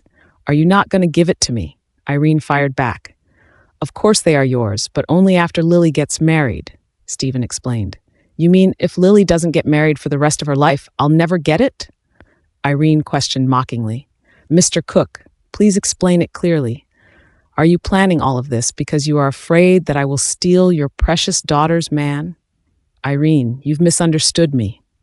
Stephen was put in an awkward position. He had made it very clear to Deborah and Lily that all of his property would be Irene's after Lily married Edric. Since Lily had not married yet, naturally these properties could not be touched. After all, it was not a small amount of money. If Deborah knew what he was hiding, with her greed, she would definitely create unnecessary trouble. Of course, Stephen's biggest concern now was not Deborah's greed, but the fact that those properties couldn't be discovered at the moment. Okay, Mr. Cook, forget it. You don't have to explain anything. Irene spat impatiently. It seemed that it was not easy to get his so-called properties. She didn't have much hope for him to give them to her right away anyway. However, judging from Stephen's behavior in the past few days, he was indeed not a person worthy of sympathy. Irene felt stupid for feeling emotional the other day when she had spotted white hair on his head. A man who cheated on his wife was never a good person. It applied to both Stephen and Edric. She vowed to remember never to have any hopes on them ever again. Meanwhile, Margaret was unaware that the sports tournament project was going to be conducted in a fair manner. She had spent the last 2 days thinking about Irene. Back then, she was the one who ordered Irene to leave the house, for she hated Irene very much at the time. She had waited months to see her grandson born alive, but Irene made it impossible. Therefore, her anger had erupted like a volcano, and she had forced Edric to divorce Irene by death. On top of that, she'd even forced Irene to leave the family. As Margaret had known that Irene would go against her, she thought she could just give Irene a little money as child support and shoo her away. However, she didn't expect Irene to be so hard-headed. If she had known that Irene had Stephen as her backer, she would not have treated Irene so badly. As the saying went, it was better to squash enmity rather than keeping it alive. She had to find Irene and set things straight. As long as Irene stopped stirring up trouble, Margaret would be willing to pay a fortune. With that in mind, she asked Lily for Irene's phone number and called her. Meanwhile, Irene jumped in surprise when she received a call from Margaret. She thought she had seen a ghost. As she was very disgusted with Margaret, Irene simply hung up the phone after hearing only one word from her. But Margaret was undeterred. She actually found Irene's company. Faced with Margaret's pestering, Irene had no choice but to follow her to a nearby cafe. Margaret forced a smile. Irene, I came to see you today because there are some things I want to clear up with you. However, Irene cut her off. Mrs. Myers, we're just strangers. I don't think there's anything left to clear up. Margaret ignored her retort. I forced Edric to do it, and Edric didn't want to. Blame me if you want to. Mrs. Myers, if that nonsense is all you have to say, I don't have time for it. Irene rose to her feet. Let me make this clear. I don't want to see any of your family members. Please be aware of your actions. Irene, I know I wronged you, but I can make it up to you. Margaret grew anxious. How so? Irene glanced at her, her eyes full of ridicule. I can give you a sum of money. Here is the check. Margaret handed her a check. If you are not satisfied with the amount, we can discuss it again. As expected of a rich person. What a generous offer, Irene skid. But Mrs. Myers, are you sure you want to give me this money? Are you sure you want to give it to me without a condition? I hope you'd stop giving Edric a hard time, Margaret voiced. Giving Edric a hard time? Who's Edric? Is it an animal? Irene asked rhetorically. At her response, Margaret's face flushed red. Irene, what do you want exactly? Nothing. That's exactly what I want. Irene shrugged her shoulders. Mrs. Myers, unless your ears aren't working well, I think I've made myself extremely clear. As soon as the words left her mouth, the door was pushed open. Edric stood at the door with a grim expression. He had received a call from Lily informing that Margaret had gone to Irene. Although Margaret had a bad temper, Irene was no pushover either. He had been worried that a clash would happen between them. Thus, he rushed over immediately. However, Edric heard Margaret begging Irene at the door, to which Irene had asked Margaret if Edric was an animal. At that, Edric became hot under the collar. "Why are you here?" Margaret was startled by Edric's arrival. Edric did not answer her. Instead, he fixed his eyes on Irene steadily for a while before extending his hand. "Miss Nelson, it's a pleasure to meet you. I'm Edric, and I'm not an animal you think I am." Irene turned a blind eye to his outstretched hand. "Mrs. Myers, I have nothing to say to you. I hope you will never again engage in such childish behavior. Don't call me on the phone, and don't look for me at my workplace." With that, she turned to leave without even glancing at Edric. However, he grabbed her hand. "Wait a minute." Restrained, Irene stopped in her tracks. "Sir, please behave yourself." Edric's tone was cold when he spoke to her. "Miss Nelson, don't you think it's a bit rude to talk to an elder like that? Apologize now." "An elder?" Irene laughed mockingly. "Who's this elder you're talking about?" "Although we are divorced, there's no denying that you once called her Mom, right?" Edric continued. Irene sneered at his remark. "My memory isn't too good. Hence, it's hard for me to remember people and things that don't matter. For some reason, I can't seem to recall what you are talking about. Also, if I remember correctly, my mother died a long time ago." "Since you don't remember, I'll help you with that." "Now apologize," Edric persisted. "If I don't, what can you do about it?" Irene scorned. "Edric, remember, once upon a time, I apologized to her because you were my husband. But who are you to me now? What makes you think you can force me to apologize to a stranger because I was once your husband?" Edric bellowed. "Wow, Mr. Myers, that's rich coming from you." Suddenly, the door flung open, and Jordan trod into the room sullenly. Edric was taken aback by Jordan's sudden appearance. What was Jordan doing there? Although Jordan had suspected that there was something strange going on between Irene and Edric, he never thought that Edric was Irene's ex-husband. This was because Lily was Edric's current fiancée. Jordan had speculated that the sisters might have fallen in love with the same man. However, as a politician, Stephen would never allow both of his daughters to be entangled with Edric. Worst of it all, Irene was left with nothing after being divorced by Edric. Since Edric did not seem to be so vile and revolting, Jordan had never expected that it was him. However, on that day, after he noticed Margaret had come to visit Irene, he realized something was amiss. Why would Margaret look for Irene? Feeling strange, Jordan followed Margaret. In fact, he had arrived earlier than Edric, but he didn't enter the room. Although Jordan was usually a jokester, he was a man of principle. He couldn't be bothered to eavesdrop. Therefore, he sat downstairs in his car and waited. He thought of asking Irene what was going on after she was done meeting Margaret. However, to his surprise, Edric had shown up too. As he saw Edric rush into the cafe, Jordan had an inkling that things were not as simple as he had thought. Thus, he followed Edric in to see what was going on. Overhearing Irene and Edric's conversation at the door, Jordan had been dumbfounded. It turned out that the man Irene had married was Edric. When Edric was demanding Irene to apologize to Margaret, Jordan's anger shot through the roof, and he rushed in regardless. Jordan didn't stop until he had walked up to the pair. "Mr. Myers, is it appropriate to hold your sister-in-law's hand like that?" "Get lost." The term sister-in-law delivered a sharp poke to Edric's ears. At that, he yelled viciously at Jordan. Nevertheless, Jordan remained calm. "Am I wrong?" Then he looked at Margaret in a pompous manner.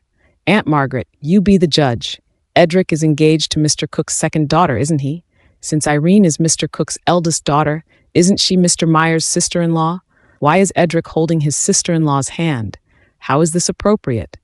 What would other people think of this?" He had a good point. Once Edric let go of Irene's hand in dismay, Jordan took hold of her hand that had just been grabbed and blew on it. Then, smirking evilly at Edric, he punched Edric hard in the face. Edric was caught off guard, and blood immediately seeped out of the corner of his mouth. Before he could react, Jordan punched him again.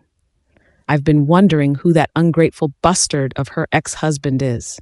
So it's you, Edric Myers. I'll teach you a lesson today. After being punched twice in a row, Edric finally reacted. He started to retaliate and fight with Jordan. Watching the brawl, Margaret screamed in terror. Completely disregarding their dignity, they traded blows with each other. Soon, they began to wrestle on the ground. Irene was initially stunned by the sudden situation too. Therefore, it took quite some time for her to come to her senses. The two men on the ground were assaulting each other, and Jordan clearly had the lower hand. Knowing that Jordan had started the fight because of her, she refused to see him being hurt. Therefore, she offered her help by kicking Edric. As Edric saw that she was on Jordan's side, rage filled his chest and he began to hit Jordan even harder than before. Noticing his increased vigor, Irene became even more reckless. Spotting a nearby vase, she flung it at Edric. Margaret, who managed to see through Irene's intention, immediately pushed Irene away, disrupting her balance. Having been initially aimed at Edric's head, it was currently flying towards both of them instead. After all, Jordan and Edric were locked in a fierce fight, and it was difficult to separate them. When the vase hit them both, they stopped at once and stared at Irene in disbelief. Irene looked at Jordan, stammering helplessly, I didn't mean to attack you. Quickly, she fumbled to help Jordan up. In return, Jordan broke into a grin.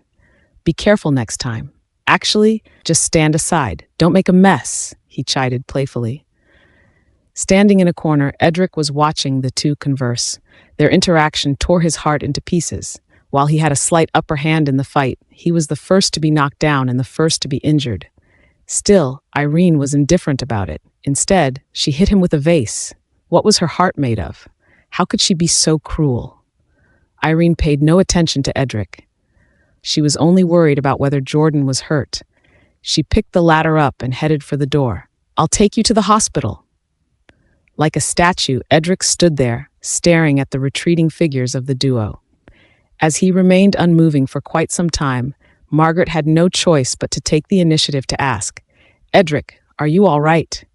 Edric didn't respond to her. Margaret couldn't help fussing. Edric, you're bleeding.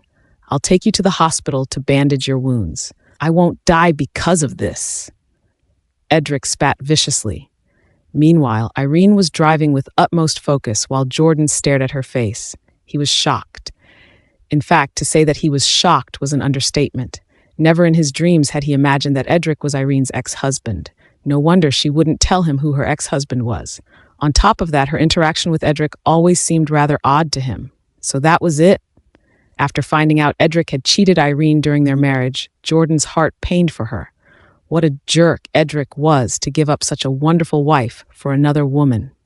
Is your son Edric's? Jordan couldn't help but inquire. Irene nodded in confirmation. But he's my son. He has nothing to do with Edric. I hope you won't tell anyone about his existence. Only Nathan, my uncle, and I know about it. So you're the fourth person to know. Edric doesn't know? Jordan froze. How outrageous of Irene to conceal from Edric the fact that he had a son. How would he feel if he discovered Eden's existence? However, recalling how Edric had cheated on her, Jordan felt that Irene's actions were justified. It was what a cheating man deserved. Who was the person Edric cheated on you with? Since things had already progressed to that stage, Irene felt there was no need to beat around the bush anymore. To be honest, I did not divorce him just because he cheated. It was also because I couldn't bear a child. Then Eden. Jordan trailed off. After his mistress got pregnant, I got a pregnancy confirmation report. However, his mistress stopped me at the hospital and made me look at her pregnancy test. As a result, I hit her in anger. I didn't expect her to fall to the floor and miscarry, explained Irene. After a momentary pause, she concluded, and after that, Edric divorced me. So that's what happened. Edric hated you for ruining his plans, and that's why he divorced you. Jordan finally understood. Yeah, I guess he would hate a vicious woman like me with a burning passion. After all, it wasn't easy for him to find the right woman to bear his child. It makes sense that he would want to execute me. Although I received no alimony, I guess, in a way, the divorce was for my benefit too. Irene smiled bitterly as she mocked herself. Who is that woman? Jordan was really curious about the identity of the mistress. It's his current fiancée. What did you say? Jordan's eyes widened. Your sister is the mistress. No, she's not my sister. She's the daughter of another mistress, Irene reiterated. Lily's mother stole Stephen, and now Lily has stolen Edric. Of course, I would explode with rage. If I had been more sensible, Edric would have a son the same age as mine. Sensible, my ass. Jordan burst indignantly. How could Mr. Cook agree to let Lily marry such a man? Did he not consider your feelings at all? And what the hell was Edric thinking, to do such a disgusting thing between you two sisters? No, you should drive back. I'll beat him up again. Forget it. Irene shook her head. Edric didn't know about my relationship with Lily. He knew about me being Stephen's daughter even later than you did. As for Stephen, he and Edric have the same terrible taste. After all, they are both cheating men. Irene, what about you? Didn't you really not love Edric at all in the first place? Jordan found it unbelievable. Two people would only marry because they loved each other, but the two of them seemed to know nothing about each other. Jordan found the notion inconceivable. I never wanted to be involved with Stephen. I've always felt ashamed instead of honored to have a father like that, you know? If that's the case, why do you want to go back now? Jordan wondered. Irene sighed. If it weren't for Eden, I would never have gone back to the Cook family. At that point, Irene had no desire to conceal her purpose of returning to the Cook family. Jordan nodded in agreement. Irene, you're right to go back to the Cook family for those possessions. Do what you have to do and get what you deserve. If you don't demand those properties, you'll be practically letting Lily and Margaret off the hook. You must fight for it. I support you. Jordan, don't you think I'm evil for doing that? Irene thought her actions would paint her in a bad light before Jordan. Contrary to her imagination, he supported her. Irene, you can even be eviler in my opinion. If I were you, I'd find a way to screw Lily and Margaret over, hissed Jordan. Irene's words made Stephen lose his appetite. He brought an ATM card to Irene's room and said, Irene, this is for you. The pin is your birthday. Irene took the card without hesitance. Remember to tell me if you need help. I will try everything in my power to help you, Stephen added. Irene was skeptical. Nonetheless, she replied to him with a smile. Thank you, Mr. Cook. Stephen noticed her indifferent attitude. He left dejected and met with Deborah. Deborah handed him another ATM card and said, Stephen, Irene must be having it really hard right now. I have some savings here. Give it to her for me. Deborah's gesture of kindness made Stephen speechless. Forget it.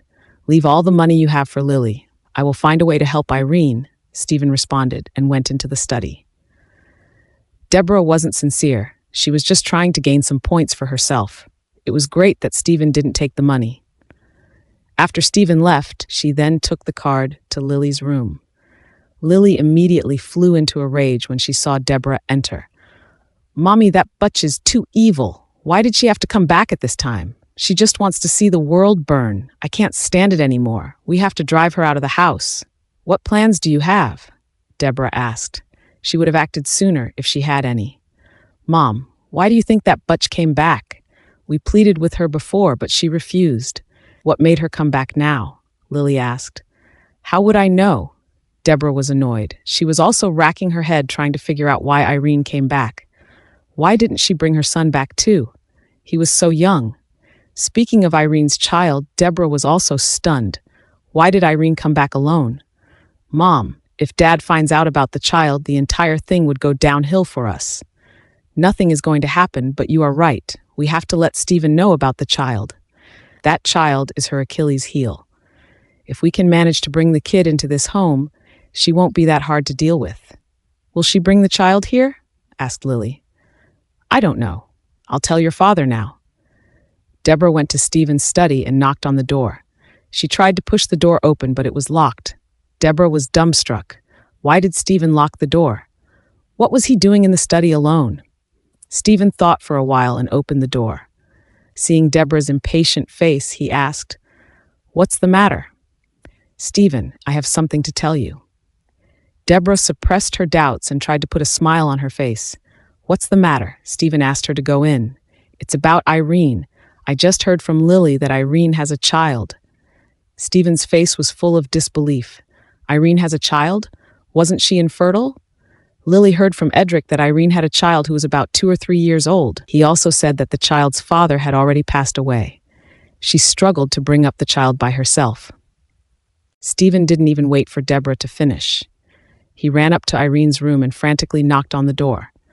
Irene came to the door and was greeted by Stephen's nervous face. "Can I sleep in peace?" "Irene, I heard that you have a child," asked Stephen. "Mr. Cook, why are you so surprised that I have a child?"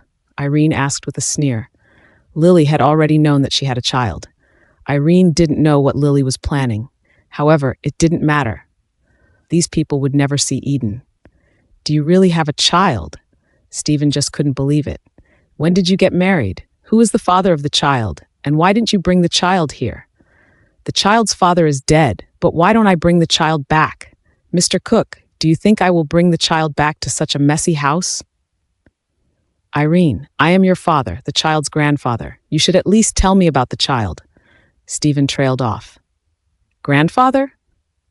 Irene sneered. She had never planned to recognize this sanctimonious father of hers. Hence, she never thought of even letting Eden meet Stephen. "What would you have done even if I had told you about him?" Irene smiled sarcastically. "Well, it's getting late and I need to work tomorrow. Mr. Cook, let's talk again some other time, shall we?" After she said that, she closed the door. Stephen just looked at the door and sighed. He turned around and went downstairs. Deborah came forward and asked, "So, was it true?" "Get out of my face!" Stephen glared at her and entered the study. He slammed the door behind him. This was the first time Stephen was so irate, and that made Deborah a little uneasy. Was it a wise choice to tell him about Irene's child? Stephen sat down on the sofa dejectedly. It was really surprising that Irene could give birth to a child. If that was the case, why did the test results show otherwise? He recalled that it was Marie that ran the tests on Irene. Marie was very resentful of Myra. Maybe there was something going on there as well? Stephen did not sleep well that night. The next day, he called Marie, and when they met, he asked, "Didn't you say that Irene was infertile? Care to explain yourself?" Marie replied calmly, "I just knew about it too. To tell you the truth, it really baffled me." "Baffled? Is that how you're going to do it?" Stephen growled at Marie. "Your diagnosis had caused so much pain to Irene. Don't you think you owe her an explanation?" "I have saved logs of all my previous diagnoses. Please be my guest and take a look at them," Marie retorted. "Marie, I know what kind of person you are. It is easy to fabricate false diagnoses. I have reason to suspect that you intentionally harmed her." "I harmed her? For what?" Marie rebuked. "You were resentful of Malcolm and Myra's relationship, hence you lashed it out on Irene. Mr. Cook, that is a really interesting story you have there. Why should I be angry with a dead woman?" Marie added. "I have won, not Myra. Why would I ever hold a grudge against a loser?" "It's hard to say." Stephen just stared at Marie. He had seen how scheming this woman was. Judging on what she did to Myra previously, it was definitely plausible that she fabricated the diagnosis. "You can take a look for yourself and see." Marie wasn't intimidated at all. "Think about it. When did Irene come to the hospital? She didn't get pregnant even after 2 years with Edric. If I was wrong, why didn't she get pregnant before then?" Stephen didn't say anything. He would get to the bottom of this. Marie also knew Stephen very well. She scoffed. "Stephen Cook, why are you so insistent that I harmed her? For all I know, I may have cured her." "You cured her," parroted Stephen. "I prescribed so many drugs for Irene. Maybe she is pregnant because of the drugs I prescribed," Marie argued for herself. Stephen just stared at Marie for a few minutes and said, "You better be telling the truth. If I find you that you did anything to my daughter, I will hunt you down." Seeing Stephen striding away, Marie sneered. "Stephen, you will never find out the truth. There was nothing wrong with my diagnosis and nothing wrong with the drugs too. The truth will forever be eluded from you." People said that anyone with a clear conscience was able to sleep through the night. Even though Marie was sure that Stephen couldn't find anything that might be used against her, she still felt a little worried. She got off work at night and went home. When she opened the door, she saw that the lights were on, but she couldn't see Malcolm. She knew that Malcolm must have been in his bedroom working on his sculpture. When will this end? Marie sighed and threw herself on the couch. There was an old photo of Myra on the wall. Myra was smiling very beautifully, and that irritated Marie. It would seem like Marie had won in the feud with Myra, but only Malcolm and she herself knew the truth. Malcolm might have been staying in the same house as Marie, but they were far from lovers. They were more like roommates, and all these years, Malcolm had never even slept in her bed once. She had tried countless times to seduce Malcolm, but never succeeded. Marie felt that she was cheap and undignified. She knew that Malcolm was not in love with her, but she didn't even consider leaving him. She still had unsurmountable hatred and resentment towards Myra. She would occasionally vent out her frustration towards Myra's portrait in the living room. Myra Nelson, are you seeing this? The man you love is living with me. Your beloved husband was snatched away by your best friend. Your daughter lost her husband to her best friend too. This is all karma for what you did to me back then. I'm going to return it all bit by bit to your daughter. Myra Nelson, I am going to make your daughter's life a living hell.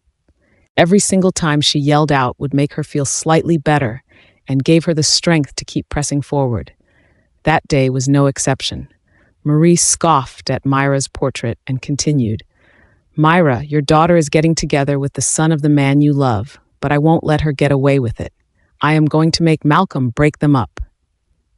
After that, Marie felt a lot better. She went to Malcolm's room and knocked on the door. There was no response. She pushed the door open and saw Malcolm working on his wooden sculpture on the floor. The sculpture had already taken shape, and it was clearly a woman. Ever since Myra passed away, Malcolm retreated to working on sculptures every day. He would make sculptures about Myra every single day. He filled a room in the house with the various sculptures he finished. Marie suppressed the anger in her heart and stood by Malcolm's side. Malcolm, I have something to say to you. I'm very busy. Let's talk tomorrow. Malcolm mercilessly declined Marie. It's about Jordan. Malcolm stopped when he heard the word Jordan. It could be seen that Jordan was very important to him. What's the matter? I heard that Jordan is getting together with that divorcee again. You'd better go talk to him. Marie was the one that told Malcolm about Irene and Jordan. She even went out of her way to belittle and degrade Irene. When Malcolm found out that Jordan was getting together with a divorced mother, he flew into a rage and even went to Pedro to break them up. What did you say? As expected, Malcolm's expression changed when he heard the news this time. He put down the wooden carving in his hand and stood up. I'll call Pedro and tell him. Marie simpered. Malcolm, if I told you that the girl Jordan is dating is Myra's daughter, will you stop him?